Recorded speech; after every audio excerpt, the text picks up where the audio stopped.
Get St. Albert's source for sports, jerseys and accessories, baseball, bikes, all kinds of skates, and everything on it. It's all here, alongside expert advice from pros who know sports. There's Twinbirds tied up. With St. Albert's source for sports, your source for Come on, three, trying to tie it up. Santos the point. 5 years. Santos the point. Point. Back in. Be clear, trouble.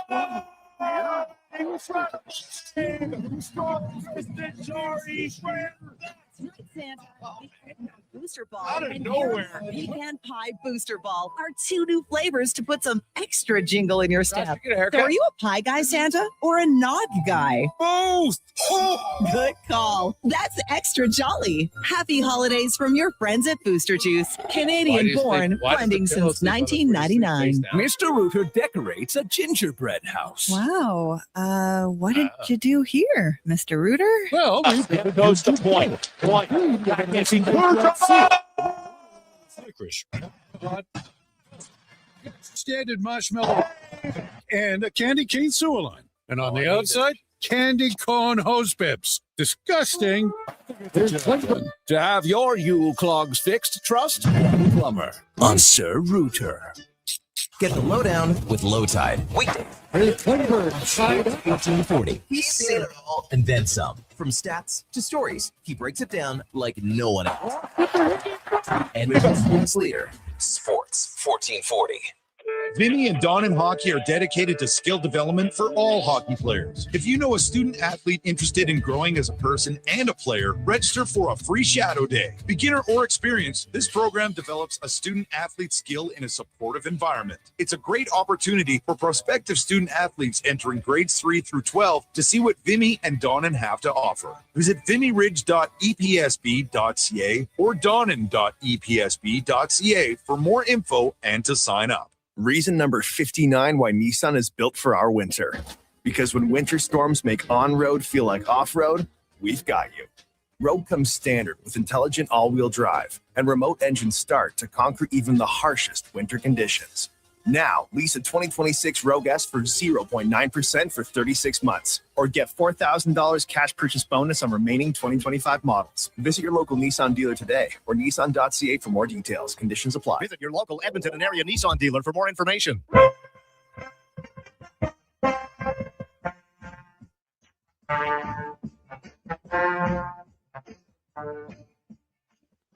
Jason Gregor Show. There's Twinbirds tied up. On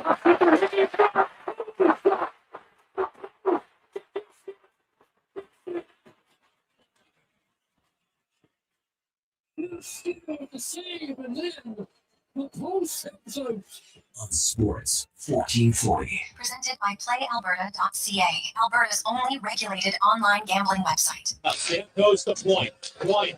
Back in. Be clear, trouble. Incredible save from Tristan Jarry. Grand theft. Oh, man.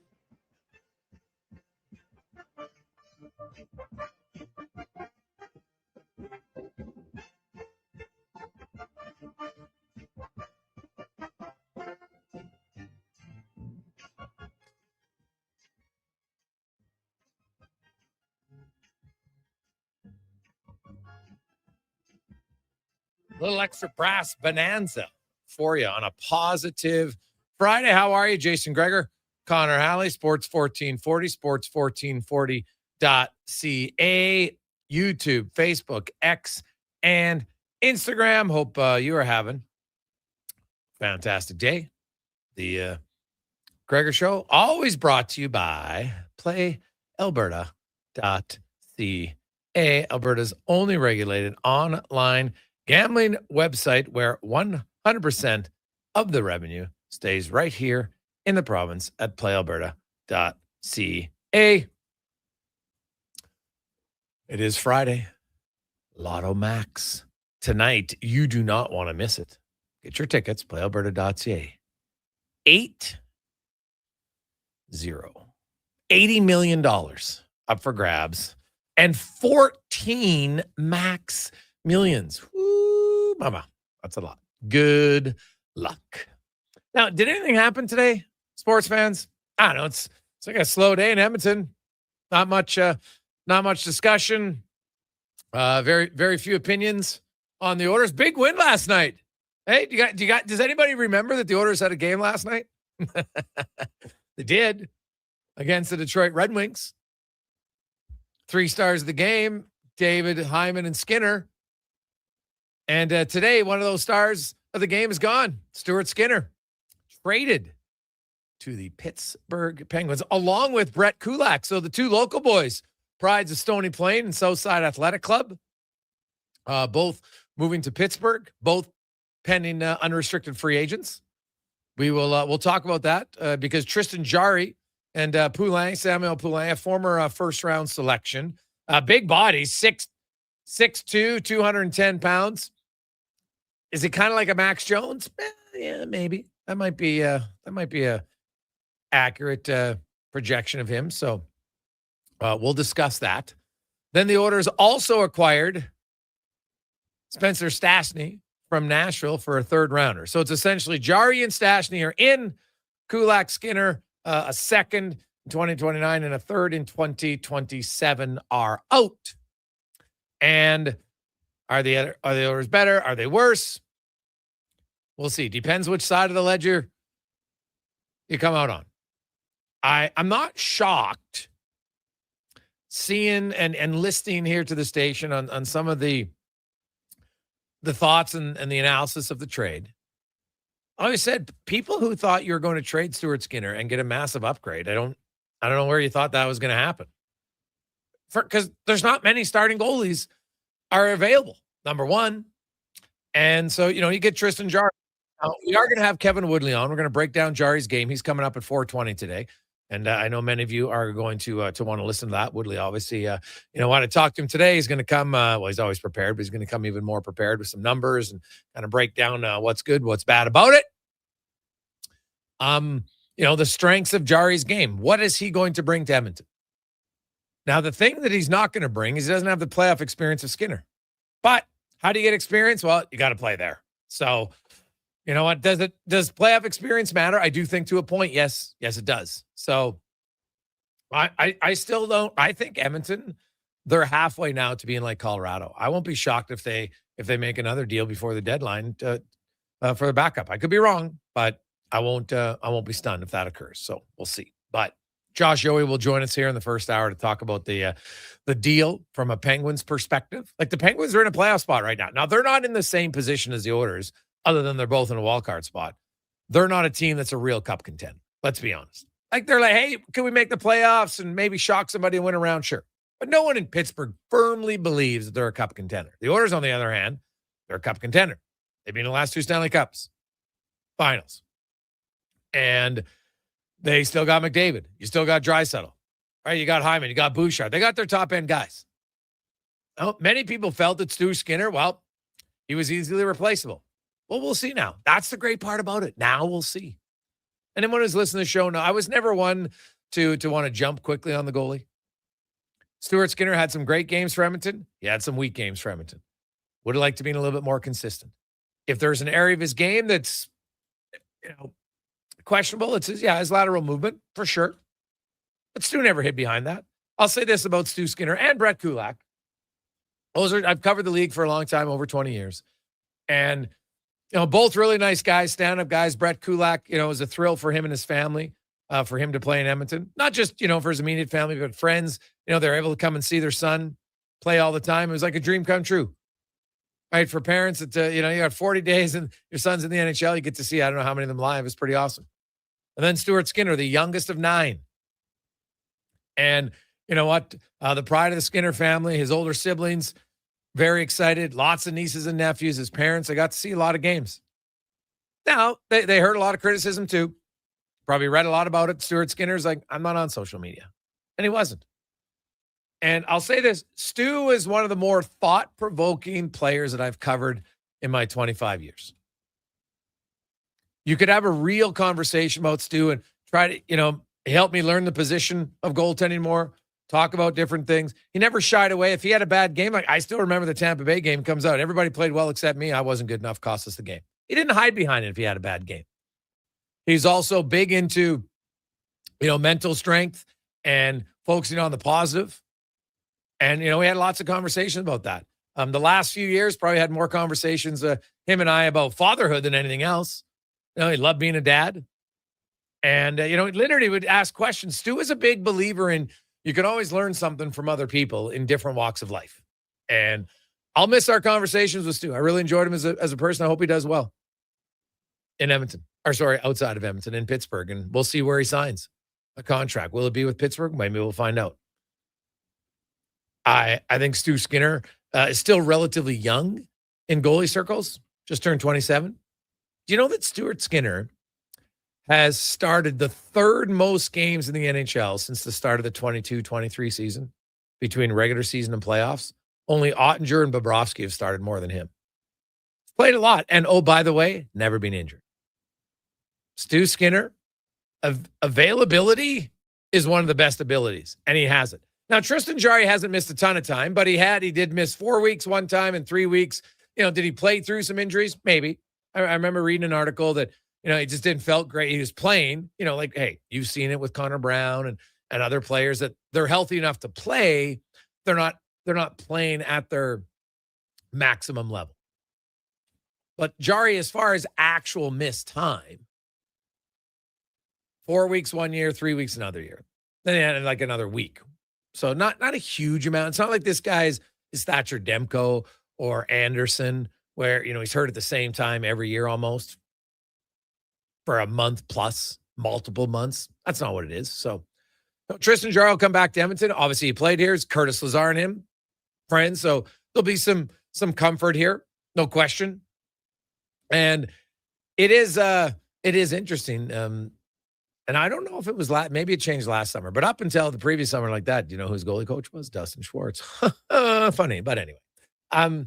So he comes in. The other guy I did not know a lot about, I'll be honest. So I reached out to various scouts, and I was actually surprised at how positive the scouting reports I received on Spencer Stastny, just because I didn't know much about him.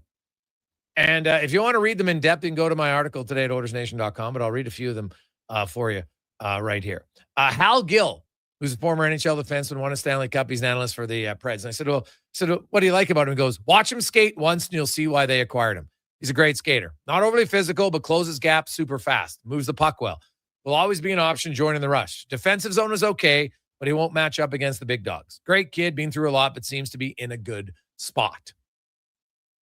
And here I got from an NHL manager scout who didn't want his name in, which is totally understandable for another organization. Guys, I'd say Stastny's an elite skater. He's got the effortless stride that gets him up to speed easily without a lot of effort. Similar in style to Paul Coffey, if you know what I mean. And to be clear, I'm not comparing him to Coffey, just mean that his mobility is great and he doesn't look like he's exerting himself to get moving fast. He's an outstanding athlete for both speed and power. Not tall, but he's strong. He has an underrated offensive skill, 9 points in 30 games in somewhat limited minutes. Nashville dressed 7D-men at times, so his minutes were down 14. He goes in Edmonton. He thinks that in Edmonton he'll probably play 16 minutes, 18. So not on the power play, though. All his points are even strength.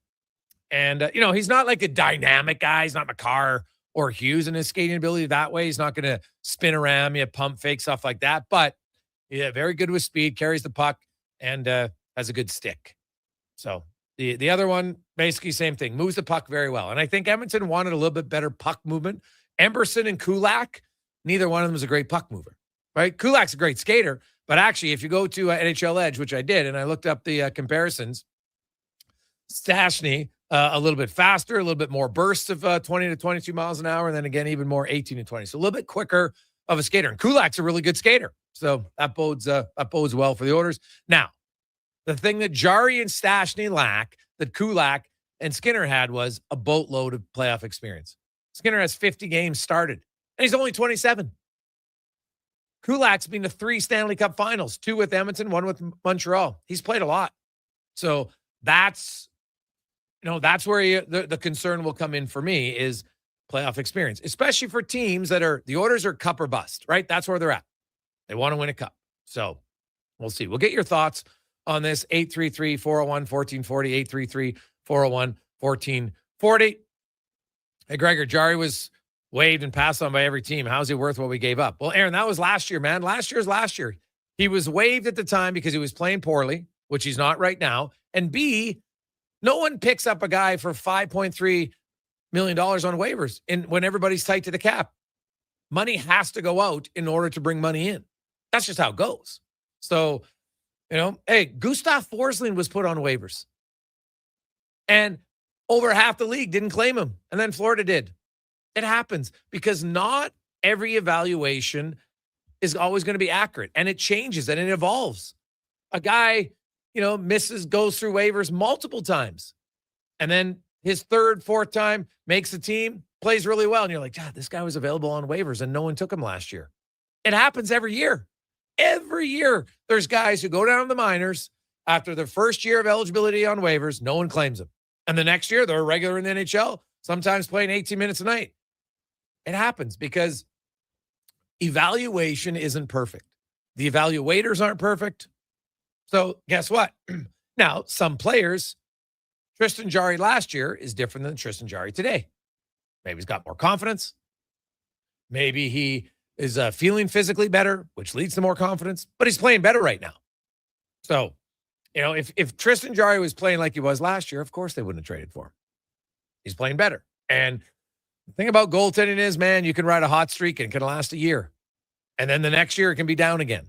That's what's wild about it. There's very few guys from year to year to year where you look and say, man, this guy's really consistent. It's hard. It's very difficult. So where do I come out on the trade? I'm like, hey, the organization obviously felt they've had Skinner. They felt, you know what? We just want to go a different route. Jarry is better laterally. So that's what they're going to go with. Now they give up playoff experience.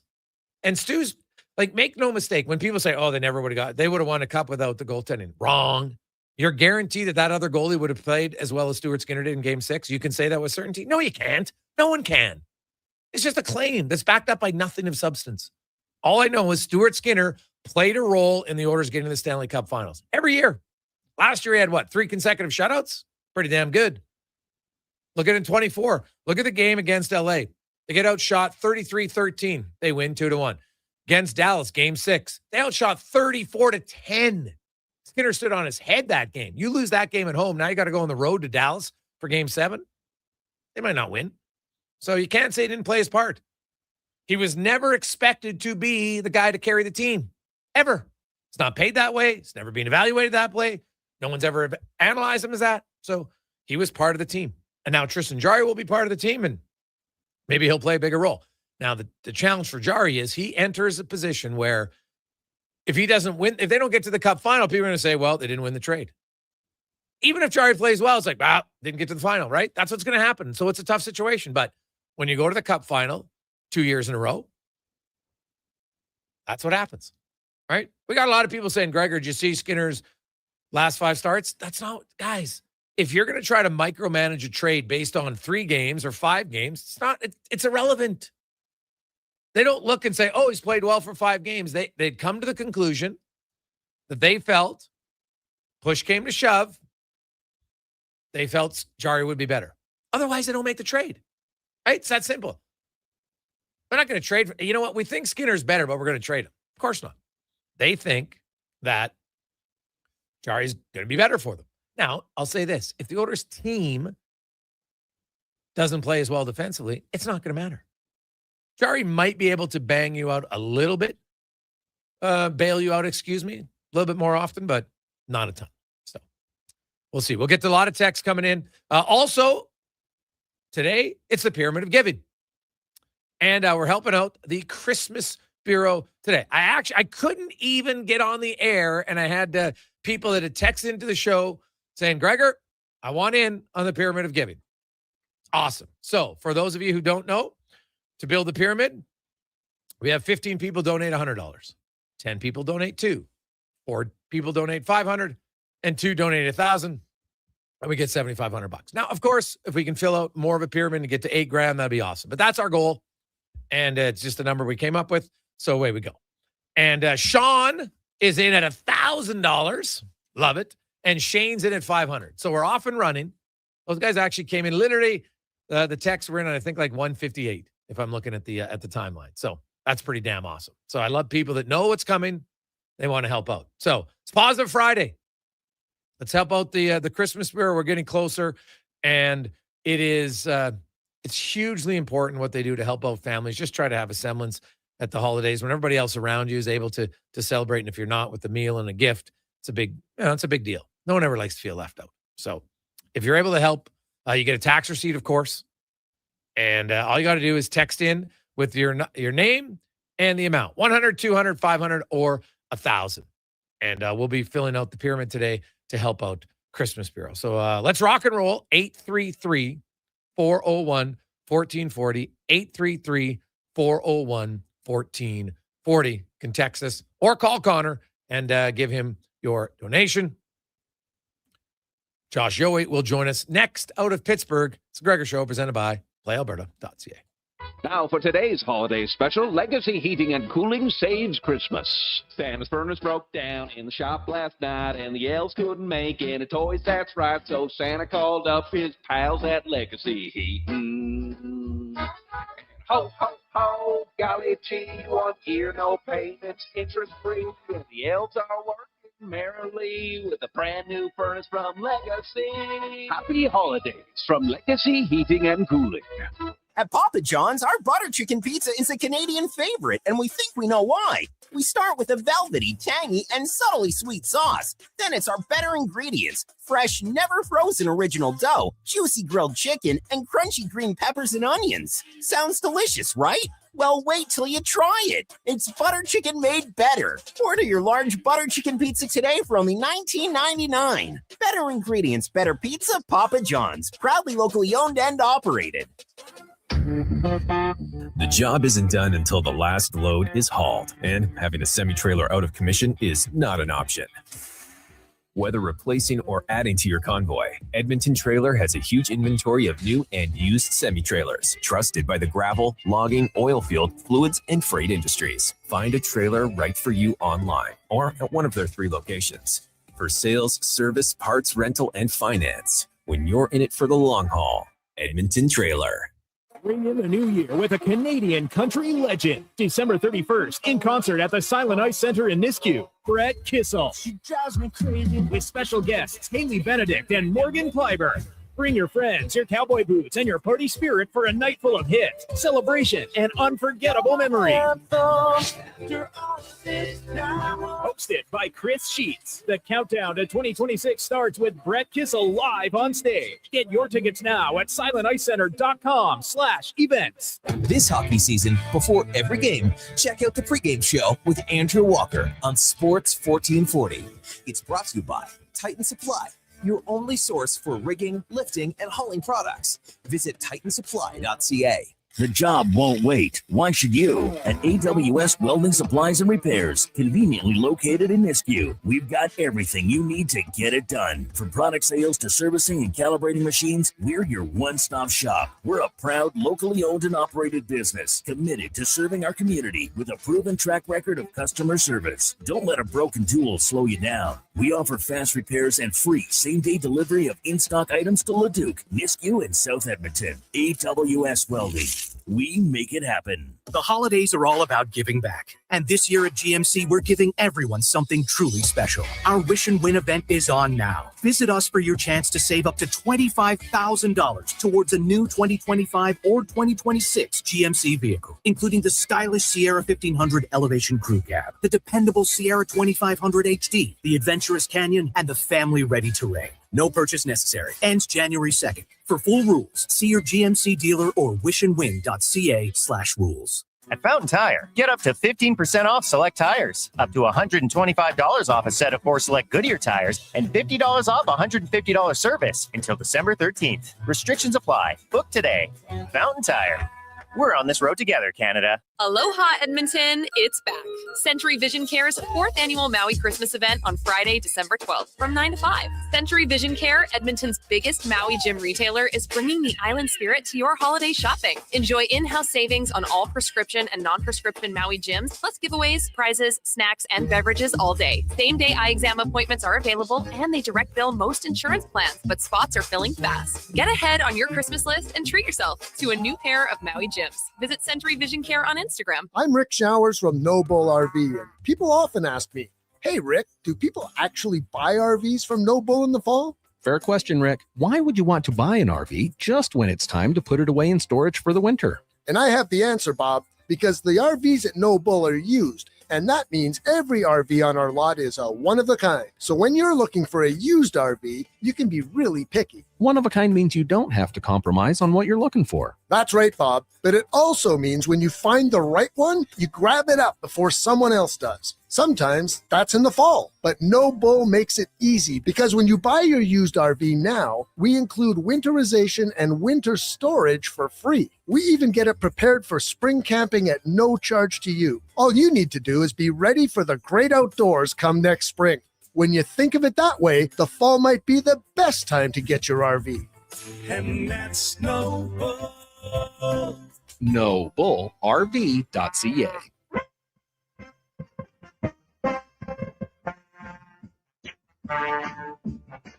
Portions of this hour brought to you by Northwest Crane, available for all your lifting and equipment needs, specializing in selling and servicing cranes. Get lifting at northwestcrane.com.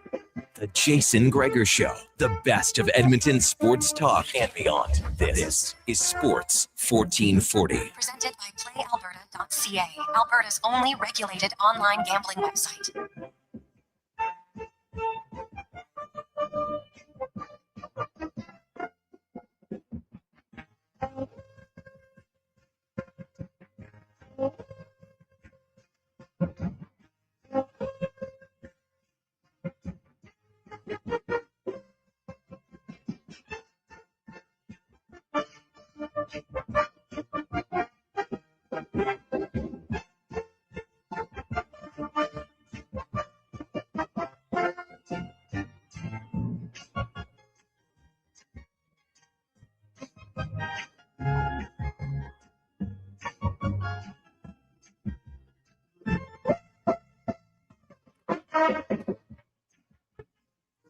.224, welcome back. Jason Gregor.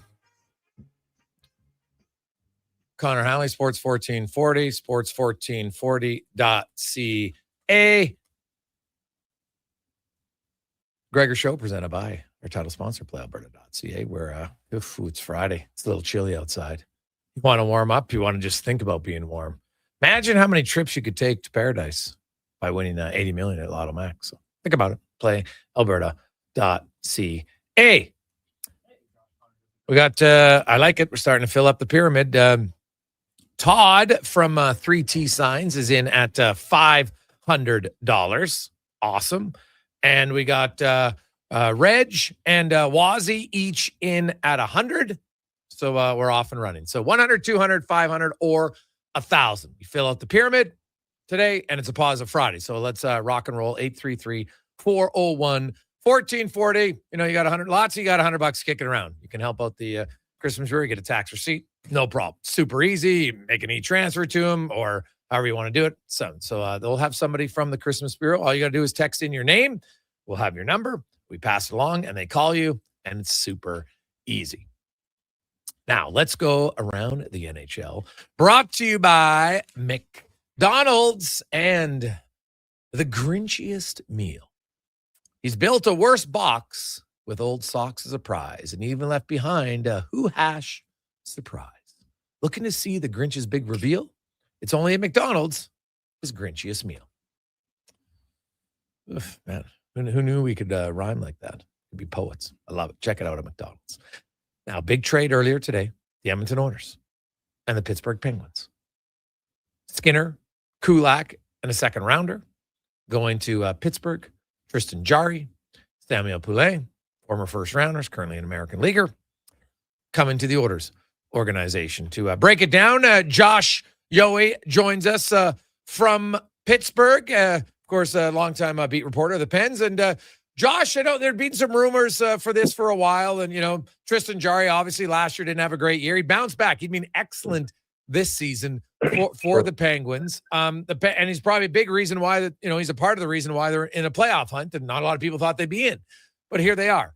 And from your standpoint, why did the Penguins make this trade? Oh, well, first of all, good to be on with you as always. Your rhyming made me want some chicken McNuggets. That was very good stuff. Tristan Jarry, very talented guy. I've always said I think in terms of pure physical talent, he's a top 10 goalie. My opinion is that the Pittsburgh Penguins ultimately just never really trusted him. And I know Edmonton fans don't want to hear this, but generally in the biggest games, he wilted. And when he did play in the playoffs, he was terrible. He would flash talent. He would seduce you with his talent.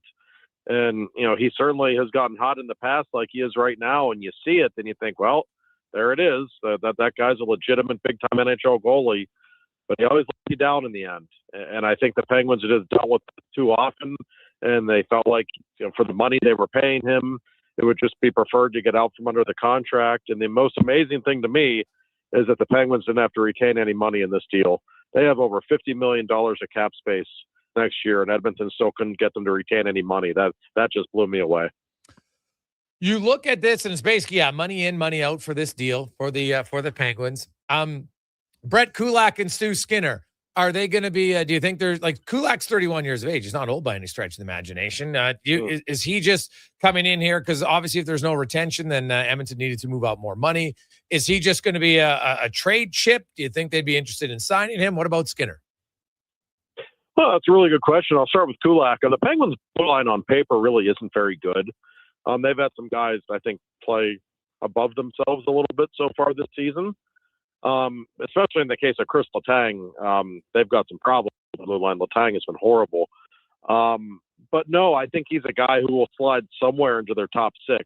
I don't know where in their top six, but he automatically becomes one of their six best defensemen. I don't think there's any question. I could see if the Penguins have a bad second half, if they slide out of playoff position, maybe that's a guy they flip for a draft pick. It wouldn't shock me. As for Skinner, I think they view him as a solid enough NHL goalie who can be one of their top two guys. I don't think he's going to be viewed as the future number one for the Penguins because they have a young goaltender in the American League right now named Sergei Murashov, who they're absolutely in love with, and he's probably going to be ready for the NHL full-time next season. We might even see him this season. We saw him for 3 games earlier. But they feel like he's a comparable replacement for Jarry, and the fact that they get other assets and then it clears up so much money for them moving forward next season, I think it was just too much for them to pass up. What about Samuel Poulin, a former first rounder? Is he, like a lot of first round guys later in the first round that just, they can't find their stride? He's obviously had a few cups of coffee in the NHL. His big body, 6'2", 215. What's been lacking in his game? Yeah, he certainly needs a change of scenery. I think, first of all, he's a wonderful kid.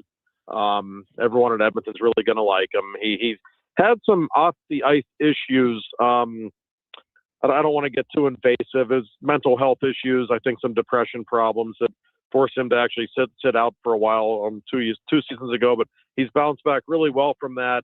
Seems like he's in a good place mentally, which is great to see. He can play. He actually had a really good training camp. The issue with him has always just been his skating. You hear it all the time.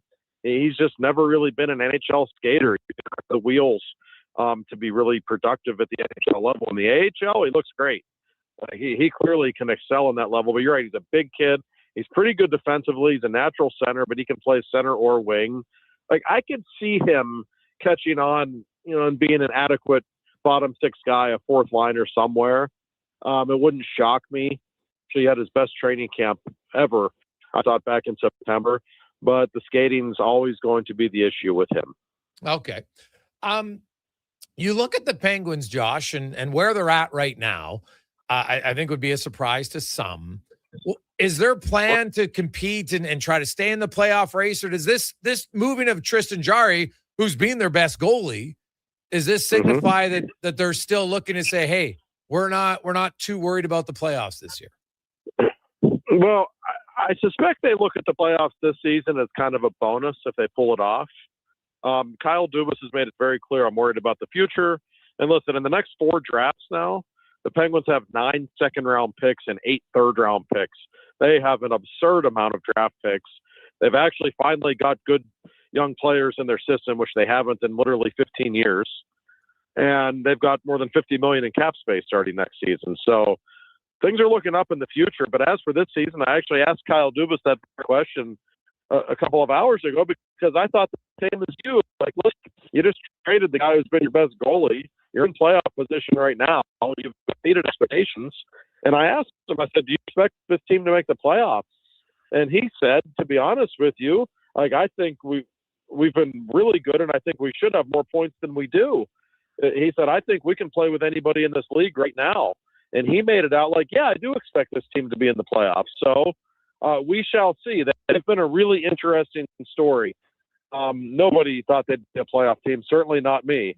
But I don't think they've been fluky either. I think their coach, Dan Muse, has made one heck of a difference. I think Evgeny Malkin.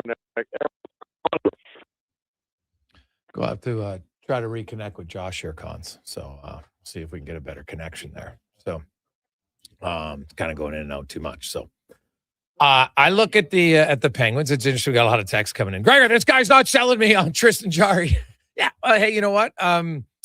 You're always going to get two. That's why trades are made, right? If you love a player and you think he's really good, rarely do you trade him unless you have no choice and he's a pending free agent. He's going to walk, right? Most times when teams are trading guys, it's because they feel that there's something lacking. And so in the case of Tristan Jarry, highly skilled player, at times maybe not as consistent. That's why I said, like, Stu Skinner. Did Stu Skinner have a few games that weren't very good? Yes. But it's like everybody forgot the good games he had. Not everybody. Some people forgot, like, well, Dallas. Stu, I wouldn't have never got the cup. Or I'm like, really? So you don't think Stu Skinner played a big role each year in the Western Conference Final? What about his 3 shutouts against Vegas? I'd say that's pretty decent. Won a 1-0 game in overtime. I have to say the goalie did his job. Didn't give up a goal. It's pretty good.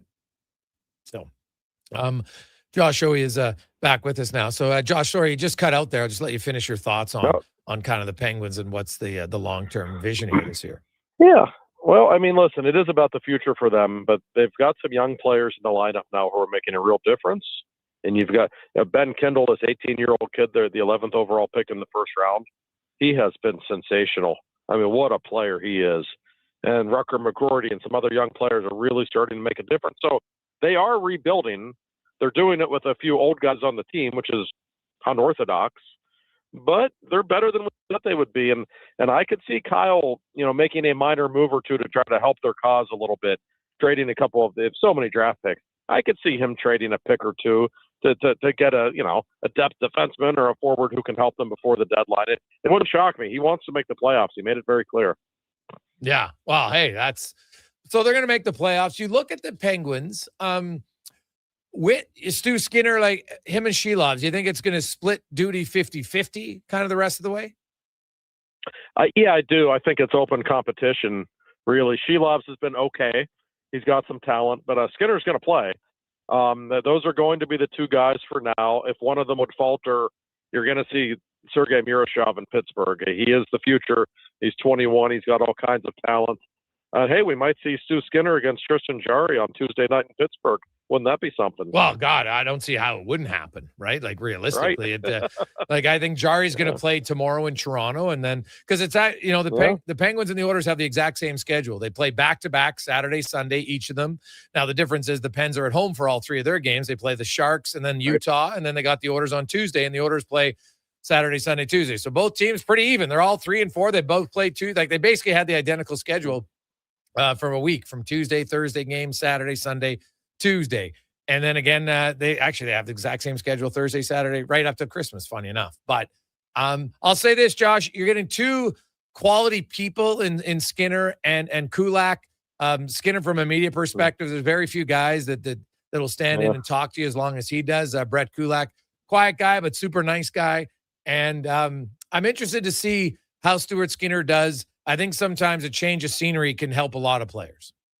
No, I do. And I feel that way about Tristan Jarry. And Tristan, I'll tell you this, a really well-liked guy in the locker room. And Tristan Jarry, by the way, loves Edmonton, Alberta. Of course, he played for the Oil Kings. Yeah. He still lives there in the summer, if I'm not mistaken. He spends a lot of time there. I haven't talked with Tristan since the trade. I know he'll be really happy. I think there's a part of him that probably wanted a change of scenery, and I bet you Edmonton would have been his very first pick. So I know he will be happy to be there. Yeah. Well, it'll be It'll be interesting. Both of them should get in. I know players, anytime you get traded, you want to lace them up as quick as you can for your new team and try to make a good impression. So we shall see. Josh, thanks for the rundown, man. Have a great day and enjoy the rest of the season and Merry Christmas. Thank you. You as well. Take care. There you go. That's Josh Yohe joining us from Pittsburgh. So, hey, think about it. They top 10 talent, and we'll have Woodley on at 420 today. But Woodley and a lot of other goalie analysts have talked about Jarry's just his natural skill as a goalie. It's very good. So consistency, shocking. Like how many goalies do we look at and say isn't an issue? Not many. Like look at Jacob Markstrom. That guy can go from 930 to 901, 928, 898. He would do it every second year. It's wild, and he's a pretty good goalie.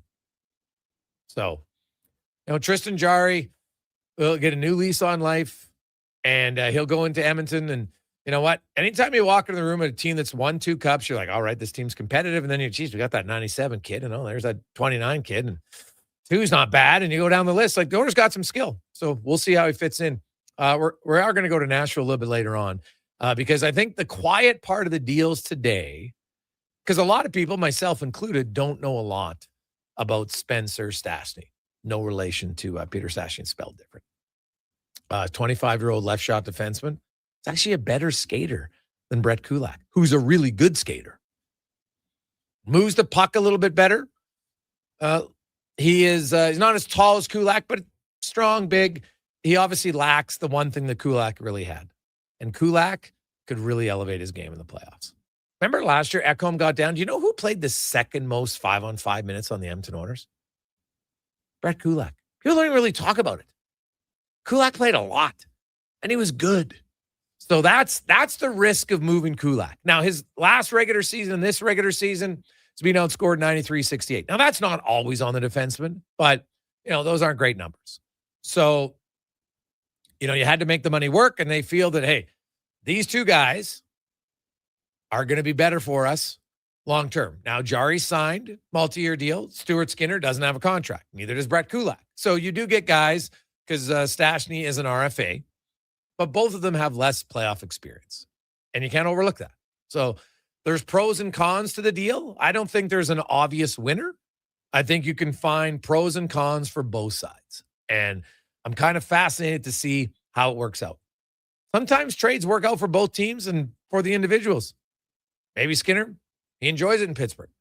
Maybe Tristan Jarry comes here. It's like, great, man, I want to relive my days. I'm going to have success in Edmonton like I did when I was in Major Junior. We shall see. 833-401-1440. 833-401-1440. Dirk came in now at $100 as well. So let's rock and roll. 833-401-1440. 833-401-1440. So we need now 12. Actually, Cheryl's in at 100. So we need 11 at 100, 10 at 200. We're halfway to the 500s. We already got 2 of them, and we're halfway to 1,000. So top of the pyramid, filling up quicker. I like it. But 833-401-1440. It's Positive Friday. Let's help out the Christmas Bureau today.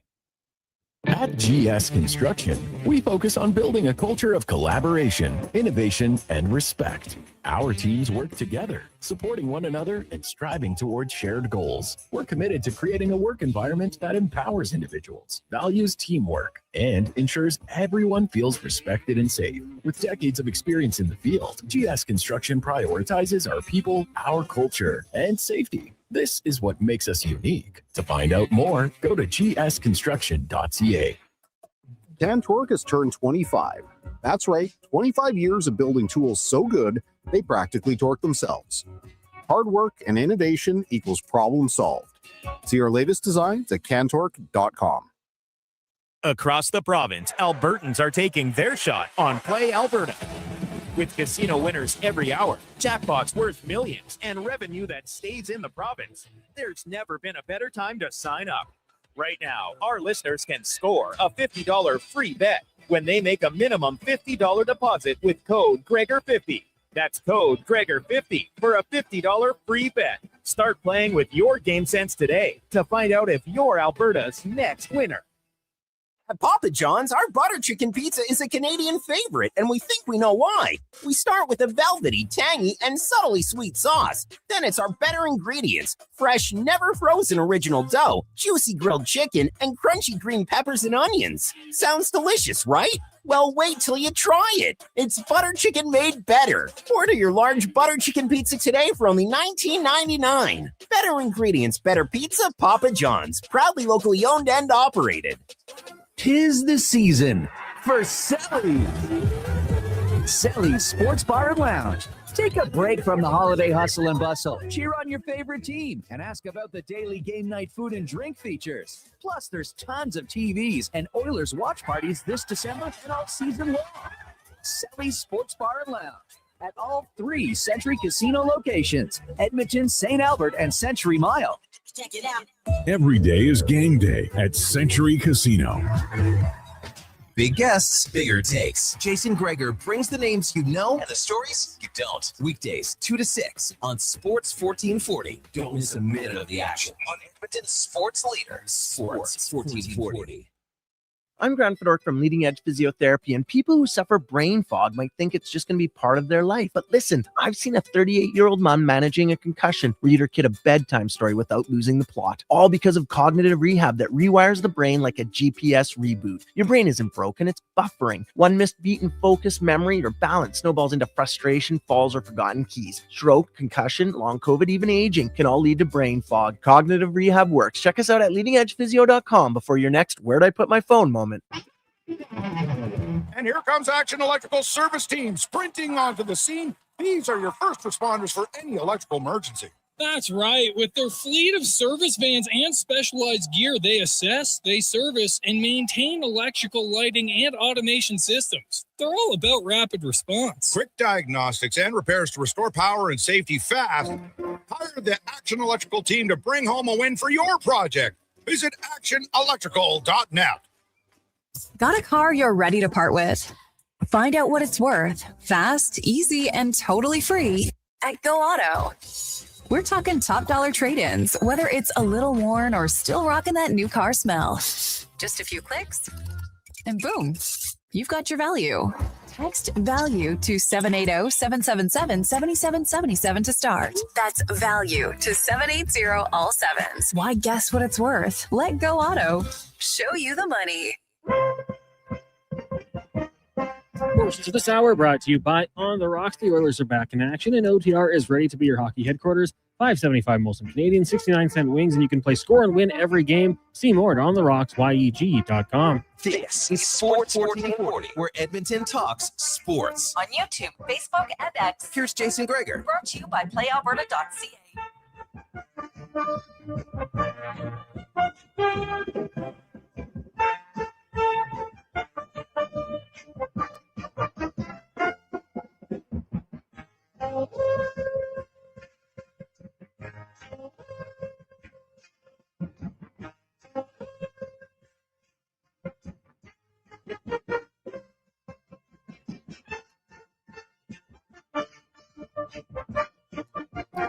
$246.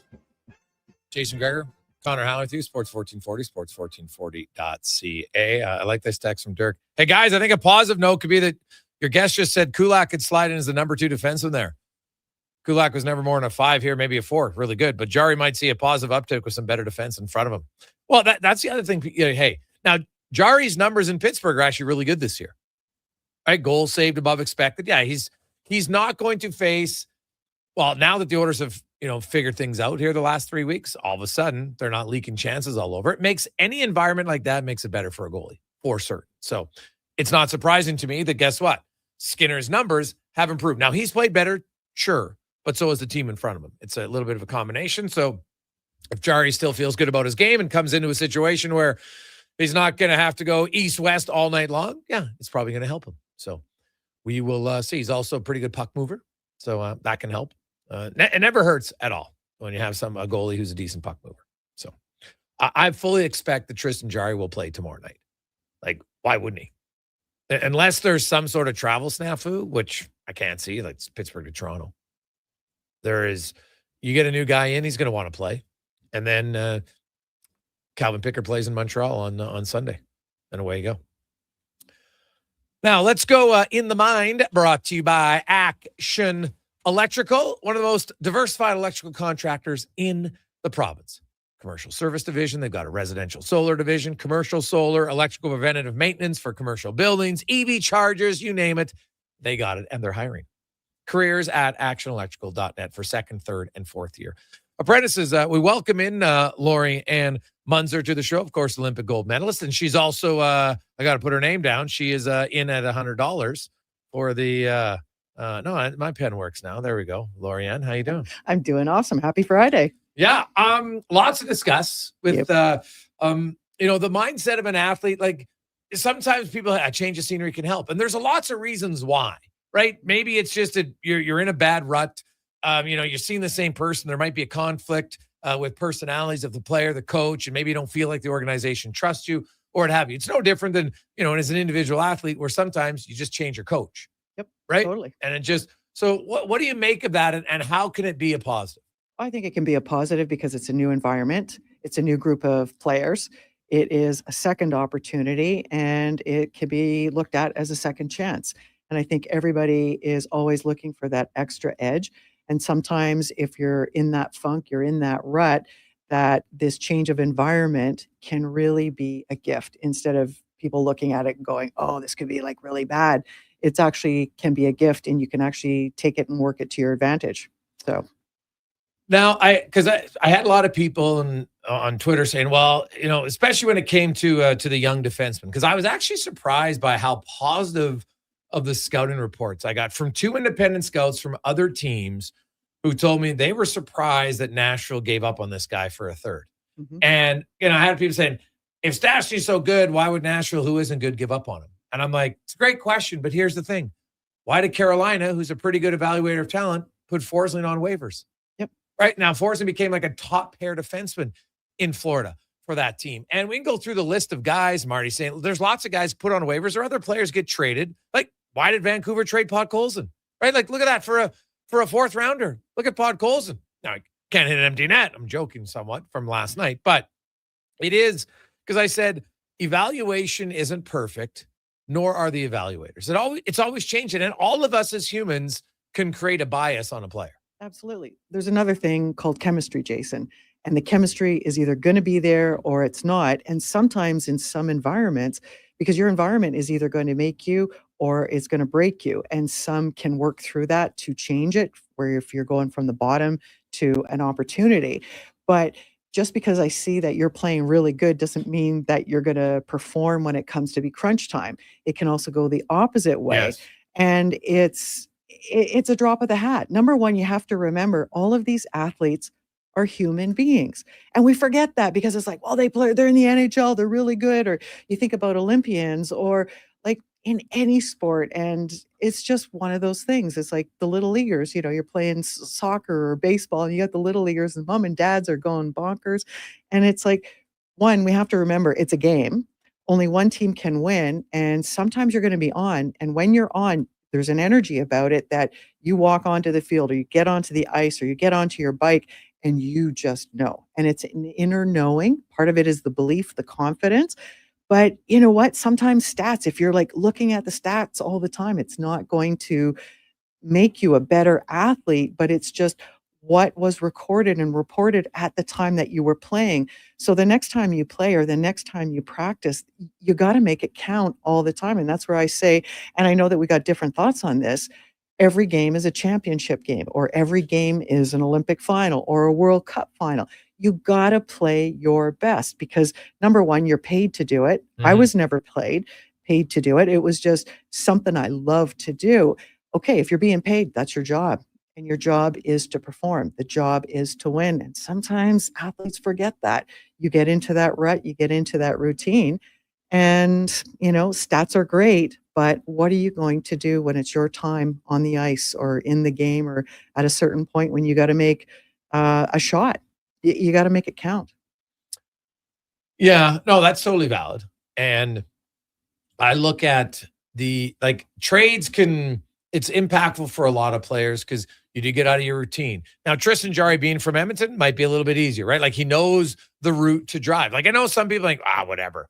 But it is different for people. Now, the other thing is, if you go from living in a house or a condo, now you get traded and you're living in a hotel for weeks on end, trust me, it's not good. Like, I know you think about, man, I live in a hotel. I don't have to clean up. Somebody cleans up after me. That is good after a while. But even after 3 weeks or a month, because I know my nephew, things I learned this year in the NHL, that when you're on a two-way contract and you're in the NHL, you can't go get a permanent residence until they tell you, because in the CBA, if you get sent down and you've got a place on a two-way, then they have to pay for it. So he had to wait until Florida said, okay, go get a place. Yeah. And so it was like, 6 weeks after training camp and everything, it was like 2 months. He's like, oh my God, this is the worst right now. And he had a suite it still. puts you on an island. Yeah. It puts you on an island. And one of the hardest things to combat as an athlete is when you're off on your own and it's like, oh, it sounds great. You're on a trip, you're somewhere else, but you don't have the support around you that is necessarily your biggest cheerleaders, or there's a routine that you have, and that will really shift and change everything. I think it's great that Jarry's, an oil king. He's been here. He knows part of that. So he's already been through it. So we've talked about running through things in your mind at least twice or multiple times, so that in your mind it becomes familiar. And you can do the same thing if you're traded. But again, that's a mental game. And if you're not strong, you're going to have troubles with your game. And usually you go down that slide and it doesn't go in your favor. Yeah. So I will be fascinated by it. Now, Stuart Skinner is someone who, he's not on social media, so he doesn't read it all. But, when you have 8 siblings and, your family, you do hear certain things. Like, it's impossible not to hear certain things. Somebody, someone wrote about you, but you're like, why would you tell me? Like, I don't want to know, right? Because I know some players have said, like, don't talk to me about what someone writes about me. If you want to talk about it, go right ahead, but don't tell me, because there is something to be said about, it's none of my business what other people think of me. And that was one of the best things I learned many years ago from going to a therapist. Said, you know what, you can't worry about that. And then the other one was, never take criticism from someone that you would never take advice from. Oh, absolutely. Right? It's not. Absolutely. It's kind of pointless in that regard. But it is. I do wonder that Skinner. Like, you feel the pressure. You just do. There's no way you can't. And if it will change anything, it's not going to change physically what you're able to do, moving side to side. But mentally, maybe it's lighter. I'll be curious to see how it goes. Might go the other way too. Oh, absolutely. And that's the coolest part, is just, we got to wait and see. That's the hardest part for us, the public. As an athlete, you're in your zone. You know what your routines are. You know what your training is. You know what your schedule is, and you can pretty well script it out. But it's just like, oh, okay, well, what am I going to do? And it can go either way. And sometimes people do just dumb things, and they just poke the bear the wrong way and go, hey, well, I heard this about you. And sometimes it's just to rattle your cage. Sometimes it's those combinations of how you are with somebody that, well, maybe that's the jolt that you need to actually smarten up. Not that I'm saying it in this case, but I mean, there's family dynamics, there's team dynamics, and then it's just, all right, well, what are you going to do? Because the only thing you can do is control you, what's inside of you. You can't control what other people are going to do. You can control how you respond versus react. And that's going to be one of the biggest things that we see with any athlete. The other thing I wanted to touch on is, at some point, you probably are going to get traded, or you're going to decide to go to another team. And that is something that, it doesn't come as a surprise, Jason. It does come as a surprise if you haven't been feeling or taking in the information or the feedback, because if you're not following the feedback, in corporate, you get canned, or you get fired, or you get put into a different position. But it's something that my first coach said to me. He said, Laurianne, it's just a jersey. But it's the attachment that we as the athlete hold to, well, what does this mean? Mm-hmm. I grew up in Toronto, and then I moved to Montreal, and then I came back to Toronto. I moved to Edmonton. But there's certain dynamics with certain clubs that you just feel that energy. You just feel the jive. When I came to Edmonton, I have been with the same cycling club, Juventus, and there was no option to change. It was just like, here's where you're going. It's like, okay. And it was just because of the people around that were riding, just how they were and what they brought. And that made the difference, that it was a welcome family. And I was welcomed in with open arms right away. And I hadn't even done my first Olympics yet. Yeah. But it was just the mindset, the culture of the people. And we can bring cultures from one team or one group into a new culture when you've been traded, and you just bring the best of you out, and that's what it'll show. Any advice, like when you go through a change like that for athletes, even other people, like you change work all of a sudden, now it's next Monday, maybe some listener is starting a new job and you're excited and you're nervous and all this, because you want to do well at the job. It doesn't matter what the job is. Most people want to do well at it. I know you work with a lot of people in different walks of life. Any advice on the best way to kind of approach change? Absolutely. Write out what you want. I wish somebody would have told me that. Like, write it out. Don't just think it out, talk it out. Write it out, because there's power in the pen. There's a connection between the pen, writing, and your brain. Okay. And again, it's like when we go through and we've talked about visualization, is do a run through and go, oh, well, that was a little bumpy, or certain parts worked and some didn't. You can actually rewrite your story. And that is what taking and writing out what you want. On the other hand, the flip side, if you're having a hard time going, well, I don't know what I want, what do I do? Do the opposite. Write out what you don't want to happen, get a fresh sheet of paper, and then write the opposite of what you wrote that you don't want to have, because we can figure that out pretty easy. That's the law of polarity. And then go burn or shred that paper of what you don't want, because if you keep hanging on to it and you keep reading it and marinating in it and just going over and over, well, it's going to come to life, because whichever one you're focusing on, whether it's an opportunity, the positive side, or the negative, you can only hold one of those vibrations or one of those thoughts in your mind, and whichever one is more is the one that's going to take over. So write out what you want. Write out what you want. And it's probably even something, for young kids to do. Oh, yeah. Right? Just to write out, well, you think about it, you make a list of Santa, right? You don't just say you write out the list, and that's, you never know. If you put it out there, sometimes it can happen, right? Put it out there. In relationships, you should write it out and just send a note to your spouse. Just, this is what I would like. God, that would be awesome. And not just for Christmas. It's like for every Yeah. Mm-hmm. No, hey, I never thought about the Santa list. It's like, I think that's actually where it starts, because you start visualizing it, you start imagining it, and usually those gifts will show up. And whatever you think about, you bring about. And if you can see it in your mind, you can literally hold it in your hands. I'm a big believer in what we put out there usually come. Like, I find some people who are Eeyores and that are always negative, and eventually something bad happens. I'm a big believer in that. I'm always kind of like, why do I worry about what could go wrong rather than why never worry about what could go right? Right? That's what I was trying to. Well, coach, if I do this could happen. I said, yeah, but if you do it, this could happen too. And this is a good play. Right? It's really like defense when they don't want to gap up because they're worried if I get too close, the guy will blow by me. Like, yeah, but what if you get too close and knock the puck off a stick? Now we go the other way. Oh, never thought about that. Right? Because a lot of times we think about the negative one rather than what's the positive outlook and positive outcome, I should say. Yeah. And that's because our brain has been wired for so many years, like even way before we were here, that it's a survival thing. So the survival thing is to run from the saber-toothed tiger. There are no saber-toothed tigers in Edmonton. No. But it's the crap that we make up that brings the saber-toothed tiger out in terms of a person or a job opportunity or an event or a game. It's just like, oh, I'm facing this person. Now what am I going to do? Oh, game over. Did you ever have an athlete that you had to convince yourself, okay, you know what, like maybe there was an intimidation factor early in your career and finally said, you know what, I don't care. I can beat her. Oh, absolutely. Absolutely. And it usually comes from the smaller athletes. And I just tell them, hey, look, just stand up tall, because when you stand up tall or sit up tall, you have a different feeling. It's a different energy. And then keep telling yourself, I can do this. Yeah. I can do this. And it becomes a prayer, an affirmation, a mantra, whatever you want to call it. And whatever you think about, you bring about. So can you flip it over to what it is that you do want? And a lot of times we don't ask for what we truly want. We go with what others think we should be doing or what we should have or what we should be saying.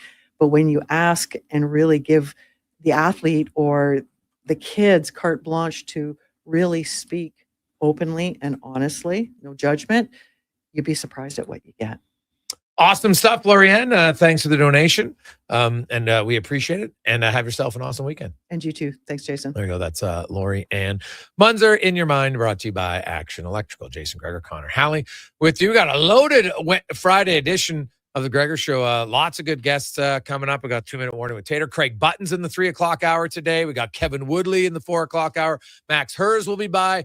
Give us a little scouting report on the newest defenseman for the Edmonton Oilers. Spec will join us from Toronto. We got LT, Wanya Gretzky, Livingston. Man, it's loaded show. And the Pyramid of Giving.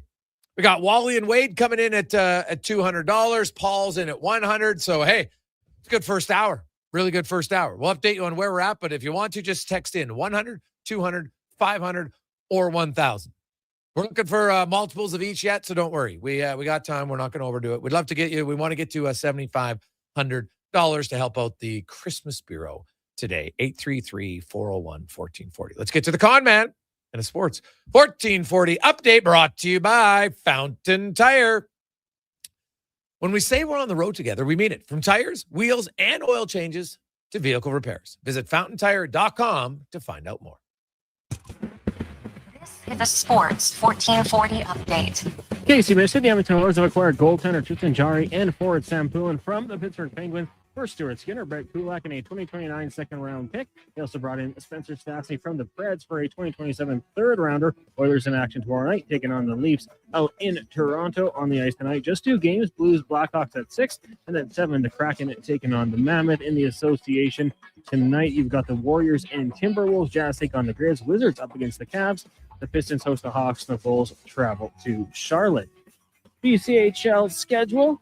Spruce Grove in action. They'll host Blackhawks at the Thompson Family Arena at 7 earlier today. Crusaders defeating the Oilers 5-4 in overtime. And in the AJ, you got 5 games tonight, including Camrose and Fort Mac. Evan hosting Old and Jerome Heller taking on Whitecourt. Coming up in hour 2 of the Jason Gregor Show, we'll hear Cam Tate's 2-minute warning. We'll be joined by TSN's Craig Button and speed things up in the Cantor Racing Report with Colin Livingston. I'm Connor Halley. This has been a Sports 1440 update. Sports 1440, a Stingray radio station broadcasting on Treaty 6 territory. Download the free iHeartRadio app and listen to CKJR wherever you go. Well, get ready for a silly hockey fans. Your partner in power just skated onto the ice. EWEL.ca, the new e-commerce website for electrical wholesalers Edmonton, is ready for the power play 24/7, 365. UL skates to where the puck will be. I'm in 5 hope, years. Now that's Friday, how are you, thinking. Jason? Killer selections, For you branding on a products from the best positive brands, and legendary service. Don't sit on the bench. Get your account today at EWEL.ca and win that project. Plug into your Connor Halley, partner in Sports power. 1440. Get an EWEL.ca account today. Top quality flooring, locally owned, and Jason Canadian Gregor, products from Connor Boyle. Halley, too. Yeah, that's CFI. CFI what? No, CFI, Custom Floors Inc. From free estimate to professional installation, contact Custom Floors Inc. at customfloorsinc.ca. The job isn't done until the last load is hauled, and having a semi-trailer out of commission is not an option. Whether replacing or adding to your convoy, Edmonton Trailer has a huge inventory of new and used semi-trailers, trusted by the gravel, logging, oil field, fluids, and freight industries. Find a trailer right for you online or at one of their 3 locations. For sales, service, parts, rental, and finance, when you're in it for the long haul, Edmonton Trailer. More Edmonton families than ever are struggling as food prices skyrocket. The Holiday Hamper Foundation provides festive meals for 2,000 homes in need. Your donation ensures a turkey is on the table for every family. Donate today at holidayhamper.ca. You matter. Your mental health matters, and you're braver than you think. Not Alone is an organization focused on creating a space of acceptance and support through tough, meaningful conversation. My name is Tyler Smith, and you are never alone. NotAloneCo.com. It's okay to not be okay. Picture this. You're sleeping and you're awake. But it's a good day because you're about to make your way to McDonald's to pick up some breakfast. Fast forward, you're there. What's this? You can now get all those breakfast classics penny style with rich, creamy hollandaise-style sauce. A happy little tear rolls down your cheek. You grab your small McCafe premium roast coffee. Still just $1 plus tax every day. And see. Get up and at 'em with the Egg McMuffin. At participating McDonald's restaurants in Canada, prices exclude delivery. Vinny and Don in Hockey are dedicated to skill development for all hockey players. If you know a student athlete interested in growing as a person and a player, register for a free shadow day. Beginner or experienced, this program develops a student athlete skill in a supportive environment. It's a great opportunity for prospective student athletes entering grades 3 through 12 to see what Vimy and Donnan have to offer. Visit vimyridge.epsb.ca or donnan.epsb.ca for more info and to sign up. He's heading into the driveway. Temperature's dropping fast, folks. He opens the hood and, oh no, the battery's on thin ice. Yeah, that's a tough break, Tim. I mean, you can't expect to compete and win with weak parts in your game like that. But wait, he's made a clutch move. He's gone to Napa Auto Parts for the win. They've got batteries, winter-grade oils, antifreeze, and wiper blades built for cold Alberta conditions. That's a championship play, Tim. With over 85 Alberta locations, visit your local Napa store today or shop online at napacanada.com. That's Napa know-how. Portions of this hour brought to you by Cantork. We offer sale, rental, repair, and calibration of hydraulic, pneumatic, and battery-powered torque wrenches, stud tensioners, and flange maintenance equipment. Order today at cantork.com. The Jason Gregor Show, the best of Edmonton sports talk and beyond. This is Sports 1440. Presented by PlayAlberta.ca, Alberta's only regulated online gambling website.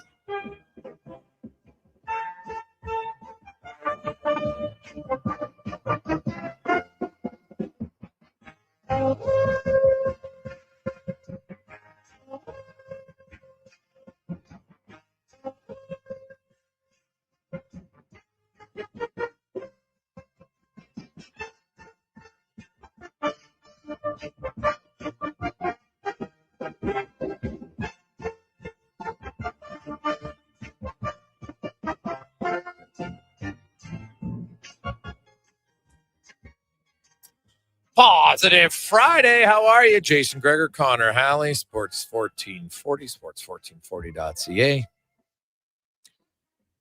YouTube, Facebook, X, and Instagram, The Gregor Show. Always brought to you by our title sponsor, PlayAlberta.ca, where you can get in the game. Now, remember, not only can you play lotteries, instants, casinos, and more, you can also get the check it out for the Jason Gregor Show daily odds boosts on different ones. So we went for some fun ones today, where you have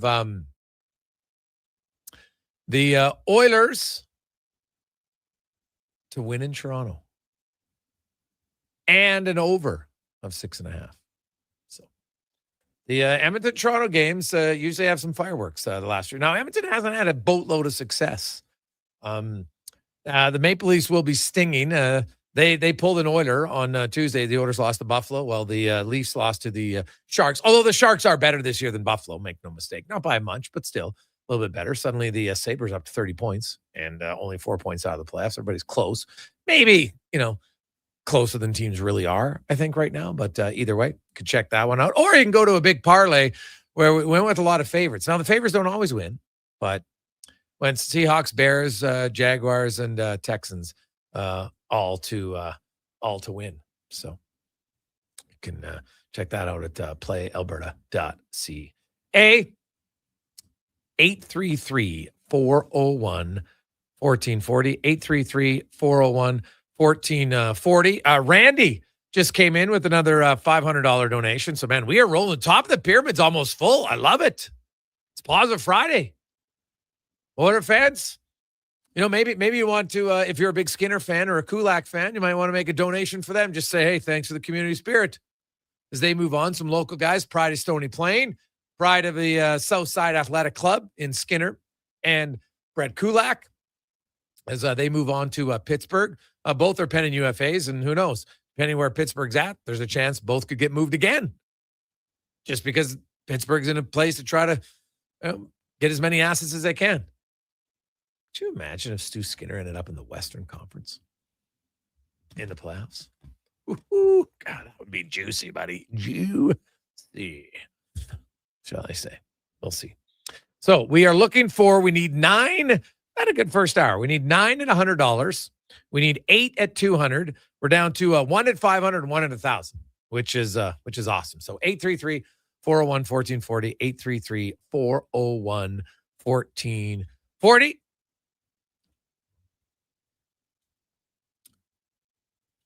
A lot of text coming in, and we'll get actually first before I get to the text. Let's get to the 2-minute warning. Cam Tate, brought to you by Legacy Heating and Cooling. Home of the no payments, no interest for 1 year on your AC unit. Tater rolled into the studio today, and it's like he went shopping after seeing the Oilers' new third jerseys. Got a similar beige jacket on, kind of matches the Oilers' third jersey. Tater's he's always up on the times, always up on what's ever new fashionable. That's what he likes to get. So he's also a longtime journalist in town. And Cam, of course, has cerebral palsies and wheelchairs. Never let him stop him being a reporter for 45 years. Always wanted to be in radio, and now he can through the wonders of technology. Cam's words come to life in the 2-minute warning.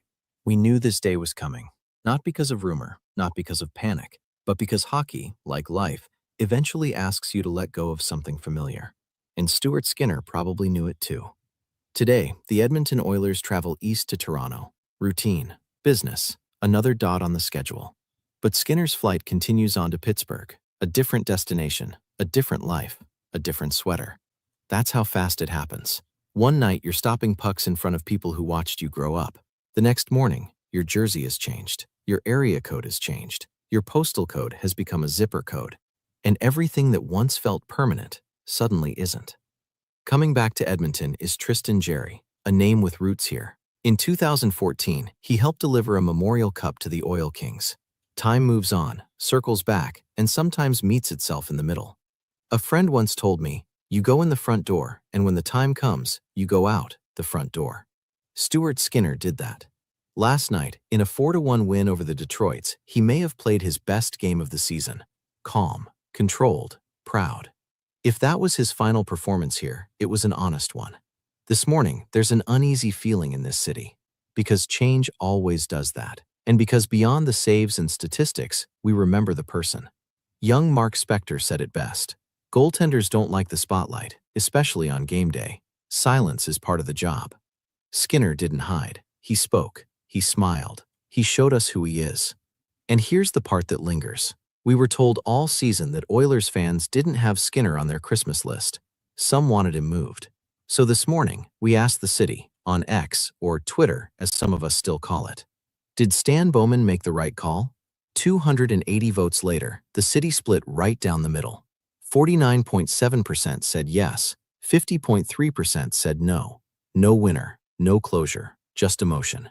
And maybe that's fitting, because hockey decisions are made by managers, but they're felt by people.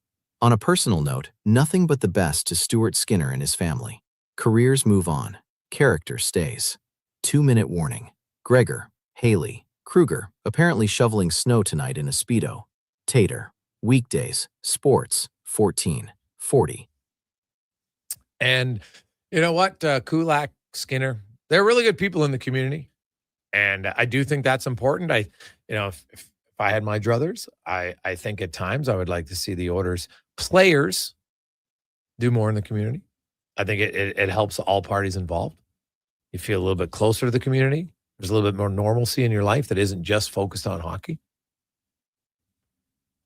And if it was me running, that's what I would do. And it's, especially for young guys, they don't have kids. I remember talking to young players. They got so much time in their hand, like they're bored lots of times. There's not much to do. So you could, that's something that if it was me, I'd be looking at doing in the organization. I don't think they're going to, but I think it would be a smart thing to do. So, hey guys, I'm not happy they traded Kulak. Good, solid D-man. I can't help to think how the $4 million is being paid to Frederick could have helped them retain Kulak and be cap compliant after trading for the new goalie. Unless their new D-man is as good as Kulak, the Oilers might be better in net, but worse on defense. From Gord. Well, Gord, that's the part of Stastny that comes in here. So the last 2 years in the regular season, Kulak's kind of struggled. Now, playoffs, he was really good last year. He's always been good in the playoffs. And to me, that's the concern about trading Kulak. But young Stastny is actually a better skater, a little bit better puck mover. And, Kulak last year at 5-on-5 got outscored 68-53. This year it's been 15-10. So hasn't been great. That's, you're outscored 93-68 over the last 2 years, 5-on-5. And so I think that played a part. So you're going to get a guy who, even if he's just as good as Kulak, is going to cost you way less, right? Kulak was making 2.75. Stastny's making 875, right? It's basically $2 million, $1.9 million less. Now, he could get a raise next year, but it's not going to be significant because he's an RFA. He doesn't have big point numbers. I don't think he's suddenly going to jump off the scene and score points. Like, he's probably going to finish with 23, 25 points if he plays every game here. And it might push it up to a little bit above 25. And it's a fair question to think in the playoffs, how much are they going to miss Kulak's experience? The guy went to 3 Stanley Cup finals, Montreal, and then 2 with Edmonton. That's where they're going to miss him. I don't debate that for a second. So, but you got to make the cap work. So that's why basically these moves were simultaneous at the same time. They wouldn't have pulled the trigger on the Jarry trade until they had a defenseman to replace Kulak. Right? That was just so, did they have to wait a day or two? I don't know. But either way, they weren't pulling that deal off until you had the other deal in. So, hey, Gregor, that 2-minute warning by Tate was perfect. Well said. And you know what? Tater's guy, he's got pretty good days some days. When he remembers to write it out. So it's good. I'm just giving him the gears because he's right here. So that's awesome. Kane is in at $200. Attaboy, Kane. He'll be reaching out to you. Hey, guys, at the end of the day, does it matter who the Oilers goalie is? If they don't play good defense, they're not going to win. They play good defense, they got a really good chance to win. I don't think goaltending ever cost us in the actual Stanley Cup final. Well, and it's an interesting way to look at it, right? Because you had games where goaltending wasn't good. And then you had games where the goaltending didn't need to be good. And then you had games where the goaltending was great because the skaters were bad. And that's why it's a team. I'm a big believer that teams win you the Stanley Cup. Like, you need some individuals to have great performances. Some days it's your goalie. Some days it's your defenseman. Some days it's a forward. Who knows? Some days it's an unexpected depth guy scores an overtime winner. It's awesome. But that's how you win. And then there's 2 things that you need that are really out of your control. Luck. You need a few lucky bounces. And then health. I said it. Like, what if, and it's a big what if Hyman and Ekholm and Nugent Hopkins are healthy in the Stanley Cup final? Do the Oilers win? We'll never know. Maybe. Maybe they would. Right? What if Draisaitl was healthy in 24? Right? And Nurse. What if? You never know. Health is such a big one. And that's Skinner. You can criticize a lot of things about Stu Skinner. That guy doesn't miss games. And that's important. He does not miss games. So Jarry doesn't have a long list of injuries, but he's had more than Skinner, who basically never misses a game. As I outlined since Skinner came into the league as a regular in 22-23, and you add Platt now, he's been on a team that's made the playoffs and been good, sure. But only Bobrovsky and Ottinger have started more games than Stuart Skinner. He's at 228, they're at 248 and 249. Pretty impressive. Make no mistake about it. And I wish him luck. I think Tristan Jarry, I think there's a really good chance Tristan Jarry can have success here. Very good chance. Greggs, do you think they would move another goalie? As much as Skinner, whatever, and Jarry, I still think they got to improve their backup. Well, I think that's something that's going to be looked at. Yes, I would agree with you. I don't think that they're automatically done. There are lots of teams right now who have 3 goalies. Look at Carolina. There's Boosie. There's another guy you could have taken a chance on waivers. No one did. Right? It happens. Carolina did. Now I say no one. Carolina did, but they're at the top of the standings when they did, so no one else did it. Sometimes you just need to change your scenery. Sometimes it's the system that's played in front of you for the goalies, and it works out. So I wouldn't be shocked if there's, a waiver claim or something maybe put in later, for sure. Yeah, because the guys who go on waivers, none of them have big contract. Now, Ville Husso would, and I don't think Edmonton could afford him because he's making $2.2 million. So they don't have the cap space to do that. But there's some other guys out there. Don't be surprised if you see a potential waiver wire move, for sure. We'll take a quick break. When we return, Craig Button will get his thoughts on the trades, some World Junior stuff. Bo Horvat, good news. Well, kind of good news, bad news. Bad news, he got injured. Good news, it's only 1 to 3 weeks. Because he's right in the mix for Team Canada. Right in the mix. Welcome back. Gregor Show, presented by PlayAlberta.ca. He's a winner. Sweet. She's a winner too. Right. Everyone's a winner during Wish and Win at Wolf GMC Buick. Every single customer is guaranteed at least a $500 bonus with a chance to save up to $25,000 towards a new GMC or Buick. At Wolf GMC Buick, we also have 0% financing up to 84 months on most of our popular SUVs and trucks. And we're clearing out remaining 25s, including cash discounts up to $10,000 on a great selection of Sierra HDs. 90 seconds east of the Henday. Wolf GMC Buick, where everyone wins. An electrical solar team is now making a play for sustainability and savings. They're specialists in powering up for a greener future. That's the strategy. Designing and installing high-efficiency solar panels. They're helping homes and businesses combat rising utility costs by harnessing the power of the sun. A smart move for efficiency and the environment. Hire the Action Electrical team to bring home a win for your project. Visit actionelectrical.net. Hey, sports fans, we've got a clear choice for you. At Crystal Glass, we provide customers with the perfect glass for any job. From home to auto and even commercial, installation or repairs, we're your team. Call 310 Glass or visit crystalglass.ca. Crystal Glass. December Oil Kings hockey at Rogers Place. Family fun that's second to none, starting at just $20 a seat. Family Fun Sunday, your Edmonton Oil Kings face the Brandon Wheat Kings. Enjoy the Kids Fun Zone, face painting, and bouncy castles. Have your photo taken with Santa on the concourse and receive a printed copy with a donation to Santa's Anonymous. Plus, there'll be a pregame mini locker room sale just in time for the holidays. Oil Kings, Wheat Kings, photos with Santa, 4 p.m. this Family Fun Sunday. Great seats at Rogers Place start at only $20 at oilkings.ca. Do you sit around at work listening to sports radio all day? That's right, my friend. There's no shame in it. It's the good life. And we're not here to snitch. Say, if your company advertised on Sports 1440, you could be the one listening for your company's ad every day. Now you've got an excuse to listen to Sports 1440 all day. It's part of the job. Sounds like someone's getting a promotion. Email Gregor at sports1440.ca. Let's get to work for you.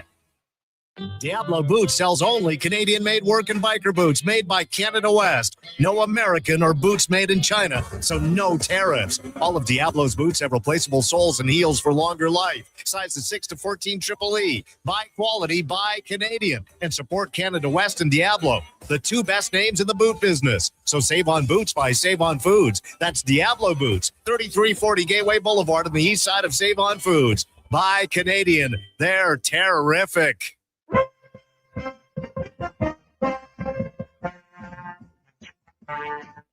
Portions of this hour brought to you by Japa Machinery. Japa is digging deep on their 50-year history of supporting Alberta's construction industry with their line of special edition blackout excavators. Visit japamachinery.com for all the details. The Jason Gregor Show, the best of Edmonton sports talk and beyond. This is Sports 1440. Presented by PlayAlberta.ca, Alberta's only regulated online gambling website.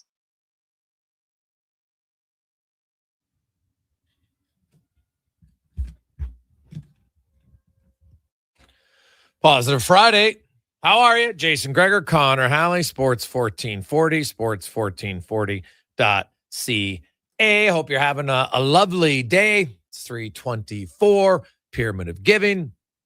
Today, we, have had a good start, but let's rock and roll. We're trying to get 15 at 100, 10 at 200, 4 at 500, 2 at 1,000, and we fill out the pyramid at 7,500. Okay, it's great. We're helping out the Christmas Bureau, and we've had a good start. We need 9 people at $100. That's pretty easy. I know 9 of you have $100.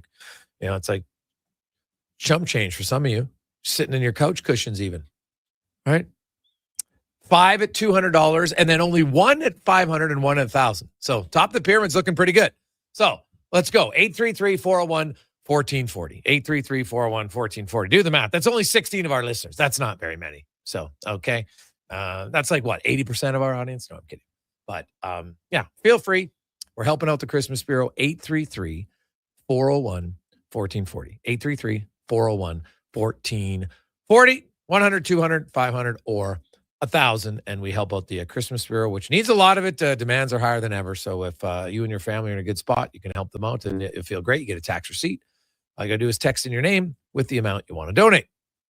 Let's get to our big guest of the day today, brought to you by the Spruce Grove Saints. Go to sgsaints.ca where you can get your tickets anytime you want to see the Saints in action at that brand new facility. It's unreal arena, the Thompson Family Arena. And you have opportunities to check them out on home ice. Guess when? Tonight. Taking on Blackfalds. And then tomorrow in Sherwood Park, big rivalry game, the Crusaders and the Saints. So check it out tonight in person in Spruce Grove, and then maybe you want to go to Sherwood Park. I know the Saints fans travel well. Should be fun. We welcome in from TSN, Craig Button. Butts, how you doing, man? I am really, really good. How are you doing today, Jason? Any news? Oh, yeah, you know what, Craig? Not much going on in Edmonton today. It's kind of quiet. Not much people are talking about. No, what's your thoughts on the deal, Craig? What do you make of it? Well, okay. Well, let me just say one. this: How do you find a way to bury a great performance by '97 and make that quickly forgotten? Well, I guess you go make a trade for a goaltender. Well, here's what I make of it. I think that the chatter around Stuart Skinner and the goaltending for the Edmonton Oilers has been ongoing. And at some point in time, and players will never say this, managers, coaches will never say it, but it's a constant distraction. Yeah. You're constantly being questioned. Does it affect performance? Can it affect performance in many ways? Yes. I mean, when you're Stuart Skinner or any other player, all you're hearing is, oh, it's not good enough. It's not good enough. And then when you do play well, all you hear about is, oh, don't worry. When it matters, it won't be good enough. And I think as a manager and an organization, you have to recognize that. You have to understand that. And I think you get to a point where you say, okay, we need to make a change here. And do I think that Tristan Jarry can come in and be a capable goaltender? Yeah, I think he can be. Do I think that he might have some of the same type of up and down and in and out play the last couple of years that Stuart Skinner's had? Yeah. But you're changing the person in the net to try to change the narrative around the goaltending. And players are asked about it all the time. I mean, how many times are you going to have to listen to a player say, oh, no, Stu's one of our guys. We believe in him. And they do believe in him. But they get tired of it. And I think as a manager, you have to recognize that. So I see this as a move where they're trying to get an upgrade. We'll see if it is, because in the last number of years, Tristan has had his ups and downs just like Stuart has. But if you just want to continue on and let this hang over the team's head and the players' heads, well, then you don't be surprised when you get cloudy days and you get moments where it just doesn't feel right. And I think this is a strong first, maybe strong is a little bit strong, but a step that I think was necessary for the Edmonton Oilers. Awesome. Looking at the return, because a lot of people in Edmonton are like, why would you give up that much? Brett Kulak and Skinner, no retention, and a second rounder. What do you make of that? Well, let's get first of all to where Edmonton is at. Okay, so and people are going to say, oh, second rounder. That second rounder, it's a 2027 second rounder, I believe. It's not even a 2026 second rounder. So why don't we just say they hit on it? Oh, that might help you in 2032. Like, the Edmonton Oilers aren't in a 2032 time frame. They're in a now time frame. So if that's what it takes to get a deal done, and that's what you have to recognize in what you're doing, then that's what you got to do, because you can't. There's no way you can sing and whistle at the same time when you're talking. They got to surround Connor McDavid. They got to do the things to make the team better. And you make this move with the idea that it will make the team better. And now you move forward. I mean, Brett Kulak was a casualty of cap gymnastics and what goes with it. And now, they make a trade for Spencer Stastny, a really good skating player. Can he fit into that bottom line and in our bottom pair in a productive way? You want guys that can skate. You want guys that can get to a puck quick. You want guys that'll move the puck quick, either with their hands or their feet. And Spencer checks all those boxes. So when you do one move and you're thinking, okay, that's going to leave us a little weak here, what do we do to make sure that we bolster that area? Is Spencer as good as Brett Kulak? No. Has Brett Kulak struggled this year? Yes. But Brett Kulak's been a very good, strong member of the Edmonton Oilers since he came there, and certainly really good in the playoffs. This is what you got to do. This is the price of doing business. This is the price of trying to position your team as best as you possibly can to compete for the biggest prize. That's what it's about. If people are going to be complaining about a second-round pick that might help you in 2032, they're just not paying attention to what's going on. Yeah, and actually, Craig, the second's in 2029, the third's in 2027. So yeah, even farther away for the second. Sorry, yeah. So the third's in 2027. The third went to Nashville for Stastny, and the 2029. Like I mean, Connor McDavid will be just ready to turn 37. Like really, people are complaining about a second-round pick in 2029. Trade them all. Craig, you look at Stastny, the defenseman, and I'll be honest, Craig, I don't know every player in the league. I'm not going to pretend to know every player in the league. And it came out of college. I hadn't seen him play a lot, and so I reached out. I got three scouts with scouting reports. I have to say, like I had two of them tell me flat out, they're like, I don't know why Nashville traded this guy for a third rounder. And these are guys not from Edmonton's organization, from other organizations. And, I looked up on Edge, his skating. Like, this guy actually skates a little bit better than Brett Kulak, and they think he has a little bit more offensive upside. What do you make of that deal specifically for the Oilers? Well, I just went through. I've watched Spencer Stastny since he was 16 years old. I know him well. He's an excellent skater. And getting to a puck defensively to get the puck out, being able to move the puck with your feet, being able to get to a puck quickly so that you can move the puck with your hands, really essential elements. And he has those things. Listen, I'm never going to start jumping into why a team would trade a player. We don't know what else is going on in Nashville. I'm never going to start going, why would they do that? There's too much of the time. And there's other factors that come into play with respect to maybe they got a trade where they're getting another defenseman and they're going to be logjam and then they don't want to lose them, so on waivers or whatnot. So I don't want to start speculating. I believe he's at $875, just at the minimum or near the minimum salary wise. He fits. He fits with what the Edmonton Oilers want to do with the type of game, quick puck movement, quick skating to get to a puck in your defense and then get it out quick. And you can do it in two ways. But if you can't get to a puck quick, you're never going to be able to get it out quick. And Spencer Stastny can get the pucks, and he's got a lot of confidence playing. He's a sturdy player.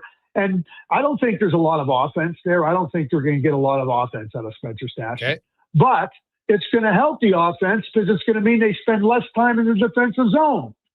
Yeah. Well, and that's key, right? Like not everybody has to be, like sometimes you can contribute to the offense that doesn't result in points and assists, but just results in maybe more offensive zone time, quick puck movement, transition. And if you can skate, like if teams want to dump it in, and you got to be able to get back to the puck quick, right? And, right. Tristan Jarry can move the puck. He can play the puck pretty well. So, in essence, that could, I'm not a huge believer that a puck moving goalie is that important. I'm like, can he stop the puck? That's my first priority. If he can move the puck, that's a nice bonus, but I'm not getting a guy just because he can move the puck. But I was surprised at people talk about good stick work. He's gotten way better on the penalty kill. These guys tell me, and he's somebody they think that can play more minutes when he gets to Edmonton. They think he might play as many as 16. Well, he might. I mean, all depends. I mean, bottom line is you try to look at how a player earns more minutes. I mean, coaches want to put the players out there that can help them be successful. So if he can do more, he'll get more ice time. If he falls into an area where it's just a good 15 minutes or a good 14 minutes, okay, you can manage it because you got some horses on that blue line that can play some of the big minutes. And certainly, as you just pointed out, being able to skate, being able to allow your forwards to spend less time in the defensive zone, be more on the attack, not be bottled up in your own zone.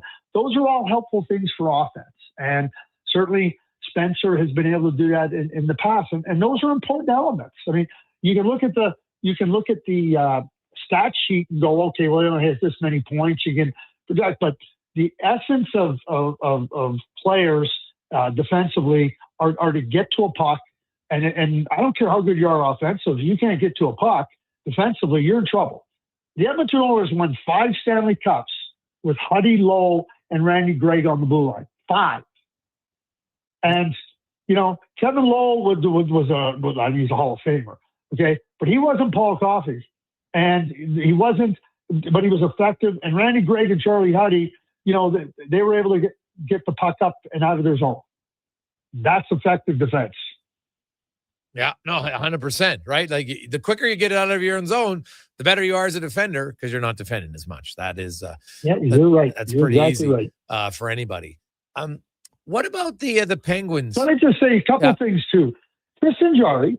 So Tristan Jarry, just quickly, I think he's got better athletic ability than Stuart Skinner. He's not as big, and he does handle the puck better than Stuart Skinner. Yeah, those are things. Listen, teams target certain areas of your team. If you can improve, Daryl Sutter, and I learned a lot from Daryl, but Daryl Sutter would say, geez, we all want to have this ideal of what we want. But if we can improve even marginally, that's an improvement. We can't turn a blind eye to improving marginally. And a puck handling goaltender, puck handling isn't about moving it. It's about getting to a puck, setting it for your defenseman and everything. So Jarry does that better than Skinner. He's a little more athletic than Skinner. Not as big as Stewart, but you give up a little to get something different. And that's where Tristan is at. Yeah. Looking at some other moves around the league, the Buffalo Sabres reports, Tim Graham, longtime beat reporter in Buffalo, writing that the end is near for Kevin Adams and that they're discussing change. Like, I never see anybody want to lose their job, but I think it's overdue, to be completely honest. In Buffalo, I thought that it was time for a change there. Is it just too easy, Craig, to think like they're just going to give it to Jarmo Kekalainen? I think Jarmo Kekalainen was hired to be the next GM of the Buffalo Sabres. I think that you bring in Jarmo, not somebody like Jarmo, you bring in Jarmo to get a feel for the organization. Gives him a leg up to kind of see where things are at, kind of get a feel for the people in the organization, get a feel for the players. And then at the very least, if the team functions and you feel Kevin can carry on, well, then now Jarmo becomes a very valuable part of Kevin's staff. If Kevin can't do it and they don't feel that he's the guy to do it, well, now you have somebody that's not coming in from the outside. I think that might have been one of the smartest moves they've made in Buffalo in a lot of years by bringing in Jarmo. And not saying you're going to be the GM, but in the eventuality that we have to make a change, we have somebody that understands the organization by having some experience being around the group. So I don't have any question in my mind that was, when they hired Jarmo, that was a contingency plan. And if Kevin goes out, I'll be shocked if he's not the next GM of the Buffalo Sabres. And deservedly so, I'll say. Yeah, okay, that makes sense to me. Craig, as always, man, have yourself a great weekend. And we look forward to chatting with you again next week. Maybe there'll be another trade. What do you think of Jarry coming? I think Jarry has better high-end ability than Skinner. I think at times he's shown the same inconsistencies, which I would put like 80%, 90% of goalies in that category. There's very few, right? There's very few goalies that are consistent. Like I used to look at Markstrom, 925, 901, 928, 899, like year to year. It's crazy. I think that both will benefit from a change of scenery. I think Jarry, there's some things. Hey, there's your team puts you on waivers. It's usually kind of the beginning of the end at some point when you're on a long-term contract like that. So I think you're always kind of waiting for this to drop. So him coming to Edmonton, where he won with the Oil Kings, he lives here. I think he'll love it. And you're playing a team that's like a legit cup contender. How can you not be excited? My one concern is Kulak, Skinner had a ton of playoff experience, and Jarry and Stastny have very little. And for a team that's going for the cup, I know you don't need everybody to have experience, but you need some. And I'll say this: I still think Edmonton, if Jarry's your main guy and he's more injury prone, not a ton, but he's more injury prone than Skinner, who's never hurt, you got to have a better backup because he might whisk 3 weeks at a time. I totally concur with you on all those aspects, and I think you just nailed it. The next step is upgrading the backup goalie. Yeah, I think that has to happen. So. I agree. Yeah. Craig, as always. Okay, have a great weekend, Jason. You too, man. There you go. There's Craig Button from TSN. Quick break. We'll come back. Month of giving, 833-401-1440. 833-401-1440. We're off to a good start. Need to keep it rolling. We need 9 $100, 4 $200, 1 $500, and 1 $1,000. That's not many. It's not many at all. All right. So let's get it going. We want to help out the Christmas Bureau. 833-401-1440 on a positive Friday. When you have lifting and material handling needs, Northwest Crane delivers. Western Canada's Sandy dealer, backed by the industry's toughest one. 3 years, 3,000 hours, no compromises. They service all crane makes and models with skilled technicians and deep industry expertise. Alberta owned with locations in Leduc and Grand Prairie and fully equipped service trucks. Northwest Crane keeps your operation lifting. For more information on sales or service, visit northwestcrane.com or call today. Scott McGilvery here, HGTV host and renovation expert. The one upgrade I know homeowners will love, better, fresher Culligan water straight from the tap. Culligan's Aquasential reverse osmosis filtration system takes your water to the next level. With up to 7 stages of filtration and 14 filter options, they're certified to reduce over 90 contaminants. Your tap water is about to get a major upgrade, safer water that tastes great. Get started with a free in-home water test at Culligan.com. Culligan, water you love. Whether you're a craft beer connoisseur or more of a wine aficionado, there's always something new to discover at Sherbrooke Liquor, a unique family-owned independent liquor store. The selection, incredible. The non-alcohol section is also very impressive. Sherbrooke Liquor, expert, knowledgeable staff with a passion for unique finds. More than just a liquor store, we're a community. Alberta's best, the one and only Sherbrooke Liquor. Wine, spirits, and oodles of beer. Visit SherbrookeLiquor.com. Boxing Week blowout starts early at the Brick. Find real Boxing Day prices early and beat the rush on the 26th. Score the best deals on electronics and appliances. Plus, save up to $1,000 off sectionals. Buy more, save more. Up to 25% off bedroom and dining. Up to 40% off mattresses. And up to $500 off big screen TVs. Don't wait for the crowds. Shop the Brick's Boxing Week early access event. Some exclusions apply. The Brick, saving you more. After 20 years, Canada's most prestigious international hockey tournament returns. The Camrose Viking Cup, December 28th to January 4th at Encana Arena. Tickets at vikingcup.ca. Brought to you by Sports 1440. Hey everybody, it's Chief Principe and Jason Stredler. Join us on a 7-night cruise through the Mexican Riviera, leaving from Los Angeles and including Cabo, Mazatlan, Puerto Vallarta, and more. While we relax and cruise the tropical waters and have some drinks with umbrellas in them, you could attend an intimate meet and greet with legends like Bill Ranford, Jason Strudwick, Kelly Buchberger, Ron Lowe, Jack Michaels, Louis DeBrusque, and more. Don't miss out on every hockey fan's dream cruise, the Edmonton Hockey Legends Cruise. It's going to be one hell of a trip. Price start at just $23.99. Part of the proceeds support the Ben Stelter Foundation and Kids with Cancer. The Edmonton Hockey Legends Cruise, July 2026. Visit cast.tours/Edmonton or call 1-833-347-7678. Book now and save $500 per cabin when you mention promo code Stingray Radio. That's cast.tours/Edmonton.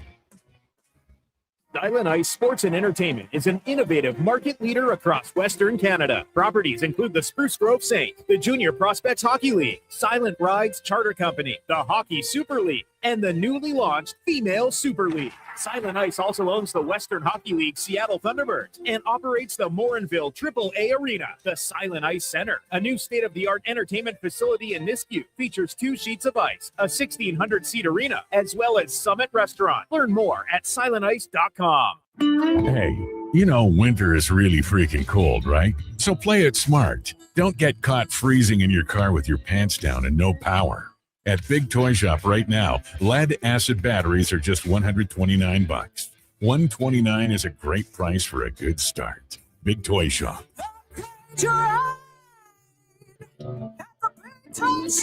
Power up and save some bucks at Big Toy Shop, 8315 Argyle Road, 780-298-2797.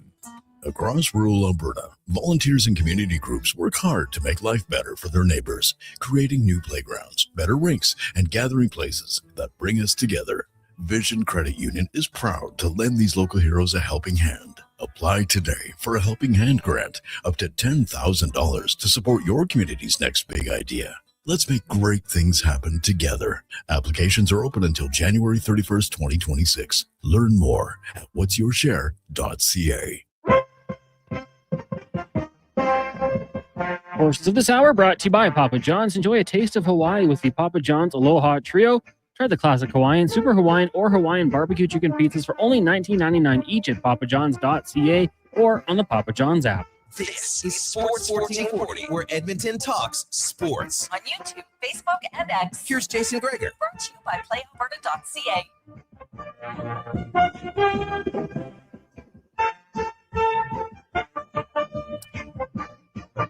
Welcome back on a positive Friday. How are you? Jason Gregor, Connor Halley, Sports 1440, sports1440.ca. Of course, a big day today if you're an Oilers fan. Lots of trades. Oilers ship out Stuart Skinner and Brett Kulak in a second rounder in 2029 to Pittsburgh for Tristan Jarry and Samuel Poulin, former first rounder who's playing in the American League. Maybe a change of scenery could help him. We'll see. Maybe a bottom six guy down the road. That's kind of the hope. And then the Oilers made another trade. They trade a third rounder in 2027 to Nashville for 25-year-old left shot, very good skating defenseman Spencer Stastny, who should make his Oilers debut tomorrow in Toronto. Now, I'll be curious if he can get a working visa in time. That might be the challenge because he's an American and now he's like Tristan Jarry's Canadian, so it's easy. He already has it. But when you're an American and then you get traded to a Canadian team, now you got to apply for a different visa, right? I know earlier this year when my nephew signed in Florida, he had to wait 3 weeks. Well, the government was shut down, so maybe that played a part of it. So I don't know, maybe because the Oilers are in Toronto, maybe they can work on it a little bit quicker. We'll see. But there's always those small little factors. You've seen it at the trade deadline. A guy gets traded, and then they're like, he's waiting on a visa, and sometimes it takes longer than others. So that it's not 100% certain Stastny would be ready to play. He's got to get a work visa. Jarry's different. He's Canadian. He can work in Canada. Doesn't need one. So just keep that in mind. Also, Jonathan from Culligan. Not only did they donate a package, he just donated $500 for our Pyramid of Giving. Thank you very much, Jonathan. That's awesome. And we got this coming in from Kelly. Hey, guys, I'm in for $1,000. Happy to do it. I grew up in a single-family home and was the beneficiary of the Christmas spirit. Glad to be able in a position to give back. Well, Kelly, that's awesome, man. That is an awesome story, and that's why I help. Because you know what? Sometimes when you give to strangers, you just give them hope and you give them an opportunity. And, Kelly's a great example of it. Right? Was able to come through and now be successful. So that's awesome, Kelly. They'll be reaching out. So we're looking for $100 and $200 donations now. I love it. 833-401-1440. We need 9 and 4. That's pretty easy. Probably could get 4 and 2 before the top of the hour, right? $100, $200. How about that? A few of you listeners, you can text in $100 or $200 donations. 833-401-1440. Now, let's speed things up because we got a lot to talk about as we get to the Racing Report brought to you by Can Torque, where Can Torque not only, geez, I should find my sheet. I've only been reading it for like 2 years. And I got a new sheet, but I can't find it. But you want to know the best way to beat the tariffs? Buy Canadian. Can Torque's product not only made in Canada, but right here in the City of Champions. Check it out, cantorque.ca. And Colin, we talked about it lots as Colin Livingston joins us about F1. I'll give him credit, man. Max and everybody, and obviously, I guess even McLaren, by getting the double disqualification, did make the final race pretty entertaining. And ultimately, Norris comes away with not the smallest of margin in history, but pretty close by winning by 2 points. Realistically, a 2-point margin is close on paper. It really wasn't as close as what it appeared. Obviously, McLaren made a bunch of mistakes towards the end of the year. Like you said, the double disqualification, killed a bunch of points. Obviously, Piastri had a pretty rough stint in the middle of the season that cost him a bunch of points, some pit strategy issues. 2 points is 2 points. Max never really had a shot. He did everything he had to do, dominated the race. McLaren did a really smart thing by splitting their team. So Norris started on mediums. Piastri started on the hard. So that kind of took away Red Bull's ability to play any real pit strategy, because really they only had Verstappen in the mix. Tsunoda really wasn't a factor for them. But yeah, at the end of the day, I think the right guy won. Great that Max had a little push at the end of the year. Really seemed that once they cleaned house by getting rid of Horner and moving up Laurent Mekies, everything seemed to gel. That some of that dysfunction was gone. But yeah, as hard as it is to believe, it's only I think it's only about 5 weeks until the 2026 car starts testing in Barcelona. They're back on track in January. 5-day test session, completely closed to cameras, reporters, everything. 5-day session. Teams can only run 3 out of the 5 days before the more public sessions. There's 2 more down in Bahrain before the season starts, but it's not going to be long that these cars are off track. It is, well, because next year is where the changes come in, correct? The 26 car. Yeah. So yeah, this was the end of this generation engine and chassis. So for the average viewer, will we notice any difference? Oh, yeah. Oh, really? Yeah, next year is going to be vastly different. So this was the end of DRS as we know it. So the drag reduction system where the rear wing can pop open when trailing cars are within 1 second in certain zones on the racetrack. That's gone. This was the last use of that. Next year, the teams use an active suspension where it's still in designated points, but if you're in a designated zone, you can activate your active suspension that it basically takes the front and rear wings and collapses them. But you can do that from the lead. You can do that trailing. So you don't have to be the overtaking car to get that advantage. The split this year, in 2026 is 50% power from the combustion engine, 50% of the power from the battery. So that's a big change from how things run right now. Apparently, there's a couple of tracks that have really long straightaways that they're actually going to have to throttle the car. They're going to have to lift off the throttle because they're going to run out of battery power before they get to the braking zone. So not really sure how that's going to work. Next year's cars are smaller, they're lighter, and they're getting away from this ground effect car that we've had, the last 5 years, where the car basically sucks itself to the ground. They're unbelievably stiff. They're very, they're not nimble at all. They're heavy. So hopefully next year the cars, they race a little bit better. They always start out racing very well. Somebody's going to have a bit of an advantage, and then within the first 6-8 races, somebody's going to develop something, and the racing's going to just continue to get tighter through the regulation. Mm-hmm.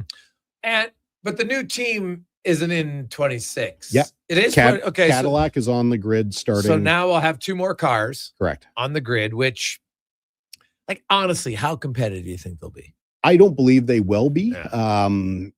There's so much that goes into it. I mean, they did a test recently where they took a Ferrari, because they have a partnership with them for the first 3 years to supply the power units.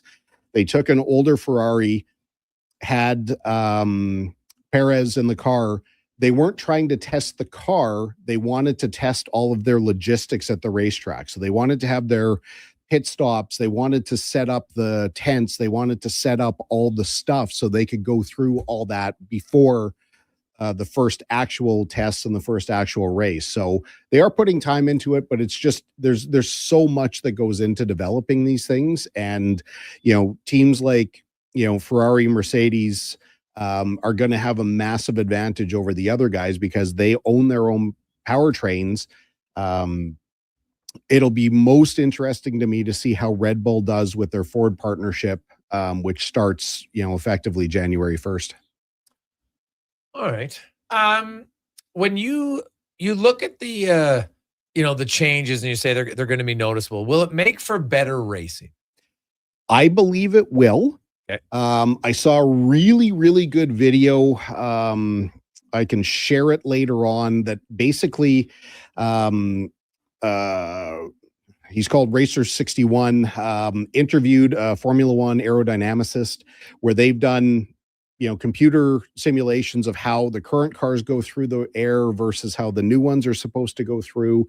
It looks like the new generation car is going to allow the trailing car almost 50% more air energy to their car than the current generation does. So in theory, it should provide better racing. Again, as we saw in the last regulations, once Red Bull kind of figured out the ground effect car, they were unbeatable for 3-4 years.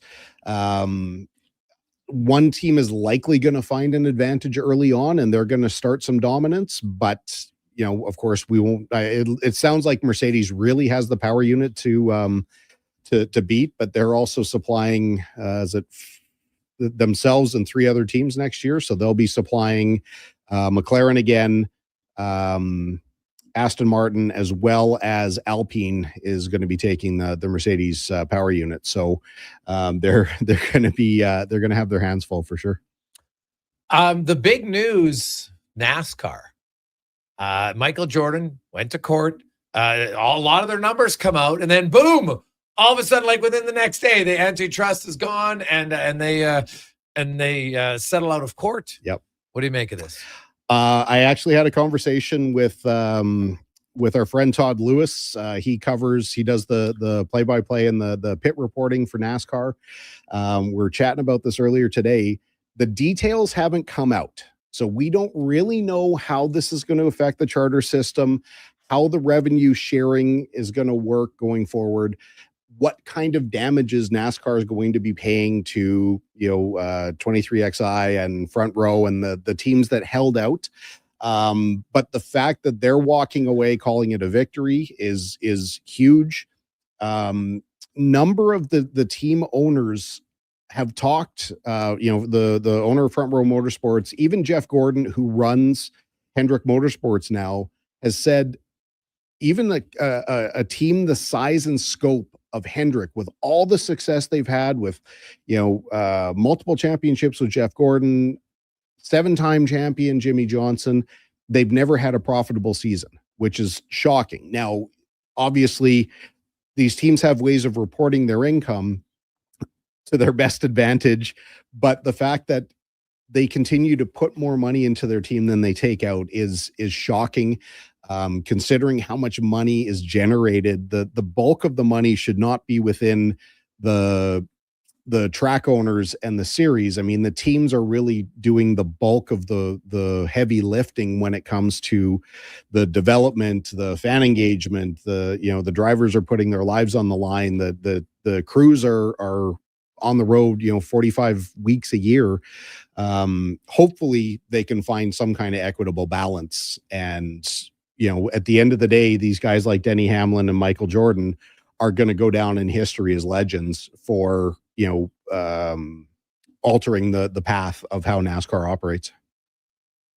Yeah, I'm very, you see how much, I wasn't shocked when it was like all these teams are losing all this money, right? And now sometimes people we're losing money and, to fix the books in different ways and all those sorts of things. Cause I'm like, well, if you're all losing money, how would it still be going, right? I don't know many people hey, guess what? I just want to lose hundreds of millions after hundreds of millions after hundreds of millions because this is awesome. It doesn't really work that way. So, but racers have a really strange mentality, though, and most of us do it because we love doing it.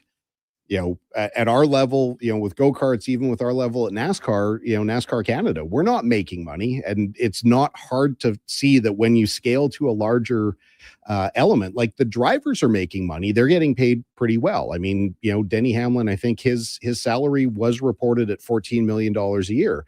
That's not bad. That's a pretty good salary. He's also in the very highest percentage of what NASCAR drivers are getting paid. But when a NASCAR team has the infrastructure, like Hendrick Motorsports is a monstrous complex. They have hundreds of acres. They've got multiple buildings.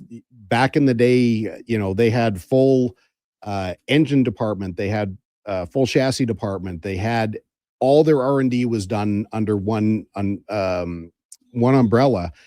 Nowadays, with the pre-approved parts and all the rest, they can't do as much as what they used to do, but they still carry crazy overhead.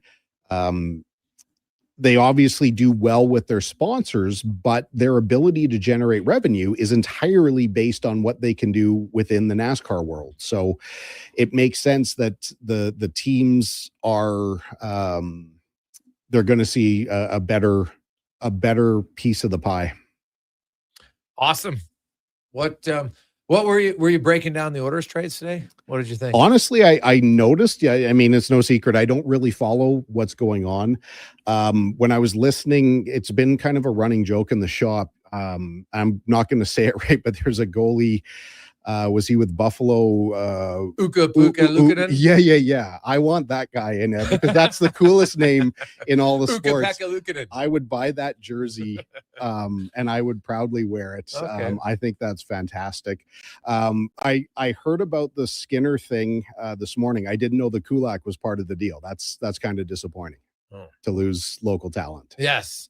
And, they'll go on. And now you get one guy back in local in Tristan Jarry, who does live here year round. And then you get another young guy in Stastny, and who knows? Is that Peter Stastny's kid? No, he's American. It's spelled different, but Okay. it's just pronounced the same. So that's my era. Oh, well, yeah, the Peter Stastny, a little bit, he's Slovakian, Peter Stastny was, I'm pretty sure. And, but it was, there's no E in their Stastny, but there's an N-E-Y in this Spencer Stastny's name. So yes, but it's pronounced the same. See, I like the Positive Friday. I like the upbeat environment, but Thirsty Thursday, there's always remnants. I actually have a gift for you before you leave. There's no empties. There's no samples. Dave left something for you. Oh, fantastic. It's a good thing you brought it up. He's a good man. I have it, so I will get you that during the break. All right. Have yourself a great weekend. We'll see you next week. It's Colin Livingston in the Race Report, brought to you by Cantork. Let's get to the Con Man and a Sports 1440 update. This is the Gregor Show, is always presented by PlayAlberta.ca. Sports update presented by Loca. Your next dinner is ready. Super easy. They have 2 locations. You go in store, but if you're too busy, go online. meals.loca.ca. Real chefs, real flavor, real food. Get a week's worth of familiar favorites and world flavors delivered to your door every Sunday. No prep, no hassle. Just heat, eat, and repeat. meals.loca.ca. This is the Sports 1440 update. In case you missed it, the Edmonton Oilers have acquired goaltender Tristan Jarry and forward Sam Poulin from the Pittsburgh Penguins for Stuart Skinner, Brett Kulak, and a 2029 second-round pick.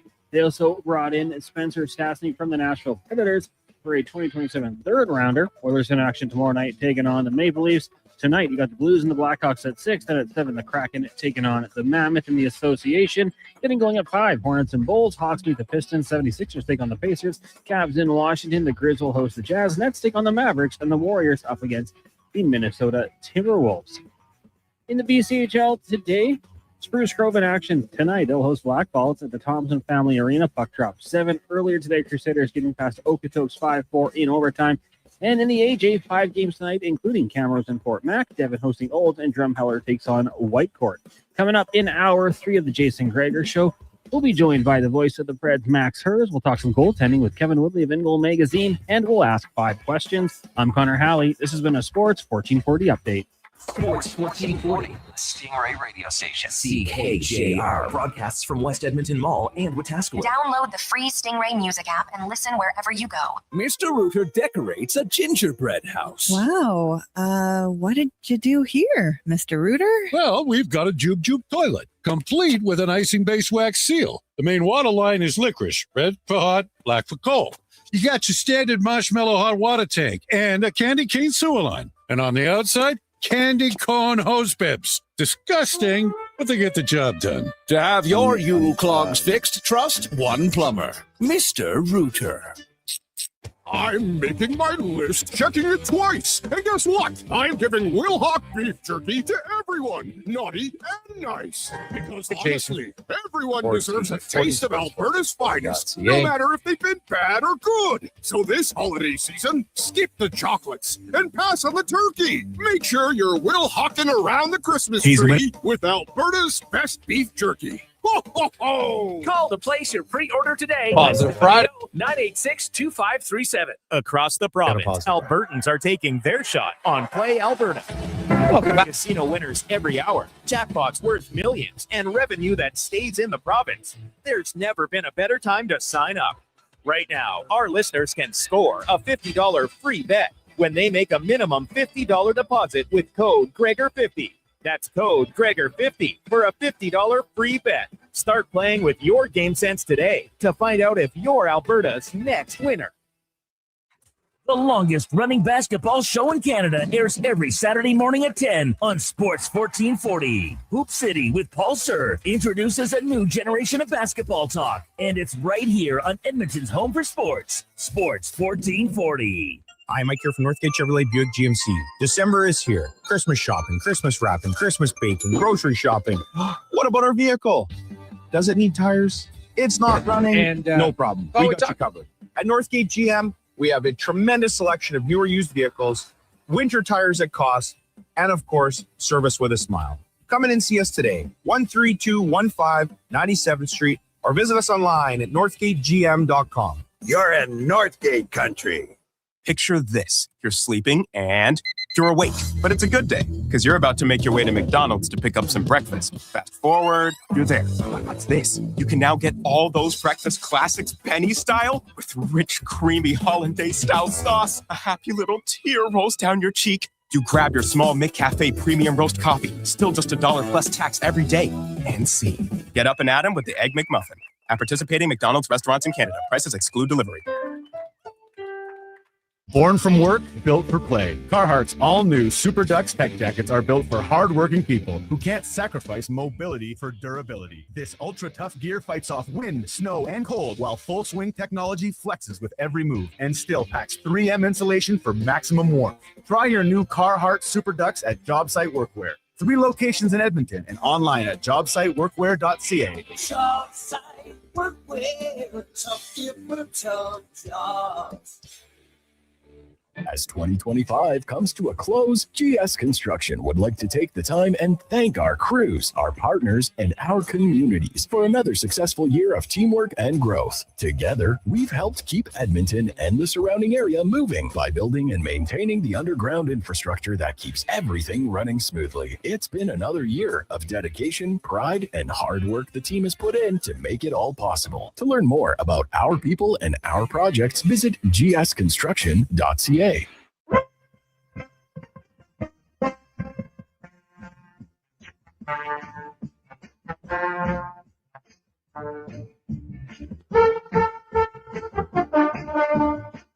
Portions of this hour brought to you by Leading Edge Physio, from weekend warriors to professional athletes, kids playing soccer to grandparents in the garden, rotator cuff tears and tendonitis to post-surgical knees and hips. We fix your body. Life shouldn't hurt. LeadingEdgePhysio.com. This is Sports 1440, where Edmonton talks sports. On YouTube, Facebook, and X. Here's Jason Gregor. Brought to you by PlayAlberta.ca.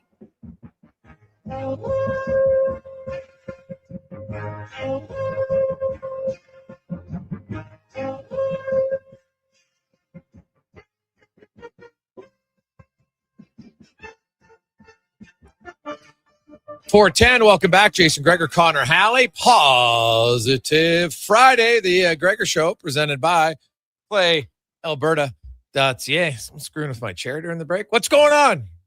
All of a sudden, I'm like way down low, but now it's all good. Who knows? Piston might have just exploded. Either way, welcome back. The Gregor Show, presented by PlayAlberta.ca, where $80 million tonight. Lotto Max. And 14 max millions. Your chance to win there. You can also get on the Jason Gregor Show odds boost specials. Check those out at playalberta.ca. Just click on sports and you'll see it on the left side if you're on your desktop. If on your app, it's right on the top. So very easy to find. And hey, we'll roll the dice. Probably should roll the dice. Like Connor McDavid, Multi-point game again? Would anybody be surprised? Probably not. The way he's playing right now with 5 multi-point games in his last 6 games, and now he's within 5 of Nathan McKinnon. Those two are starting to separate themselves a little bit from the rest of the pack in the Art Ross race. 833-401-1440, 833-401-1440 is where you can text us. Ryan just came in at $100 to get us closer to our goal today. And we've had a really good start to the day. And you know what? I love Positive Friday because I always like unexpected surprises. And I want to read this email. Hey, Jason, listening to the station all week and again today is inspiring to hear how much money you help raise and how many of your listeners get involved to help others. We are proud and honored to be part of the Sports 1440 group as an advertiser. We really enjoy our partnership and getting excellent feedback in our stores. Because of all of that, we would love to match the pyramid of giving today and help out the Christmas Bureau. Jason, thank you for always guiding these fundraising initiatives, and thank you to all the listeners who have and will donate, from Dale, Jimmy, and the Booster Juice team. Awesome. Dale Wisherwan, of course. Hey, there, you want to talk a great success story. How about Booster Juice started here and now is a massive company. It's awesome. Employ a lot of people, and Jimmy and the marketing team. That's great, man. Hey, 100%. We'll get you in touch with Stephanie at the Christmas Bureau. So, hey, let's fill it out. We've had a really good start. All we need is 8 people at $100, 4 at $200. Okay? 8, 4. That's 13 listeners. Right? We got the thousands filled out. We got the 500s filled out. So 8 and 4, it's 12, right? It is 12. Last I checked, Connor Halley. So 8 at 100, 4 at 200. Very simple. 833-401-1440. 833-401-1440. So, hey, let's help it out. That's awesome. From Booster Juice, make it a positive Friday for many people and their families for the Christmas Bureau. So $100 or $200 donations. That's all we need to fill out the pyramid. We got the big ones. Although, hey, if there's anybody out there that wants to add to the big ones, we'll always take more. We're never opposed to that. We will always take more. Coming up in the final 2 hours of the show today, we will hear from, of course, Kevin Woodley's going to join us in about 10 minutes' time. We got Mark Spectre joining us from Toronto. He flew in there to start the road trip for the Edmonton Oilers. And obviously there's a trade. And, hey, something he didn't know when he left for the trip is now he'll be seeing the Stuart Skinner against his former team game right away, because the Oilers and the Penguins play on Tuesday. So, yeah, both Jarry and Skinner, both teams. So the Oilers are on the road. They're in Toronto, Montreal, Saturday and Sunday. Meanwhile, Pittsburgh plays Saturday and Sunday against San Jose and Utah, and then they face each other on Tuesday.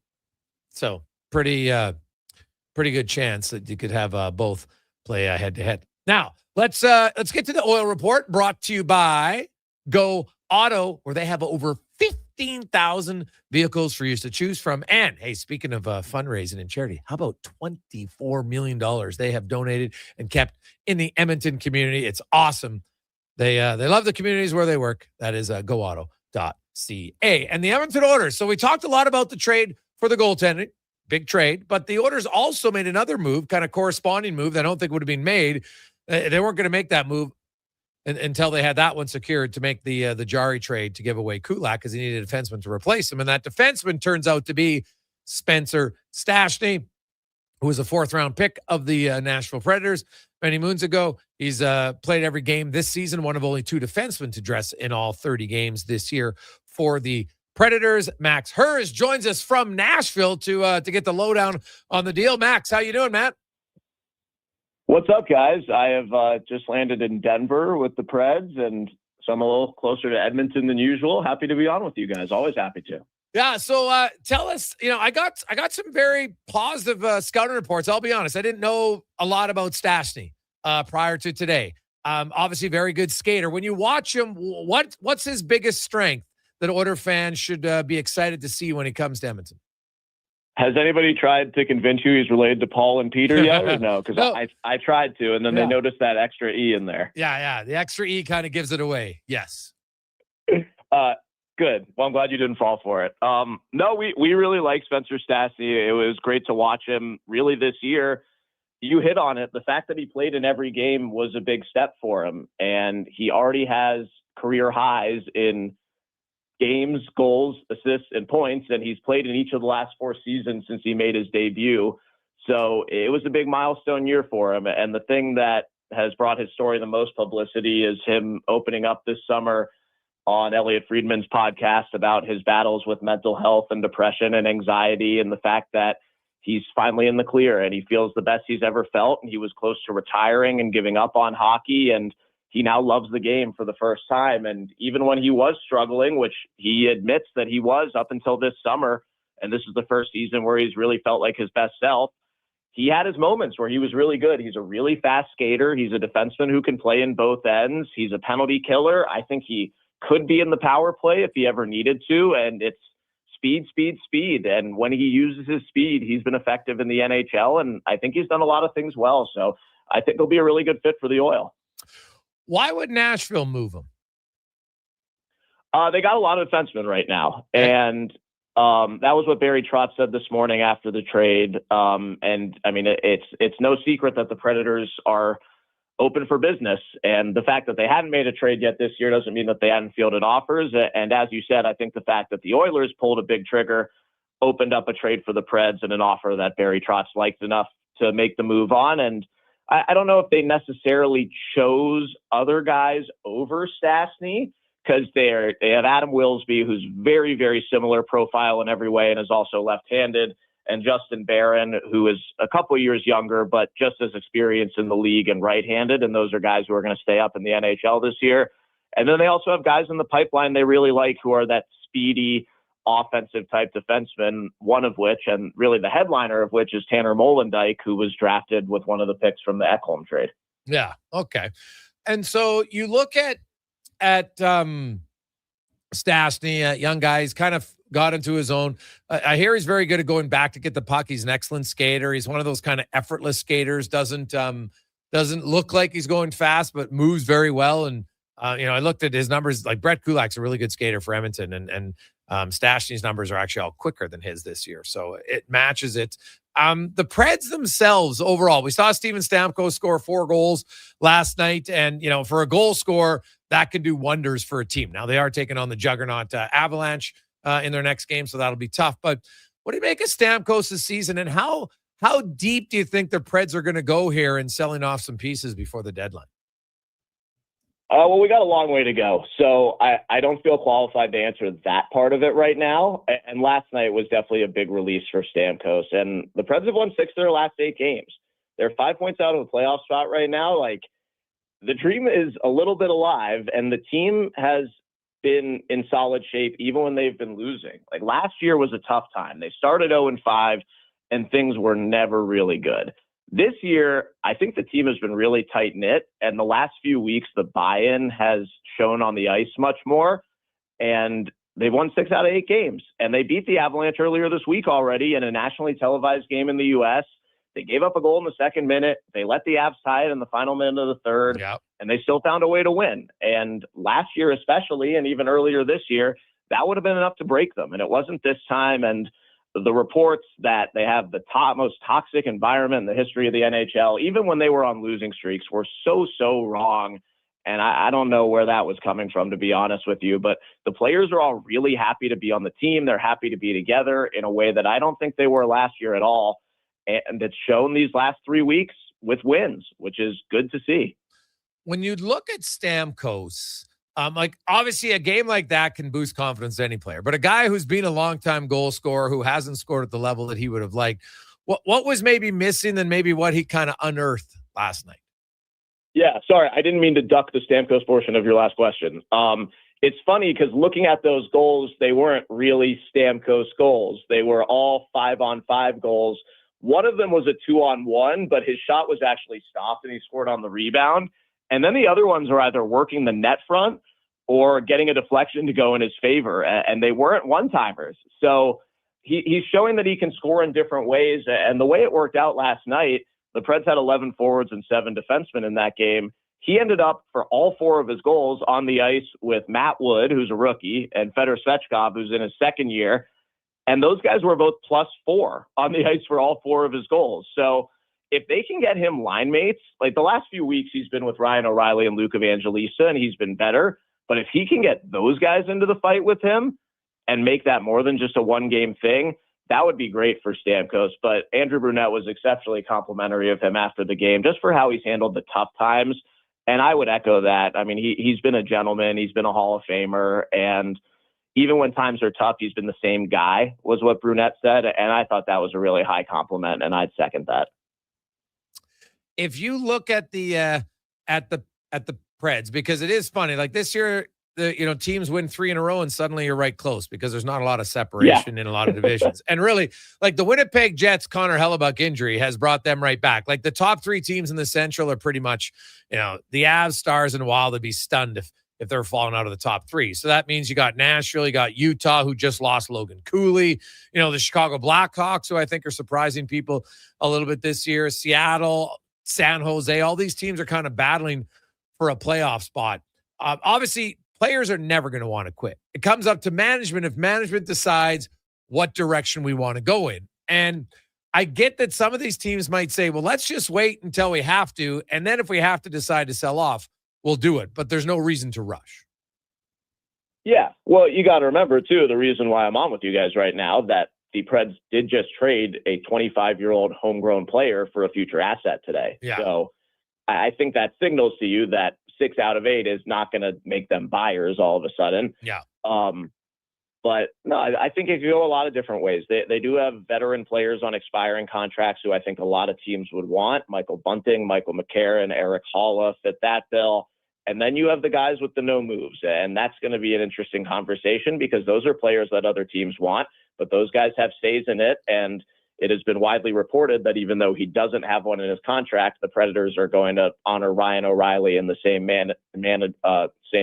area as if he had a no move, regardless of the fact that he does or not. So those are players that teams would really, really want. So it's a lot to be decided, but like I said, I think the trade they made today kind of answers that question for now.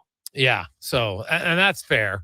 Yeah, it is. As an organization, if you're going into a retool or a rebuild, and it's difficult. Like you look at Nashville, they've got some young players, but all you got to do is look at the scoring leaderboard. You need a top 3 pick if you want a big time offensive player. Usually, right? Like, hey, look at Steven Stamkos. Where was he drafted? First overall in his prime, right? Like, and he was guy's gonna be 600 goal scorer for goodness sake. Ovechkin, Crosby, McDavid, like all of them, and Celebrini. Bedard. And Nashville has never really had like that dominant offensive player, Max. And Nashville has become a really good hockey market. I was there at the draft. It's unreal. People are super friendly, but they love their hockey there. Is the fan base, do they get they look around the league and say, hey, like the Oilers stunk for a while. Colorado stunk for a while. And that's what happens. Then you get good players. Are they prepared, do you think, to say, hey, you know what, we're okay with that because we want to get one of those guys for us? I don't think it'll get to that point. I will say the fan base is definitely fluent in the league in a way that they were not in the early 2000s and the early days of the Preds. Yeah. So they definitely understand it. But the Preds do really like their prospect group, and they do still need that blue chipper to headline it. But they have a lot of guys who were picked in the teens who they really like, who they're developing right now. One of them, Matt Wood, is in the NHL, and he's up there in rookie goal scoring leaders so far this year, which has been a pleasant surprise, and he's been exceptional in every way. Brady Martin is the earliest pick at 5th overall this year, and then they have a lot of guys who are either still in amateur leagues. Igor Surin is in the KHL, who was their first-round pick 2 summers ago. They have guys they really like, but they definitely could use that big name at the top of the list. That is Martin for now, but it's definitely something to consider when they're making the sell decisions down the road this season. Yeah, like you look, they had 3 first-round picks last year: Brady Martin, Cameron Reed, Riker Lee, right? And then 2 second-rounders. Yeah. So, you look and because if you want to rebuild, you can't just do it for 1 year. You need like at least 3 draft classes, probably 4, where you start to say, okay, we got some guys. And really, you could look back and say, hey, maybe Matthew Wood, maybe Surin, one of those guys. And then obviously you need somebody later on, like every team in the middle rounds. But when you look at their prospect pool and you talk to people in the organization, like, is there any kind of mid to late round pick that they're like, man, this guy's really progressing and we really like where he's at? Well, Riker Lee, I think, is definitely one, even though that's early, and he was 26th overall this year, and that was one of the picks that the Predators got for Yaroslav Askarov. That was the Golden Knights pick that went to the Sharks for Hurdle originally, and he's young. He's a long way away from the NHL. He's a true age freshman at Michigan State right now. But all three guys they picked this year, they really like. Brady Martin got his 3 NHL games. He was with the team for a few weeks before they sent him back to the O. And Cam Reed, who you mentioned, went right out of training camp, dealt with an injury in training camp, played in a preseason scrimmage, and then 12 hours later was named captain in Kitchener. Yeah. And that's someone who they have eyes on for leadership and a possible top 4D spot in the future. So it's those guys. And Molendyk has become a big name because of how great he was in juniors, but he was 24th overall too. So they've done well the last few years with those guys in the mid to late rounds who have progressed in a sense where they hope they can keep going in a way that Tomasino and Fabro and those types of guys did not, who they ended up trading away or giving up. Quickly, give me your thoughts on Reed Schaefer and how he's played in his 7 games with the Preds.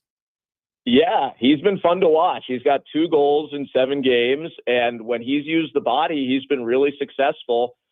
He scored his first NHL goal in his second NHL game, working the net front with his entire family in attendance, his parents, his grandparents, his girlfriend, all down from Edmonton, plus some family and from other places, his billets from Seattle. So that was really cool to be able to have them all there. And then on Tuesday night, he won a puck battle in the corner, knocked Makar over, and took the puck right to the net, and nobody wanted to do a thing about it. So they want him to use his size. They want him to play big. He's been playing bottom line minutes. He's mostly been 4th line, and he's had moments that flash. So they've been able to shelter him some, which is good. But when he uses the body, he fits in the NHL. So it's been fun to see so far. So thank you to the city of Edmonton and the Oilers for that. Max, I really appreciate this. Enjoy the trip. Good luck in Denver. Yeah, guys, I think your fans are going to enjoy watching Spencer Stastny. We loved him. We love getting to know him. He's a real smart guy. And we look forward to seeing him, I guess, in January. Yeah, we'll see you guys in less than a month. Yeah, so you betcha. I've lost track of time. Awesome. Well, fly safe. Have a good Christmas. Thank you, guys. There you go. That's Max Hers joining us from Nashville. So you look at a player like, it's interesting. I'd heard about the the mental health challenges that Stastny had, and you know what? He loves the game again. And because trust me, if you want to play in the NHL, you got to love it, because there's going to be days where it's hard. Just is, like a lot of jobs, but you got to love it ultimately. And when you do love it, there's a much better chance of success. You know what I love? Hey, I love it, the generosity of our listeners. Ryan, Allie, Lane, Chris came in at 100. David's in at 200. And man, we are getting closer. We also had booster juice that are going to match the pyramid of 7,500. So 833-401-1440. We're close.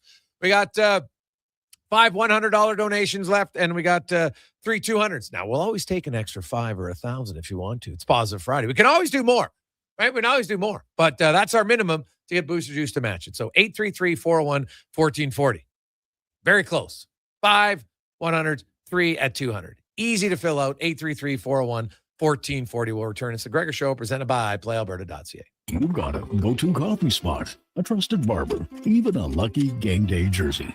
But when it's about looking your absolute best, there's only one name you need: Mr. Dirk. Family run since 1939, we're experts in crafting impeccable tailor-made suits and offering a wide variety of everyday styles. Pair that with personalized one-on-one fittings and the convenience of on-site tailoring. Mr. Dirk elevates your style game. Visit our Edmonton store or explore MrDirk.com. Score big on style with Mr. Dirk. At Papa John's, our butter chicken pizza is a Canadian favorite, and we think we know why. We start with a velvety, tangy, and subtly sweet sauce. Then it's our better ingredients: fresh, never frozen original dough, juicy grilled chicken, and crunchy green peppers and onions. Sounds delicious, right? Well, wait till you try it. It's butter chicken made better. Order your large butter chicken pizza today for only $19.99. Better ingredients, better pizza, Papa John's. Proudly locally owned and operated. And now Action Electrical's testing team is on defense duty. They're the guardians of safety and compliance, a critical part of any lineup. Precisely. They perform rigorous safety and code compliance testing for commercial operations. Think of them as The referees, ensuring everything is up to standard before disaster strikes. Their preventative plays are legendary, spotting faults early. Hire the Action Electrical team to bring home a win for your project. Visit actionelectrical.net. Edmonton's only 24-hour-a-day sports radio station can be heard anytime, anywhere. Sports 1440 is streaming on your phone, your tablet, your computer. Download an app today and listen to Sports 1440. At Fountain Tire, get up to 15% off select tires, up to $125 off a set of 4 select Goodyear tires, and $50 off $150 service until December 13th. Restrictions apply. Book today. Fountain Tire. We're on this road together, Canada. River Cree is the place for all your favorite sports. River Cree Resort and Casino, featuring UFC action and boxing live on the big screens at Tap 25, the MVP of sports bars, and in the Center Bar. Plus, catch this fall's biggest games. Every goal, every tackle, every home run. River Cree is also home to the Twin Rinks, where rec hockey and community teams come to play. Public skating available. Details at rivercreeresort.com. River Cree Resort and Casino. Excitement. Bet on it. Diablo Boots sells only Canadian-made work and biker boots made by Canada West. No American or boots made in China, so no tariffs. All of Diablo's boots have replaceable soles and heels for longer life. Sizes 6 to 14 triple E. Buy quality, buy Canadian. And support Canada West and Diablo, the two best names in the boot business. So save on boots by Save on Foods. That's Diablo Boots, 3340 Gateway Boulevard on the east side of Save on Foods. Buy Canadian. They're terrific. Reason number 37 why Nissan is built for our winter. Because winter getaways should be cozy, not cold. Kick's standard heated front seats and side mirrors help keep you warm and your view clear. That's winter ready. Now, lease a 2026 Kicks S front-wheel drive for $349 monthly at 3.9%.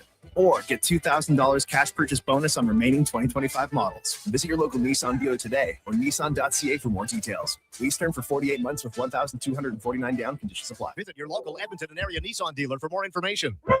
Portions of this hour brought to you by Northwest Crane, available for all your lifting and equipment needs, specializing in selling and servicing cranes. Get lifting at northwestcrane.com. The Jason Gregor Show, the best of Edmonton sports talk and beyond. This is Sports 1440. Presented by PlayAlberta.ca, Alberta's only regulated online gambling website.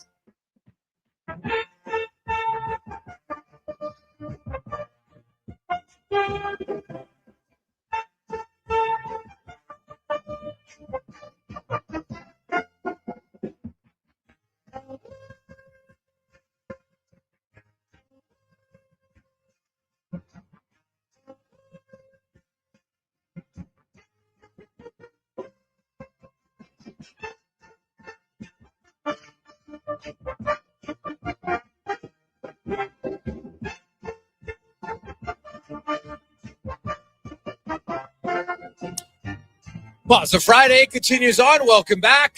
Hope you're having a lovely day. Jason Gregor, Connor Halley, as you make your way home. Oilers, of course, making a few deals today. Big one involving 2 starting goalies. Stuart Skinner goes to Pittsburgh along with Brett Kulak in a second rounder in 2029. And Tristan Jarry and former first rounder Samuel Poulin, who is playing in the American League, will report to Bakersfield, comes over from Pittsburgh. And the Oilers also made another trade as Spencer Stastny comes from Nashville. He'll join the team in Toronto. And the Oilers will ship off a third rounder in 2027. So there you have it. Kurt is in at $500 on the pyramid of giving. Yes. Always like when we get a few bonus spots. Nice. So that's great. We're still looking for 3 people at 200 and 5 at 100. 833-401-1440.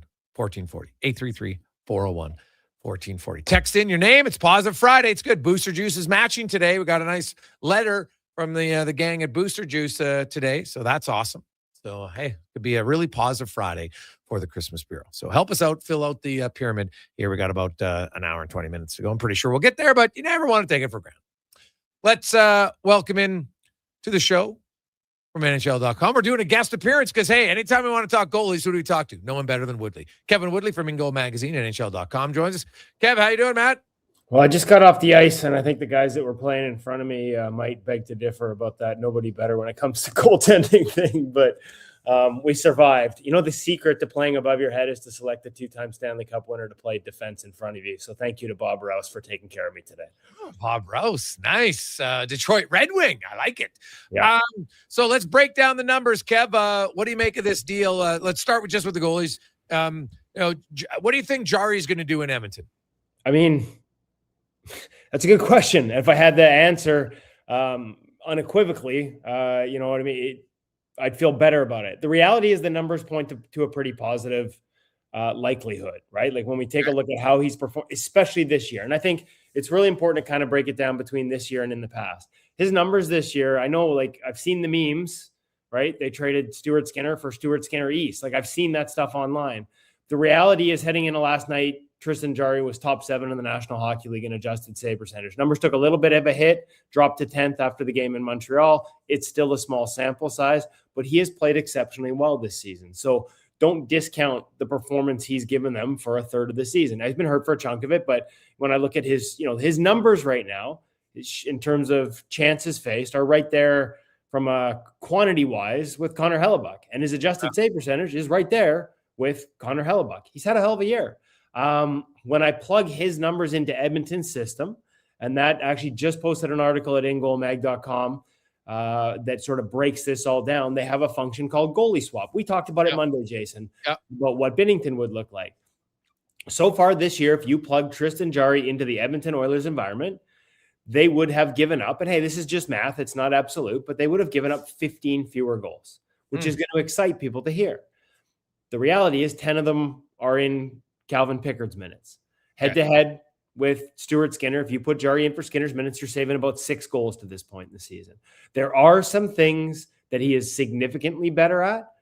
His results on breakaways are better. His results on rebounds are better. As a matter of fact, the majority of those 15 goals overall and the 6 head-to-head with Skinner are breakaways and rebounds. And so that's a major check, on his side. On the flip side, there are some things where his numbers are a little worse. And you'll see it technically, like his net play. They're in going in and out of the post, plays below the goal line behind the net. As much as he's worked on it over the past couple of years, it's still not necessarily a strength. Screens. He is not as big a body as Stuart Skinner. So there's 3 more goals that he would have given up behind traffic in Edmonton compared to what was in Pittsburgh. Broken plays. And this surprises me a little bit, but broken plays in low slot line. Couple of goals worse than what the Oilers have right now in net. So at the end of the day, it all comes out to a very positive, improvement based on the numbers. But obviously that's just one part of it, right? Like there's going to be an adjustment period. We talk about goalies getting traded. There's usually a formula. Like, have they been traded before is one of the first questions. Jarry hasn't. So he's going to have to get completely comfortable in a new environment. Now, the market, he knows. He's comfortable in Edmonton. But in terms of the rink and the people and the defensemen and reading off everybody, that might be an adjustment because he's never gone through this before. There are things he does well. Puck handling is an exceptional strength. Can you work that in? So, like, you have to add all those things up, and it looks like a net positive. The fear I would have beyond what the numbers say is, one, we've talked about how durable Skinner is, and Jarry's had a few more injuries. And 2, sort of that adjustment period coming here. Like, perfect world, I would have loved to have seen them together. I've talked to a couple of people that have actually worked with both of them, and they thought they would have been a great tandem together. But I understand the math and the salary cap numbers just don't work, and that's probably why Stuart Skinner had to go the other way. Yeah, no, that makes sense. You look at Jarry. We had Josh Yohe on. He doesn't have a lot of playoff experience, played 8 games. And Josh Yohe from Pittsburgh said, you know what, in the big moments, he didn't play well. That was his assessment into why Pittsburgh felt like it was time for a change. And, when he got put on waivers, a lot of people thought like that was the beginning of the end for his time in Pittsburgh. Other people have said, the noise at time in Edmonton has gotten loud and there's been some really great games for Skinner and then some tough games. And that sometimes just a change of scenery might be better for both players. What do you think the chances are Skinner stays in Pittsburgh after this season or even past the deadline? It's a good question. I don't know, because I talked earlier this week with you about, like, the one part I didn't see was him going back, just because they have so much young talent there. So my assumption would be probably not, to be honest with you. When I look at Artur Shilovs as a guy who's going to get more minutes, when I look at Murashev as a guy who is one of the top 10 prospects in the NHL, when you talk to goalie coaches around the league, and then Joel Blomqvist is also a guy that a lot of goalie coaches regard, if not in the top 10, then right on the fringes of it. So when you look at that sort of lineup that's coming up and that they're trying to clear space for, as much as you'd love to have Skinner's experience perhaps in Pittsburgh, and sometimes that can be beneficial behind a young team. When I look at their goalie depth chart, I'd be surprised if he's in their long-term picture, their long-term plans. And again, not having talked to anyone there, not having talked to their goalie coach, who, that's the other thing too with Jarry. Like, this isn't him resting on his laurels. Like, the season he had this year comes after a lot of work in each of the past 2 summers to sort of rebuild some elements of his game, with Andy Kyoto, the goalie coach there, with some consultants privately that I know that worked with Andy on that project. So there's been a real effort here. There's a couple, it's ironic to me, for sure. It's ironic that this move gets made after they move on from Dustin Schwartz as a goalie coach this summer, because he worked with Tristan Jarry in the summers every year, coming back to Alberta on a regular basis. He's one of the people that's worked with him consistently. The other thing too, that the numbers all look good for this season so far. And like I said, even when I plug the goalie swap numbers in, I think it's important to add this caveat, as I did in the story. That includes Tristan Jarry's year last year. Okay. So it's Edmonton's environment this season, but it's Jarry's numbers last year and so far this year. So the lion's share of those minutes are last year, when he was a goalie who finished in the 60s in adjusted save percentage out of 103 guys that played in the league, and spent time in the American League and cleared waivers. So that season is included. If you get him at the way he played right now, those numbers get even higher. The caveat is, in the last 3 weeks, there's been a shift. Like, his numbers are actually worse than Stuart Skinner's in the last 3 weeks. Skinner's actually started to play really well. It looks like the environment is starting to stabilize there, especially since December 1st. And so the timing of that, again, I wish they could have kept both. I really wish they could. And no disrespect to Calvin Pickard at all. It felt like, and talking to people that know them both, they felt like they could have really fed off each other in a positive manner as well. But I've also heard, that internally within the organization, there was a sense that they just couldn't lose again with Stuart Skinner. And so, as simple as that, couldn't take the chance of that happening again. Somebody else had to be in net. Yeah, I understand that. And I think we'll see if it pans out and is the right decision or not. But I wonder if, Edmonton eventually does. Now, there's a lot of people about Connor Ingram, because we get a lot of texts. Well, Connor Ingram. I know you talked openly, said, I'm not sold that the American League is the best league. He's not going to have great numbers in the American League because his game does not play great when it's scattered system. And that happens a lot in the American. Yeah, and he's had good numbers in the past in the AHL, so I should probably grain of salt that. But that was I talked about that when they acquired him. Like, the challenge was, I would have liked to have seen it happen in training camp, where he could have got a more acclimatized to the group there in Edmonton. The challenge was, by the time they made that trade, he absolutely needed to go play. But as I said, that he's a guy that reads the game exceptionally well and has a reactive element to his game. He's not, sometimes in the American League, you can just get away with playing a little deeper, a little more positionally conservative, especially if you're bigger, and playing a little hit me. And, that read element of his game, I think it's not necessarily lost in the American League, but it's something that works better, is more effective when he's on at the National Hockey League level. And, again, it's not retrospect. It's something that we talked about at the time of the trade. And so, it's important that they have eyes on him. And I don't, right? Like, so I'm not blowing smoke, haven't watched American Hockey League games with him in it. But it's important they have eyes on him so they can judge how much of this environment and how much of this is him before they go and make that move, if they do indeed at any point. Kevin Woodley from Ingo Magazine and NHL.com joins us. So you look at Jarry and how Edmonton's system, anybody who's watched the Oilers really ever since the Tampa Bay games, like, okay, they've figured out how to play. Now, last night, I thought Skinner was really good, especially on the penalty kill. He made some huge saves for them on the PK last night. And, Jarry comes in, and, they're probably going to face each other on Tuesday, funny enough, as the Oilers are in Pittsburgh right away. But, they go on the road. When you talk to goalies, and, I fully expect Jarry, he wants to play right away, right? What's the biggest challenge for a goalie when it comes to a new team? It's not so much systems because there are only so many variations. But we've talked in the past about, we do pro reads at InGoal where we sit down with NHL goalies and they walk us through their decision-making process, why they choose a certain depth, a certain save selection, why they flatten out because they think it's going to be a pass, what factors are involved. And a lot of that is offensive players, like handedness, the way they're holding the puck, little cues in their hips and their shoulders, tendencies they've seen in the past. That all goes into it. But a lion's share of it is actually how your guys defend in front of you. And part of that is system, but that's usually the easiest adjustment. I've done this piece sort of feel like almost every year at the trade deadline about, why it doesn't work, why you need to go early, like they've done here. Credit for that, much like Colorado last year. They made the move early rather than waiting to the deadline because there's usually not enough runway to make this adjustment. It's reading off the individuals. Knowing the system is one thing, but knowing how each guy plays within it in front of you and being able to read off that is such a big part of playing goal. And Tristan's a guy who's got a little flow to his game. He's not a sit back, play deep, spot to spot guy.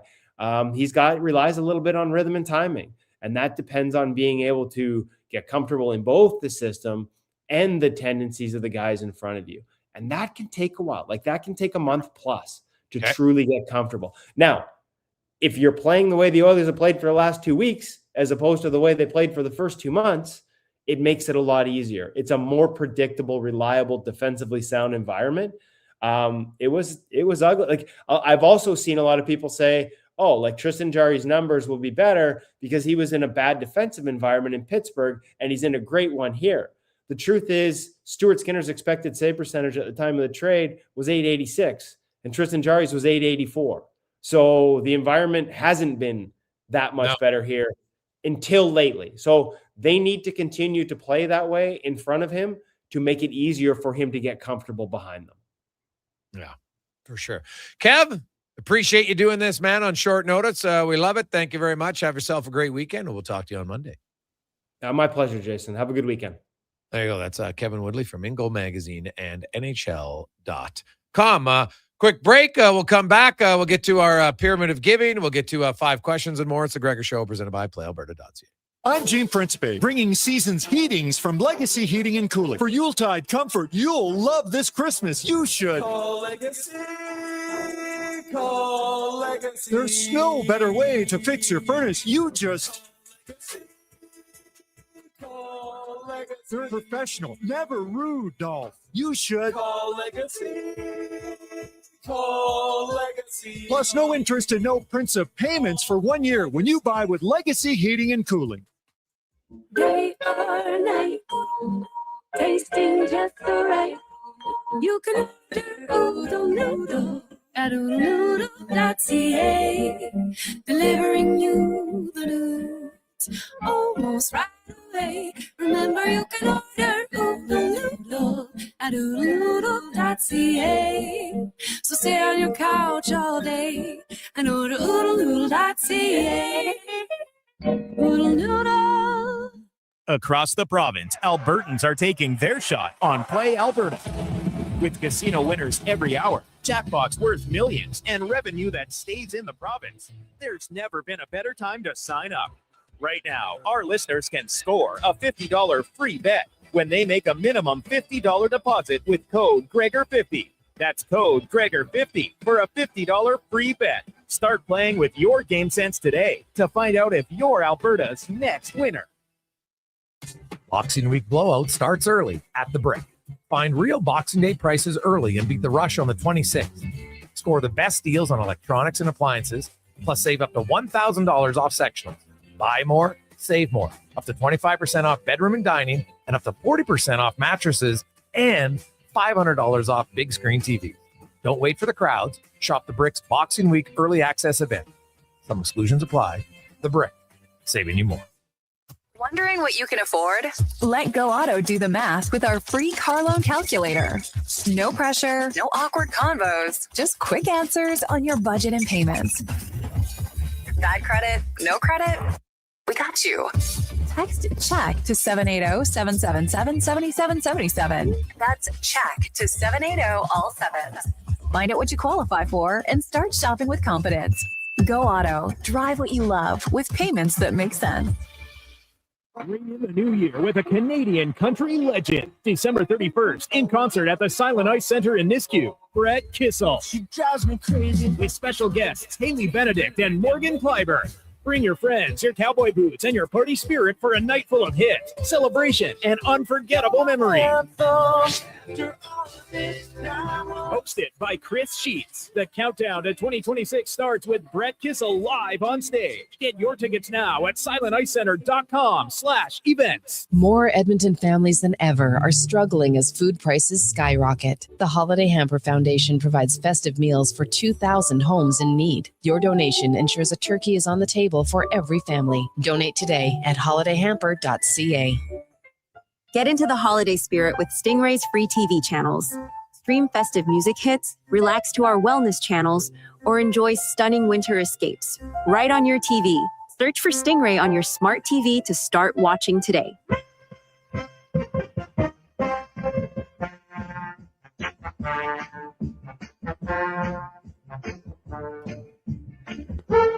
Portions of this hour brought to you by Cantork. What's the best way to eat the tariffs? Buy Canadian. Cantork's products not only made in Canada, but right here in Edmonton.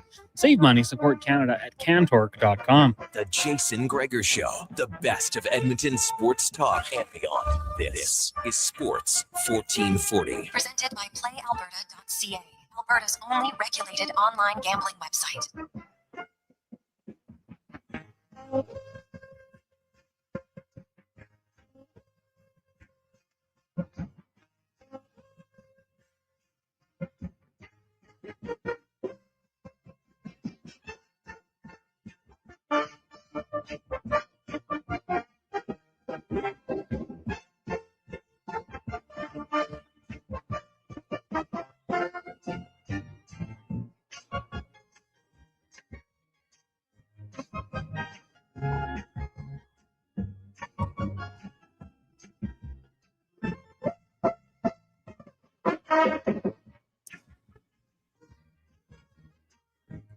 Positive Friday continues on. How are you, Jason Gregor? Connor Halley, Sports 1440, sports1440.ca, YouTube, Facebook, X, Instagram. Thanks for listening. Thanks for watching the show. We've had a very good almost 3 hours. The pyramid is almost full. And we had the nice email come in earlier this hour from Booster Juice. They're matching it. They offered to match it. Obviously, we're not turning them down. But we always got to fill it out. So we're close. We need 3 people at $200 and 5 at $100. Okay, 833-401-1440. 833-401-1440 is where you can send the donation, send your name and the amount, $100 or $200. That's all we're looking for. It'll be awesome. Be great to get before 5, final hour. See if we can do it. That's what is it? 8 listeners? Not very many. 3 at 200, 5 at 100, and boom, we are done. Now, while we wait for that, we get to the 5 questions brought to you by The Brick. Where? Brick, saving more is what they do. Furniture, mattresses, appliances, big screen TVs, and guess what? Starting today, the Boxing Week blowout starts early. Find real Boxing Day prices and beat the rush on the 26th to buy the best deals on electronics and appliances. Maybe you can do some early Christmas shopping. You don't have to go Boxing Day. The Brick and thebrick.com. It's time for 5 questions on the Jason Gregor Show. All right, Jason, do you think there is a clear winner in the trade today between the Oilers and Penguins? No. I'm not a big believer in the winner. I know everybody I'm going to give them a winner. Great. Like, what does it really mean? I could say I think this team wins and that team loses, and it means a whole lot of nothing. Like, the truth of the matter is the teams are in very different directions. For the Edmonton Oilers, for this to be a win, they don't have to win a Stanley Cup this year, right? They're looking for more consistent goaltending. You can argue in one sense it's a big win because now they know who their starting goalie is for the next few years, and he's already under contract. They know that what Tristan Jarry is making this year and for the next 2 seasons. They didn't have that with Stuart Skinner. But they also don't have playoff experience that Skinner has. They probably have a little bit more consistency, but not a ton. I think some people think Stuart Skinner is like the only inconsistent goaltender in the league. And it's wrong. Now, when he has a bad game, it seems to be maybe worse than others. So you have like a 785 save percentage, and then it's just compounds. And so it makes it harder overall for the numbers to look at the end of the year. But I think that Edmonton wins in the sense that they get security of who their starting goaltender is. They're losing their question marks in the experience factor because not only Skinner, but also Brett Kulak. Yeah, I'm with you. I mean, hard to say right now. I don't think there is a clear-cut winner. If it's one player for prospects or trade pieces, draft picks, then I'm like, okay, the team that gets the player and the best player probably wins today. I don't think we can do that with this trade. I think it's going to wait till at least this summer and then see what happens. If the Penguins, let Skinner and Kulak both walk, then, maybe the advantage goes to the Oilers. But right now, definitely think it is too soon for a definitive winner. Now, question number 2 for you. With this move, when or if do you think Connor Ingram could make an appearance for the Oilers? Well, I still think he needs to bring together some consistent games, and that my understanding now. Honestly, I've only watched 2 of his games, so I'm not going to sit here and 2 games is not enough. So I talk to people who watch all the games, and there's times when it looks like okay, he's coming around, and then there's a little bit of a step back. Kevin Woodley talked about how his style of play isn't necessarily the best suited for the scrambliness of the American League. So I'll say this. Probably not until the new year.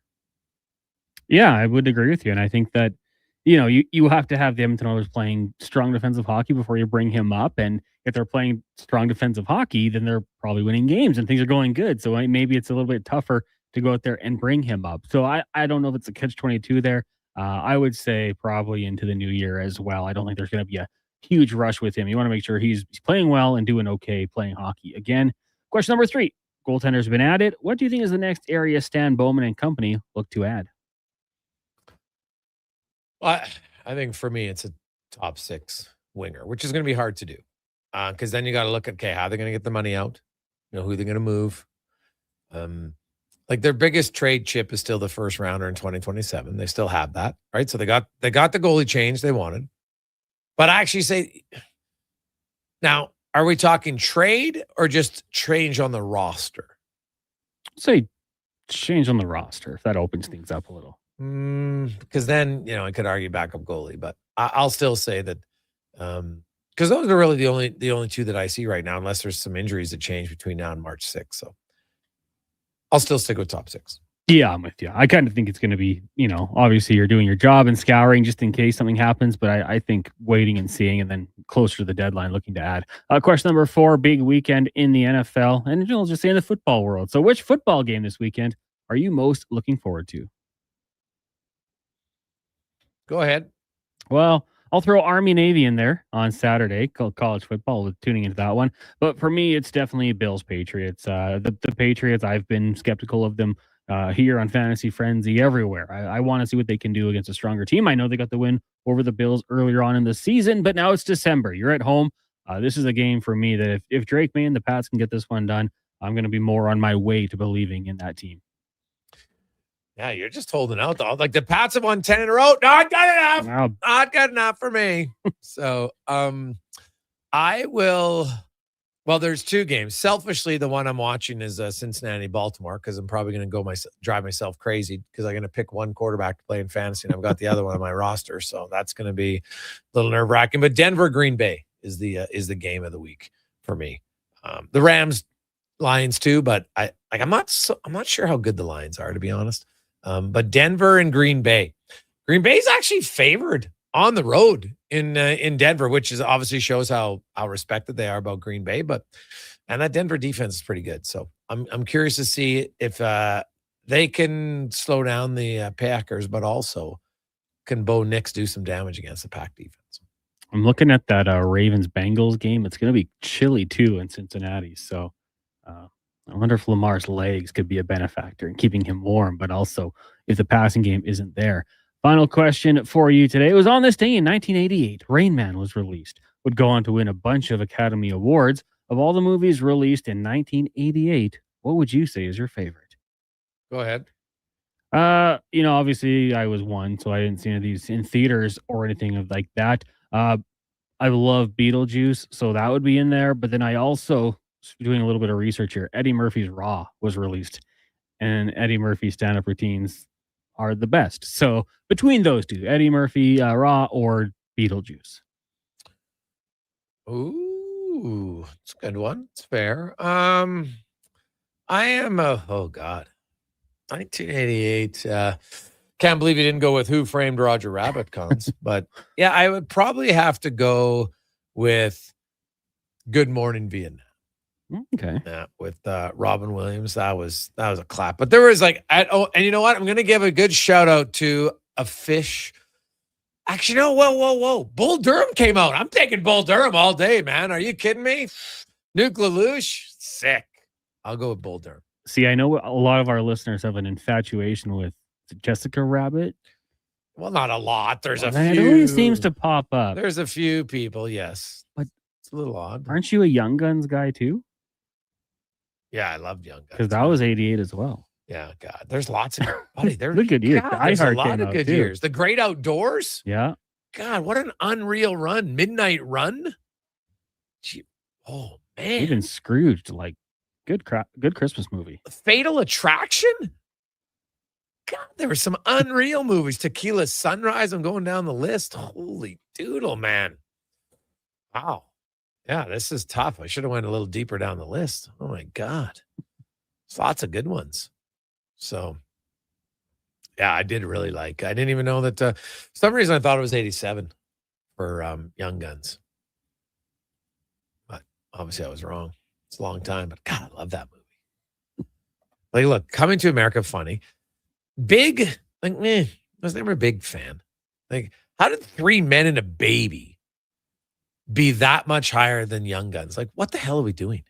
3 Men and a Baby is terrible. Biloxi Blues. Oh. Now, was Tom Selleck big in 88? Oh, probably. Could that have been it? Yeah, the mustache, or I get it. Ted Danson. Pretty good cast. Yeah, I guess because Cheers. What was the PI for Tom Selleck? God, I can't remember the name of that show off the top of my head, but I get why Die Hard was up there. Come on, Die Hard was Magnum great. PI. Magnum PI. That's it. Yeah.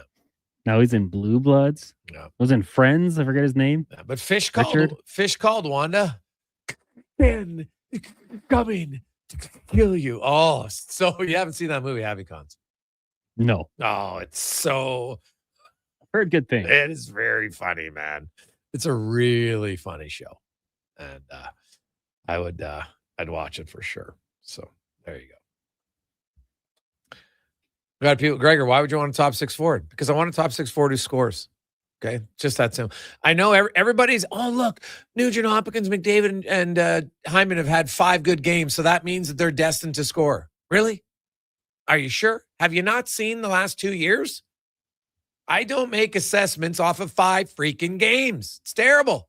Nugent Hopkins, the coach has said it publicly. The player said it publicly. I think he's better as a third-line center. Better at center. He's playing really well now. It's awesome. It's a good fix. Get a scoring winger. And then you have 3 lines. It's better. Nuge is not a big productive player 5-on-5. He never has been. It would be lunacy to think that suddenly it's going to happen. It's never happened. It hasn't. That's okay. But it hasn't happened. So because, and oh, by the way, like McDavid had 4 points last night. Awesome. How much of it had to do with Nugent Hopkins? Not a ton.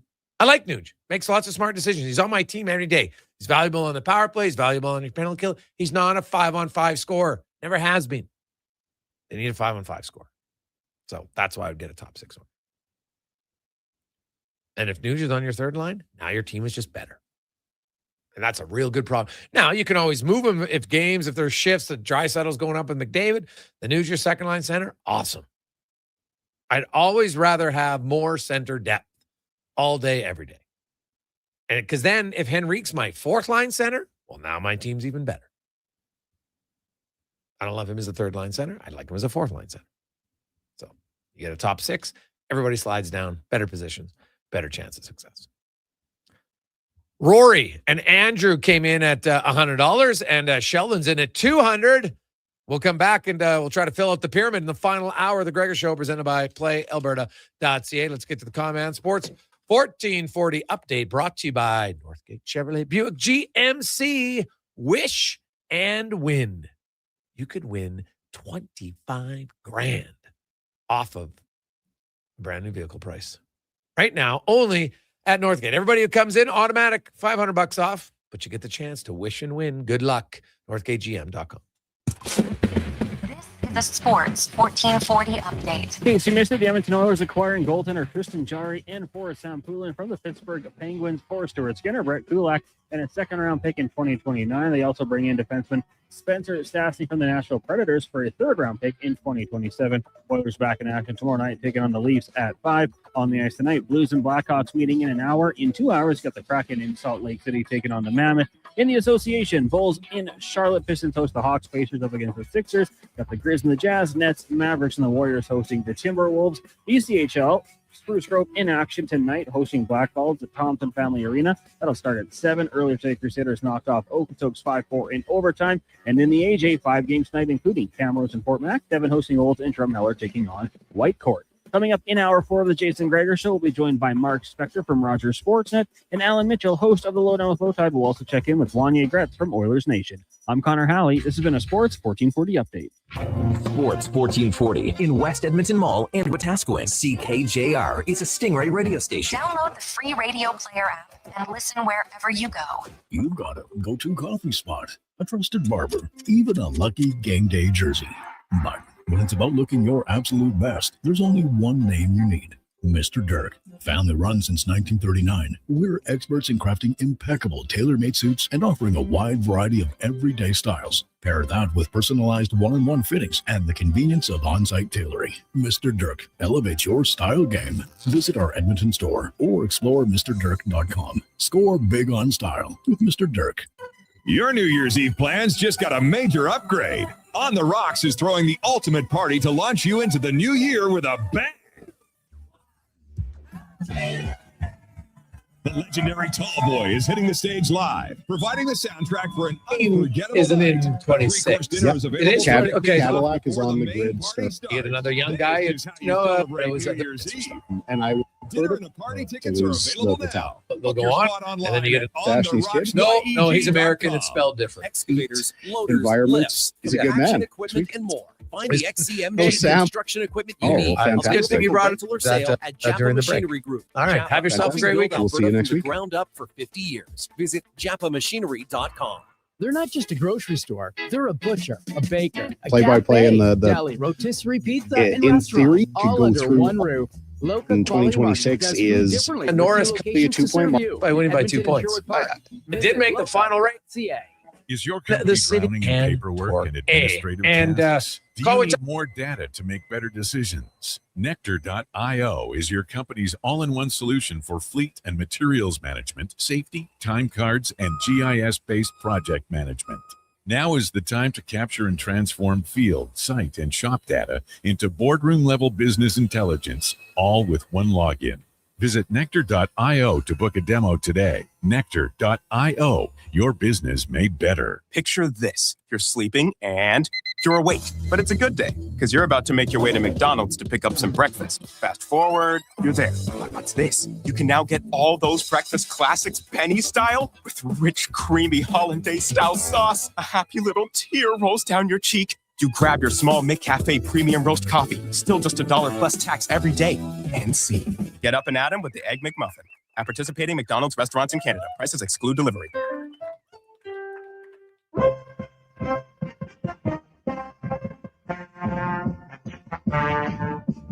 Portions of this hour brought to you by Crystal Glass, your clear choice for residential windows, locally manufactured and installed. Crystal Glass provides a beautiful product and incredible customer services for all of your residential needs. Call 310 Glass or visit crystalglass.ca for a quote. The Jason Gregor Show, the best of Edmonton sports talk and beyond. This is Sports 1440. Presented by PlayAlberta.ca, Alberta's only regulated online gambling website.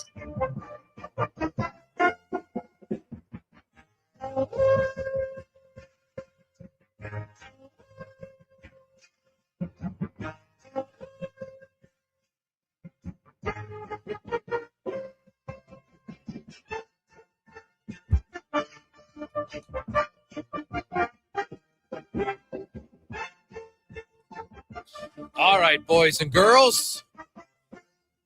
Welcome back Jason Gregor Show, Sports 1440, sports1440.ca, YouTube, Facebook, X, and Instagram. Also, Oilers Nation. Instagram, thanks for listening. Thanks for watching. Hope you got big plans for the weekend. Something tells me a few of you are going to be watching the games, maybe a little bit closer now. A few new players. Tristan Jarry, likely to make his debut for the Oilers tomorrow. Also on defense now, a little bit different because he'll need a working visa.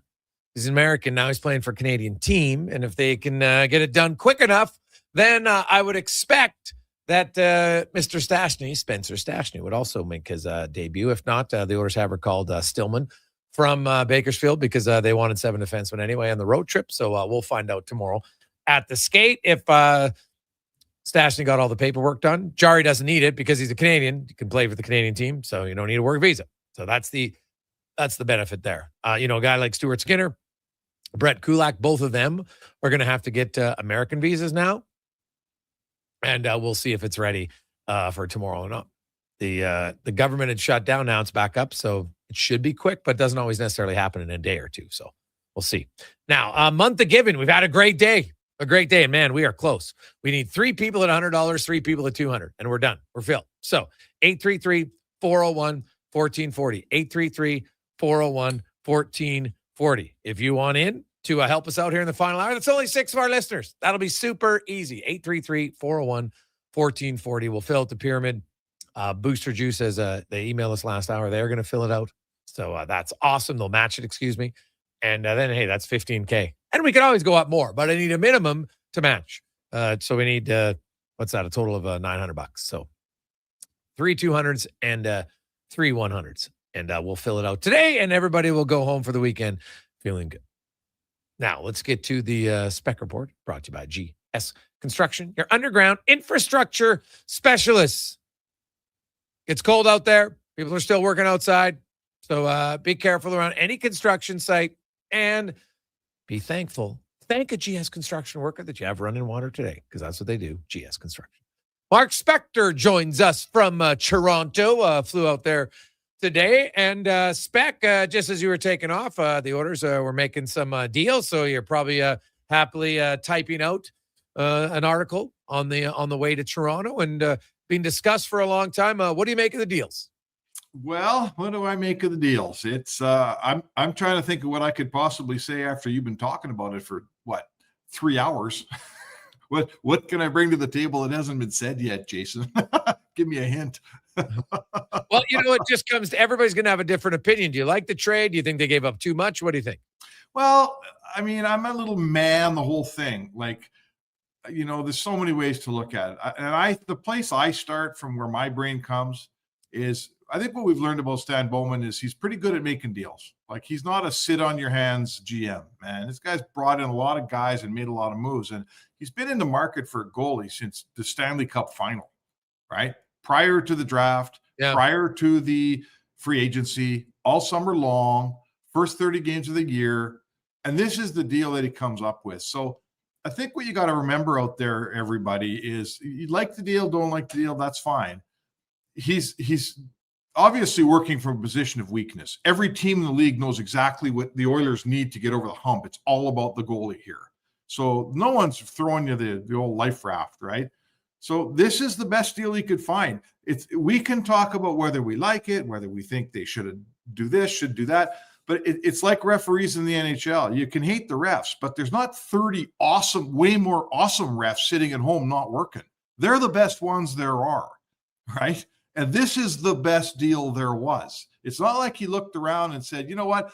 I think I won't do that Shesterkin or Sorokin deal. I'm going to do this one instead, So this was the deal. I guess the only part of it that leaves me wanting, and I think all Oilers, the Oiler fans as well, is in the end, they're stuck with a 1 and a 2. I think that when your goalie is only as good as your top goalie is as good as Skinner or Jarry, I think you need a 1A and a 1 and a 1A. So in the end, I don't think their goaltending is going to make me satisfied until, frankly, either Calvin Pickard plays a ton better or they find a guy that's better than Calvin Pickard to play with Jarry. Yeah. I I don't know if this means they're completely done yet. Hey, they do have Ingram, and we'll see. I'm assuming at some point Ingram's going to get a look. I could be wrong, but I would think he would. He's got like an 868 in the minors, so but he'll get a look as soon as he deserves a look. Yeah, I talked to Kevin Woodley, and Kevin Woodley had outlined it beforehand. He goes, "Man, your goalie in the American League, his style doesn't play great in chaos, right?" And like save percentage is one stat, and I've learned that save percentage isn't always like how many quality chances he has. Low save percentage. Like, is his save percentage 870? His expected save percentage is 850. Well, then he's actually playing better, right? So I do agree with you. Yeah, you'd want some games to it, but all I know is I don't think that Pickard's the long-term answer, especially because Jarry, while it's not much, he still has been injured more than Stu Skinner. Yeah. And you know what else would I think coming down the pipe here that we all have to remember? Didn't we talked about this? Now that you have to have a cap compliant playoff roster, there's not going to be any $3 million backup goalies sitting on the bench wearing a ball cap. You know what I see? This is me looking in the crystal ball.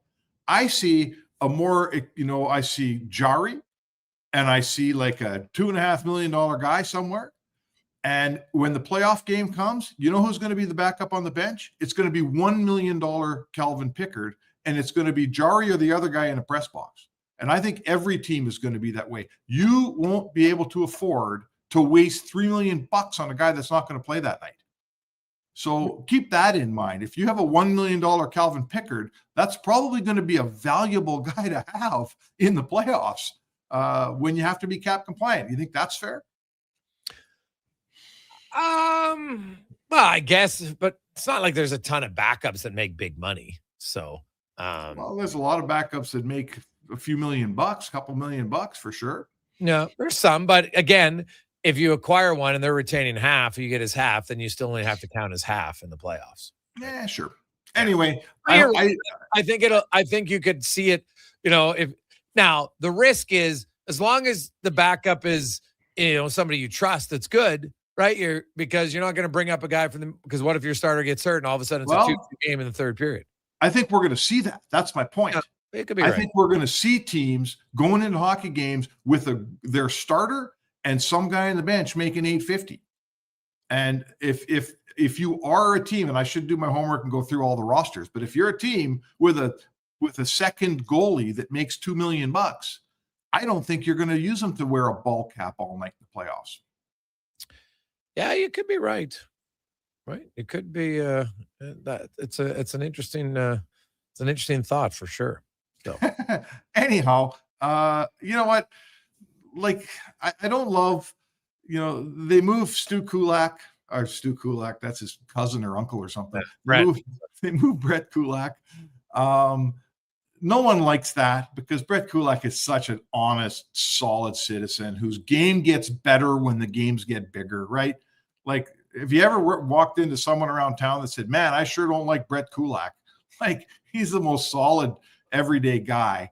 But he's a $2.5 million third pairing defenseman. And at the same time, this team is getting a little younger. Like, none of this matters till they win a cup, Jay. And I get that. It's all about a cup, and that's all that matters. But you got to give Bowman credit. He's kind of bringing some youth in here. He's got Savoy coming in. He picked up Ike Howard, right? He's got Stastny, who everyone says plays the game a lot like Kulak, but he's 5 years younger. I don't mind that part of it, but you know what? It's not about tomorrow around here. It's about today. Yeah, I would agree. What about the Nashville trade? Well, I mean, again, like I heard someone say, how can you get rid of Kulak in the same year you lost Stetcher? And I guess my answer would be yes. You just lost two defensemen who could play in the league, but you brought in, you lose Kulak, but I'm going to say to you that I'd rather have Stastny than Stetcher. So yes, you lost Kulak in the deal. I think this tells us that Stan Bowman wasn't going to sign Brett Kulak this summer anyhow, right? Mm-hmm. I think we could probably agree on that. So he makes this deal. Again, Stu Skinner's making 2.6. If he has a real good year, let's hope he has a good year. It's going to be a $6 million goalie. How many guys are going to the negotiating table off of 2 Stanley Cups the last 2 years? He'll get $6 million for sure, maybe more. So I get it. right? He's got to manage his cap at the same time. In the end, if Jarry plays and is great and they win, it's a good trade. If Jarry doesn't play great or gets hurt and doesn't win, it's not a good trade. If this is a trade, we're looking at this one in hindsight all day long. Yeah, like it is. Yeah, no, that's fair. Well, any trade, you know, like I'm not a big believer in having to declare winners. You don't always have to win a trade to be a good trade. Both teams can have success, and it's fine. As long as the guy you bring in plays well, it's irrelevant what the guy does at the other team. It really is. The point of the trade is you're making your team better. That's what it is. And I think people get, oh, I got to have a winner and we got to have a loser. Not always, right? Some trades there are clear winners, right? But lots of times people declare a winner on day one of the trade. It's idiotic because no one knows what's going to happen. And like, what if Tristan? So if the Oilers don't win the cup this year, it's like, oh, they lost the trade. Well, what if they win the cup next year? Now you're going to change your mind? Can't change your mind. It's either he lost the trade or won the trade. So which one is it? Yeah, that's fair. I mean, I look at Tristan Jarry and I say his numbers, his regular season numbers, and you can't judge him in the playoffs because their team just hasn't played enough playoff games and they haven't been a very good team. But his regular season numbers are slightly better than Skinner's. And for a team that's nowhere near as good, Pittsburgh's nowhere near as good as Edmonton in the last few years. So theoretically, he comes to a better team. His numbers are even better. Like if you thought it was going to work out that way, and that's what Stan Bowman would tell you, then great. You probably have a good trade there. But you know what? When the playoffs start, you know, I know a goalie in Winnipeg who's got lights out numbers all year. And when the playoffs start, they're not so lights out anymore. And we're not going to find out that about Jarry until he gets there. And let's hope for his sake when he gets there, his game stands up, right? Let's hope he can play in the playoffs. Yeah, no, it's very, well, hey, you hope so. You'll never know until he gets there. That's just that's just the truth about it, for sure. Now, have you heard anything about? Are they confident that Stastny will get his work visa in time? I don't know. I haven't seen the team. They came in after I did. It's a good question, and in today's world of American immigration, it's probably a lot more complicated than it used to be. He might have to get a DNA sample before he's allowed to play hockey. I don't know. Well, he's American though, so that does help him. I know, whatever. But I honestly don't know. But he's got to get the Canadian one, right? So yeah, he's got a Canadian work. Usually it doesn't take that long, especially being in Toronto. There's consulate here and all that stuff. They should be able to pull that off fairly quickly. Yeah, you would think so. Speaking of the Leafs, Spec, you're into Toronto. They had not a great performance last night. Had a 2-0 lead, ended up blowing it, lose to the Sharks. Yes. Keep winning and playing well. What's the vibe in Toronto? What are you expecting tomorrow? You know what? I think one of the things they're quite concerned with here is Oliver Ekman-Larsson. I have not heard if Berube came out today with a statement. Have you heard anything on his injury status, Jay? Yeah, I did. I read there. Chris Johnson read that he was really sore last night, but he was like he was going to get tested. He felt like, you know what? I think it might be okay. So that was the thing I read this morning about that. Okay, well, that is their defense is light. They're light on D-men there. So they need Oliver Ekman-Larsson, whatever he makes, and you might say he's overpaid and all that. He's still a really good player. And when you take him out of your lineup, that leaves a big mark. So for their sake, hopefully he's playing. Other than that, I mean, what's their power play at, Jay? Like 14%? It's not working in Toronto here this year for some reason. I'd call it maybe they're still trying to figure out how to run that offense without Mitch Marner, one of the biggest parts in it. I'm not sure exactly what their issue is, but they're not scoring much. Matthews isn't having a great year, and the power play is awful. So they got to get going around here. There's some teams starting to kick it up in the East, and they're not one of them yet. No, not at all. They've kind of going up and down a little bit for sure. Yeah, they are, man. So you know what? It's going to be fun. A Saturday night in here. I'll tell you what, I'm looking forward to seeing, a game tomorrow night in Hockey Night in Canada, Toronto. Please, Jay, tell me that the coaches and the managers aren't going to screw up a Jarry versus Skinner Tuesday night in Pittsburgh. Tell me we're not going to get like deprived of that, are we? I wouldn't think so. Usually they're pretty on the ball to, they recognize guys want to face their former teams, right? Come on. Yeah, like it's many people across the hockey world watch that game? Like that'll be a Sydney against McDavid, Jarry against Skinner, a Tuesday night. There's nothing else going on. There's no Monday Night Football or anything. That would be a huge game on the hockey landscape. They got to do it. Yeah, no, that's fair. And I look at the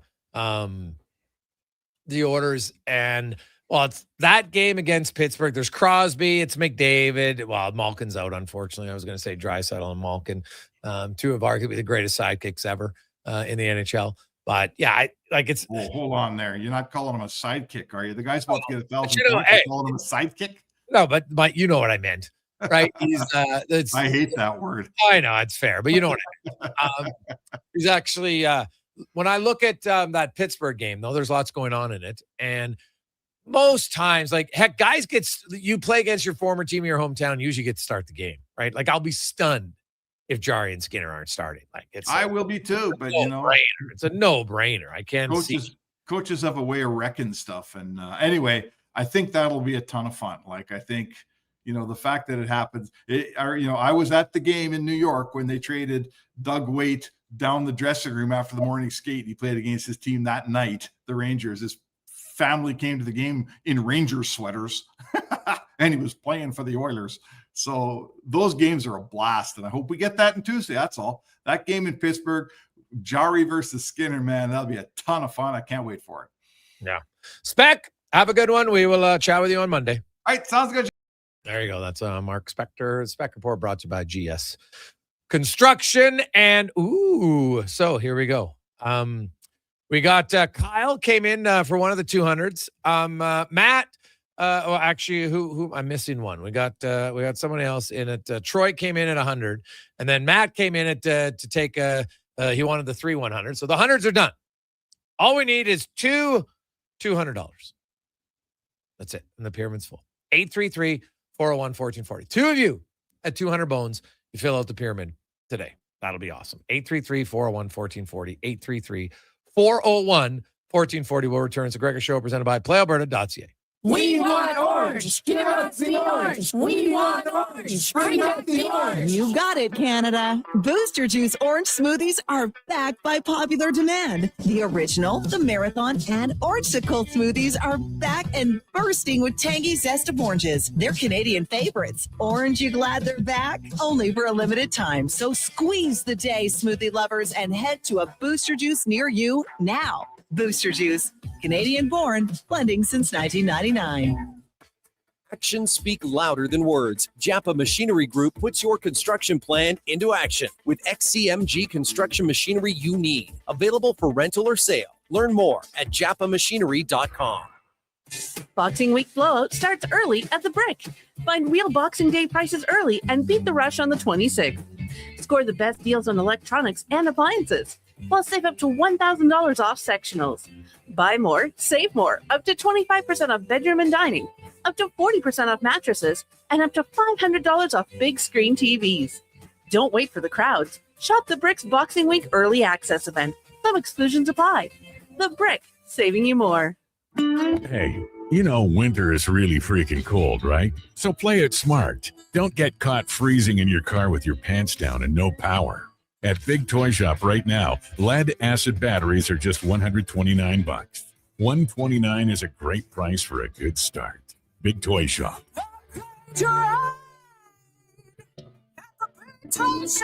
Power up and save some bucks at Big Toy Shop, 8315 Argyle Road, 780-298-2797.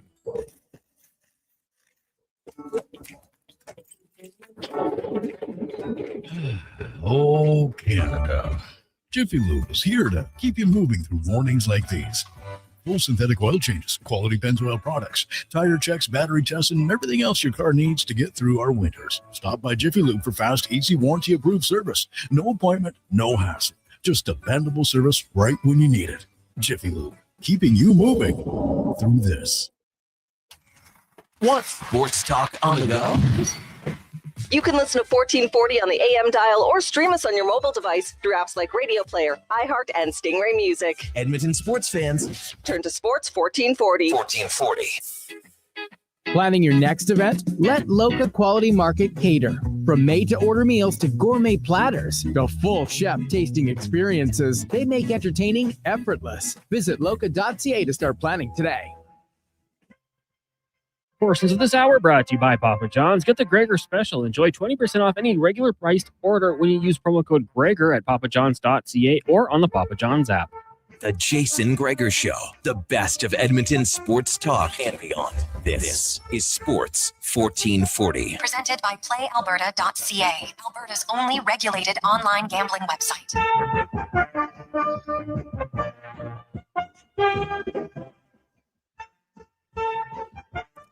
5:30, positive Friday. Lots to discuss. Of course, Oilers fans, lots of different opinions. Some love it. Some are concerned. Some hate it. If we all agreed, it'd be pretty boring. On the Skinner Jarry trade, including Brett Kulak in a second rounder going to Pittsburgh. And then, of course, you had the other trade. If you missed it today, Oilers send a third rounder in 2027 to Nashville for left shot defenseman Spencer Stastny.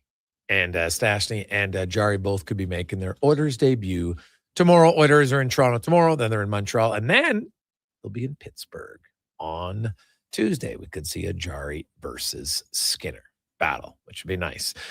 Ted has come in for with the 200. So we need one $200 spot left. That's it. Very simple. 100, one at $200, and the pyramid is full. So why don't we do that? 833-401-1440, 833-401-1440. Now, you can always go over, but that's always the minimum. So there we go. Let's get that bad boy filled up. 833-401-1440 as we're going to talk a little hockey and football and more with our good friend Alan Mitchell, a.k.a. Low Tide, host of The Lowdown, noon until 2 on Sports 1440. Weekdays, LT, good afternoon. How you doing? I'm good. It's been a very interesting day in Oilers Nation. So I think everybody's said their piece and listened, and we've all sort of discussed it. And it's going to be a very interesting run here leading up to Christmas and then into January for this team. What did you make of the deal, Al? Well, I think they did upgrade. I don't know how much, but I looked at the numbers, the ones that I value, and I think that Jarry is, I'll say, a slight to a little more than that upgrade. I think he's more consistent. I like his puck handling. I think he moves sideways really well, or traverses those difficult cross slot passes. I think he'll be better. I don't know how much better. I like the defenseman they got, and overall, I like the deal. I still think there might be another shoe to drop in net toward the deadline. And if I had my druthers, I might have wanted to keep Skinner with Jarry, although the cap made that impossible. Yeah, that's fair. I think most would agree. Yes, that would be in an ideal situation, but couldn't do it. Hey, maybe Ingram's going to find his game here. I think that's something the organization obviously was hoping when they made that deal earlier this season, and kind of see where his game goes or comes. I think before they even acquire another backup, I just have to think sometime in January, February, they're going to give Ingram a few games in the NHL. Like, that's fair. Why wouldn't you? Like now you could just keep Pickard on the roster if you wanted to, and go with 3 goalies for a short period of time. It's not the end of the world, right? If you wanted to do it. And go from there. But I'm actually like Jarry. I kind of know his game, and I think he's a little bit more athletic than Stuart Skinner. He's not as big as Stuart Skinner, so Kevin Woodley outlined the pros and the cons and the differences between the two, and I think it's good. I'm intrigued, like the Kulak departure and bringing in a younger it seems like a younger Brett Kulak who's just a little bit quicker. Maybe slightly better passer. That's what I'm hearing from Stastny and all the scouting reports that I had. I wrote at Oilers Nation, talked to lots of guys today that, that's Stastny not going to bring you a ton of offense, but he moves the puck quicker, which could allow you to be in the offensive zone more. Yeah, and his the math of his numbers at Puck IQ and Natural Stat Trick, they're good. I mean, he is a I think he's a plug and play, and I think he's probably no, I'm guessing, but I think he's probably a little ahead of on the left side. I think he probably could play third pairing and do it well with Emberson. I don't know what they'll do when Wallman gets back, how that's going to align. I like Nurse Fagula. It's a great problem to have too many good defensemen. And when Wallman gets back, they're going to have 7 pretty good defensemen. But based on his numbers, I would say that this is a player who is, although he's not big, he's pretty good in coverage. And as you say, he can scoot a little bit and he can pass the puck. And, in a world where Edmonton wants to be in their own zone less, a good puck passer would really help, I think. And I think that Kulak, this year he's been in some tough luck. Part of it, I think, is that the third and fourth lines just aren't scoring. But he had a 38% 5-on-5 goal share. And that's really, really drastic and dreadful. And, maybe he was trying to do too much. Maybe it was, a combination of things. But I think there is a chance that they end up upgrading third pairing left defense with this young Stastny player coming over from Nashville. Yeah. So I'm interested to see, people are wondering, could he play the right side? Maybe they're not going to play 5 left defensemen, right? I guess in theory they could, but I'd be surprised if they did that overall. So I think they kind of look, and I think Regula and Emberson are kind of going to be battling for the third left pair, right side. Yeah, I think that's fair. And we've talked about this before. I think we talked about it last week, but I like Regula. He's a bigger guy. He's not a physical player, but he's a bigger guy and he can pass the puck. But Emberson, Emberson's played pretty well lately. I think he's been a little bit better. So, as you say, I think they'll just battle it out. And once they get to the playoffs, they'll have a better feel for who, what the pecking order is, and we'll have seen a lot of defense between now and then, and we'll have a little better idea about Stastny as well.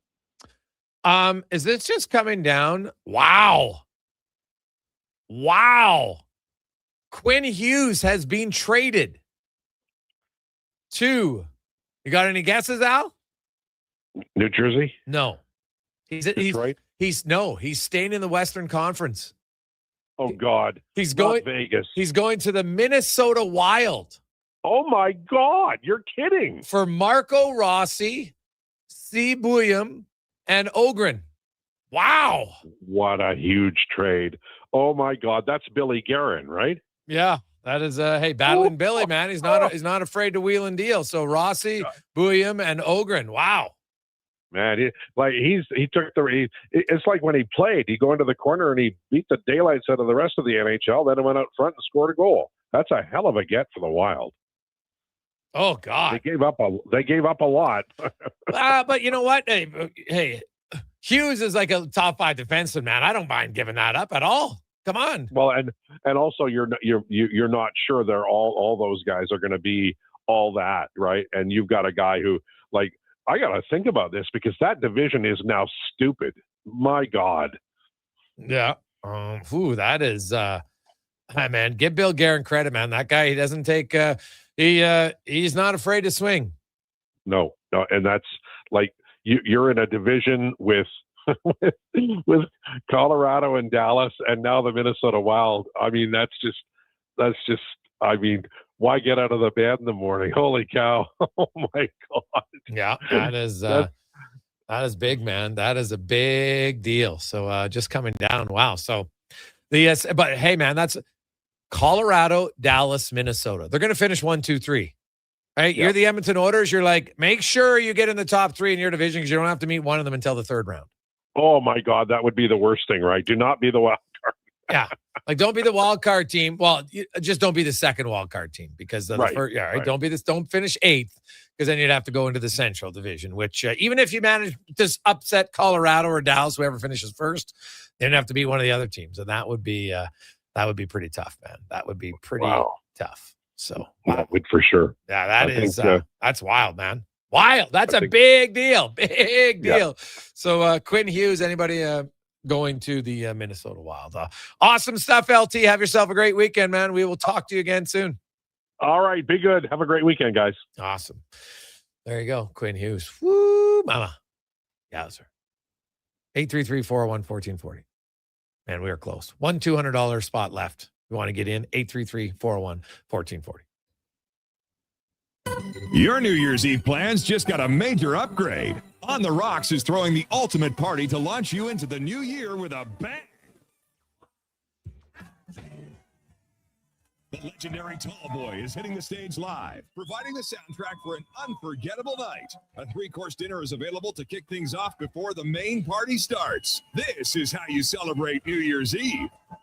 Dinner and a party tickets are available now. Book your spot online at ontherocksyeg.com.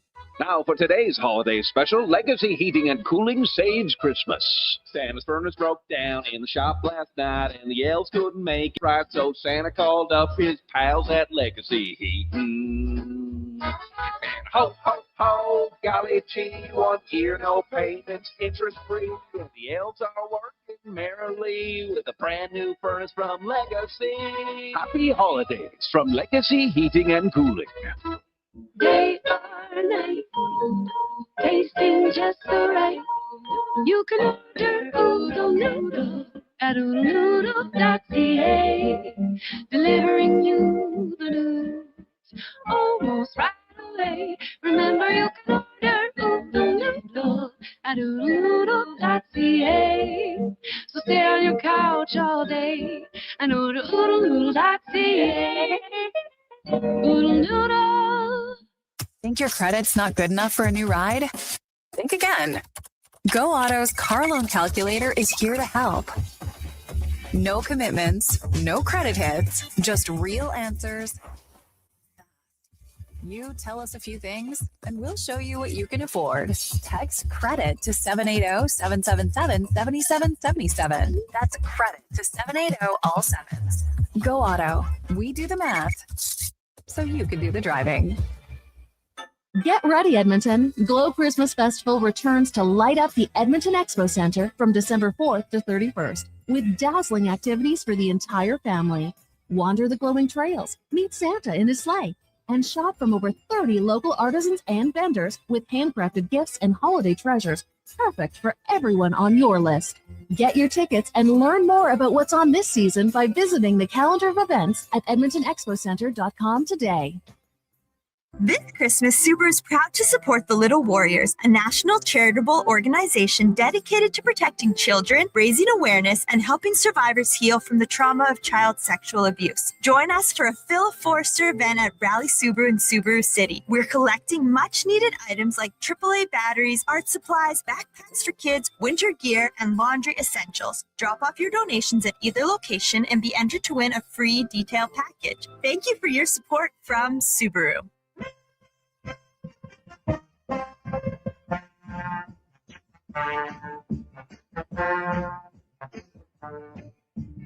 Portions of this hour brought to you by EWEL. Get your power play amped up with EWEL, supplying the city of champions in Alberta with quality electrical gear since 1975. EWEL.ca is your partner in power. The Jason Gregor Show, the best of Edmonton sports talk and beyond. This is Sports 1440. Presented by PlayAlberta.ca, Alberta's only regulated online gambling website.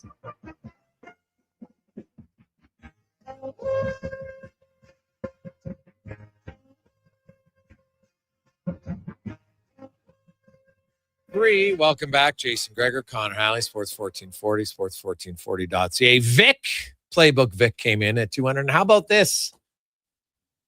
Just to push the pyramid over a little bit higher, Delhi comes in with $1,000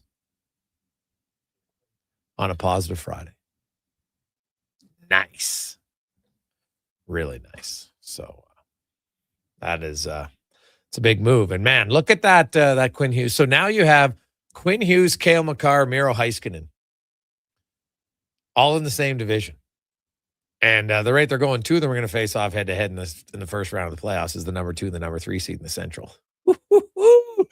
So, yeah, if you're just missing it, Quinn Hughes is now a member of the Minnesota Wild. Z Bouillon, Marco Rossi, and Liam Ogren going to – I give Vancouver credit, man. That's a pretty good return.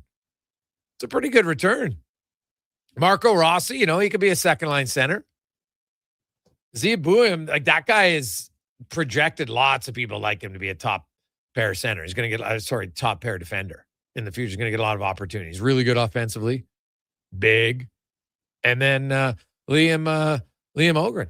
So decent middle six winger. Now, the key is going to be to the Wild. I'm assuming the Wild, you know what? Now, Bill Guerin, he's pretty confident. Hey, we're here to win. And Quinn will get you signed. We show you're committed. So, we got Quinn Hughes is on Team USA. Bill Guerin's there. They got a relationship. This doesn't surprise me at all. To be honest, I said it with Mike Rupp the other day. I don't believe that he was going to go to the Eastern Conference at all. So, hey, Gregor, teams in our conference: Avs, Stars, Wild, Vegas, all trade for impact players. Orders Jarry. Well, June? Really? You think that, they got Mitch Marner, but they lost Pietrangelo. They lost Nick Hague. You think Vegas is that much better than Edmonton? And guess what? Stars, Wild, Avs, Oilers only have to beat one of them in the playoffs. Unless I said they finish 8th, which I would be surprised. Any place other than 8th, they're not going to have to face them. So I'd be surprised. Wanya Gretz joins us now on the show. Wanya, what do you make of the Oilers trades? Well, I know you've probably gone over and over and over. I'm interested to know what you think. I think it's the riskiest trade since the Taylor Hall trade. Why is that? I don't know. I just think that the success of the franchise is wholly dependent on if this guy's going to pull through or not for the next 2 seasons. I think it's going to make or break trade. I think. Okay. What about?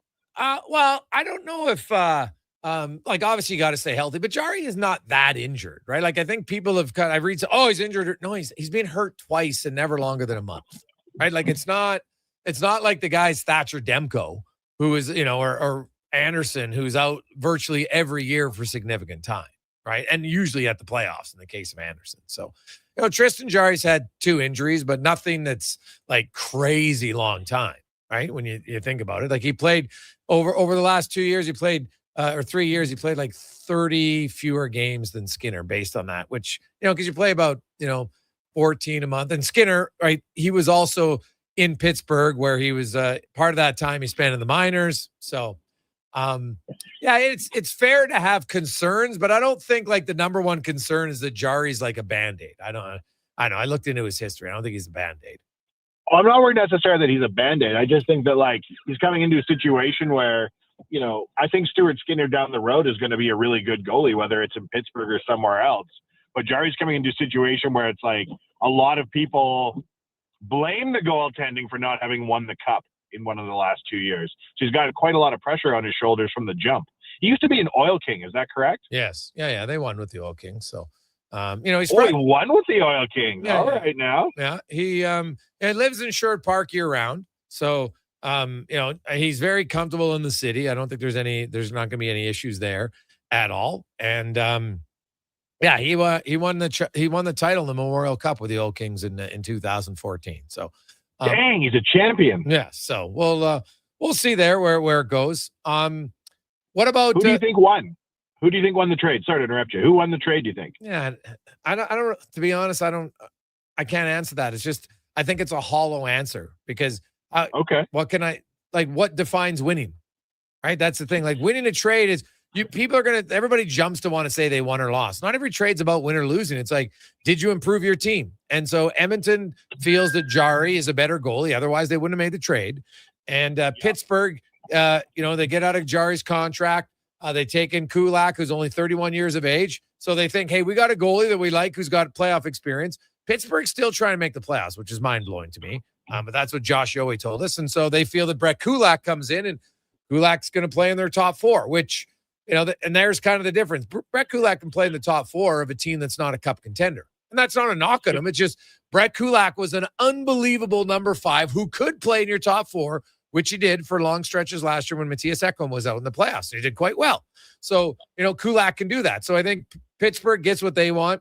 Edmonton gets Jarry. But then the other part of the trade is they wouldn't have made the Jarry trade if they didn't have the Nashville trade done, because they weren't just going to lose Brett Kulak and have no replacement, right? So now they bring in a little bit of a younger Brett Kulak. My concern for Edmonton is they lost 2 guys with lots of Stanley Cup playoff experience in Kulak and Skinner, and the 2 guys coming in don't have a lot of playoff experience. Brett Kulak, he did everything you could ask of him in his time as an Oiler. I thought he was a great 5th D. Oh, yeah. You couldn't ask for more because he was a 5th defenseman who could easily play in your top 4 when you had injuries or other things, right? And he ate up a lot of minutes on those cup runs, and he did a very good job of playing responsible defense. Yeah. So, no, that is good. Also, the other big trade, Quinn Hughes just dealt to Minnesota for Zeev Buya, Marco Rossi, Liam Ogren. So the Canucks, who are currently in last place, the retool is officially on. I thought he was going to play with his brothers. Yeah, I never really thought that. To be honest, no. Like, I know that everybody, like, they would New Jersey have liked it, of course, but New Jersey, I don't think could offer what this Minnesota package is. Like, Minnesota gave up Zeev Buya. Now, all the time you're giving up a little bit of projection for a young player, but Zeev Buya, by all accounts, people think this guy's going to be a top pair defenseman down the road. He's not as good as Quinn Hughes today. He might not never be as good as Quinn Hughes, but he's a pretty good player. Marco Rossi's already scored 50 points and is trending to score 50 points again. Vancouver desperately needs a second line center. So that's what they get. And then they get, a middle six winger who could maybe score you 12, 14 goals sometime in Liam Ogren. So I don't mind the return for Vancouver when they knew that, the end was near with Quinn Hughes. He wasn't re-signing in Vancouver at the end of next season. Pretty randomly huge day for trades in the NHL. Well, these trades aren't necessarily connected, right? Like, these two teams it's not like Minnesota is battling with Edmonton directly, right? But I think it's not at all. I just mean there's 2 or 3 trades of significance in a very random day. Yeah. Just comes down to, well, in Edmonton's case, like Edmonton and Vancouver, and even Pittsburgh, like Tristan Jarry for 11 months has essentially been available, right? So, and Stuart Skinner, being talked about a long time. I think we had a lot of people texting. I didn't see it, but a lot of people were texting suggesting they thought Stuart Skinner's in-game arena interview, he looked like he was disappointed. And I'm like, I don't know. Because I talked to him in the room afterwards. He was fine, but I didn't see that interview. I don't know if they showed on TV or not, but I think this was one where, you hear all the stuff. Sometimes it gets to the point where it's like, better, let's just pull the trigger rather than drag on another week or 10 days. I guess so. Do you think the Oilers are a better team today than they were 24 hours ago? Hard. I think for the time being, yes, because right now Jarry has been playing better, but the Oilers as a team have been playing better too. So we'll see how it continues. And the best part is we get to see Jarry and Skinner head to head probably next Tuesday. So should be fun. Well, that'll be a good game. Oh, yeah. Awesome. Wanye, thanks for this. Have a good weekend. Get home safe. It's a war zone out here, boys. It is a little chilly out there. Drive safe, everyone. That's a busy, chilly Friday afternoon, but man, we crushed it in the Pyramid of Giving today. Went over Delhi with the bonus $1,000 in the end. I think we ended up with a few extras who came in with hundreds and 200. So we'll give you the exact total on Monday. But with the matching, I think we could be we are over 16,000. So that's awesome. Thank you very much. On behalf of Connor Halley, Declan Kruger, all the other contributors, Cam Tate, and more, thanks so much for listening. Thanks for watching. Have yourselves a great weekend. Enjoy the games, NFL. Good luck in your fantasy. And we didn't really talk Kyle Pitts. Are you kidding me? What a game by Kyle Pitts. Have a great weekend, everyone. Let's get to the Con Man and Sports 1440 update brought to you by Legacy Heating and Cooling, where the rates never change. If your furnace conks out this weekend and it might because it's damn cold, call Legacy. They'll come fix it. No overtime charges. That's how you build a legacy. LegacyHeating.ca. Good night.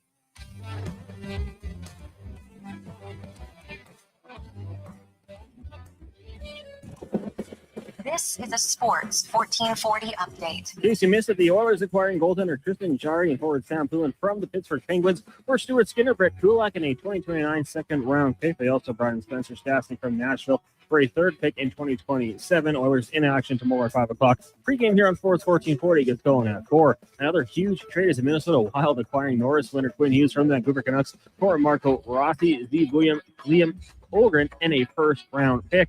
On the ice tonight, 2 games, Blues, Blackhawks getting going shortly. At 7 o'clock, you got the Kraken in Salt Lake City. In the association, a few games underway. Second quarter, Hornets up on the Bulls, 45-41. The Pistons lead the Hawks 52-41. Pacers and Sixers tied at 49. And the Wizards trail the Cavs 49-46. Some news out of the majors. Right-hander Tyler Rogers joining the Toronto Blue Jays on a 3-year deal worth $37 million. The 34-year-old spent time between the Giants and the Mets last season. In the BCHL, Spruce Grove in action, hosting Blackhawks at the Thompson Family Arena. Puck drop at 7. Earlier today, Crusaders get past the Okotoks Oilers 5-4 in overtime. And in the tonight. 5 games, including Camrose and Fort Mac. Devon hosting Old, and Drumheller takes on Whiteport. That's going to do it for us here on the Jason Gregor Show. Coming up next is Fox Sports Radio all night long. The live local coverage resumes tomorrow morning, 9 a.m. with the Saturday Sports Setup, followed by Hoop City with Paul Sir. I'm Connor Halley. This has been a Sports 1440 update. It's Sports 1440, a Stingray radio station broadcasting on Treaty 6 territory. Download the free iHeartRadio app.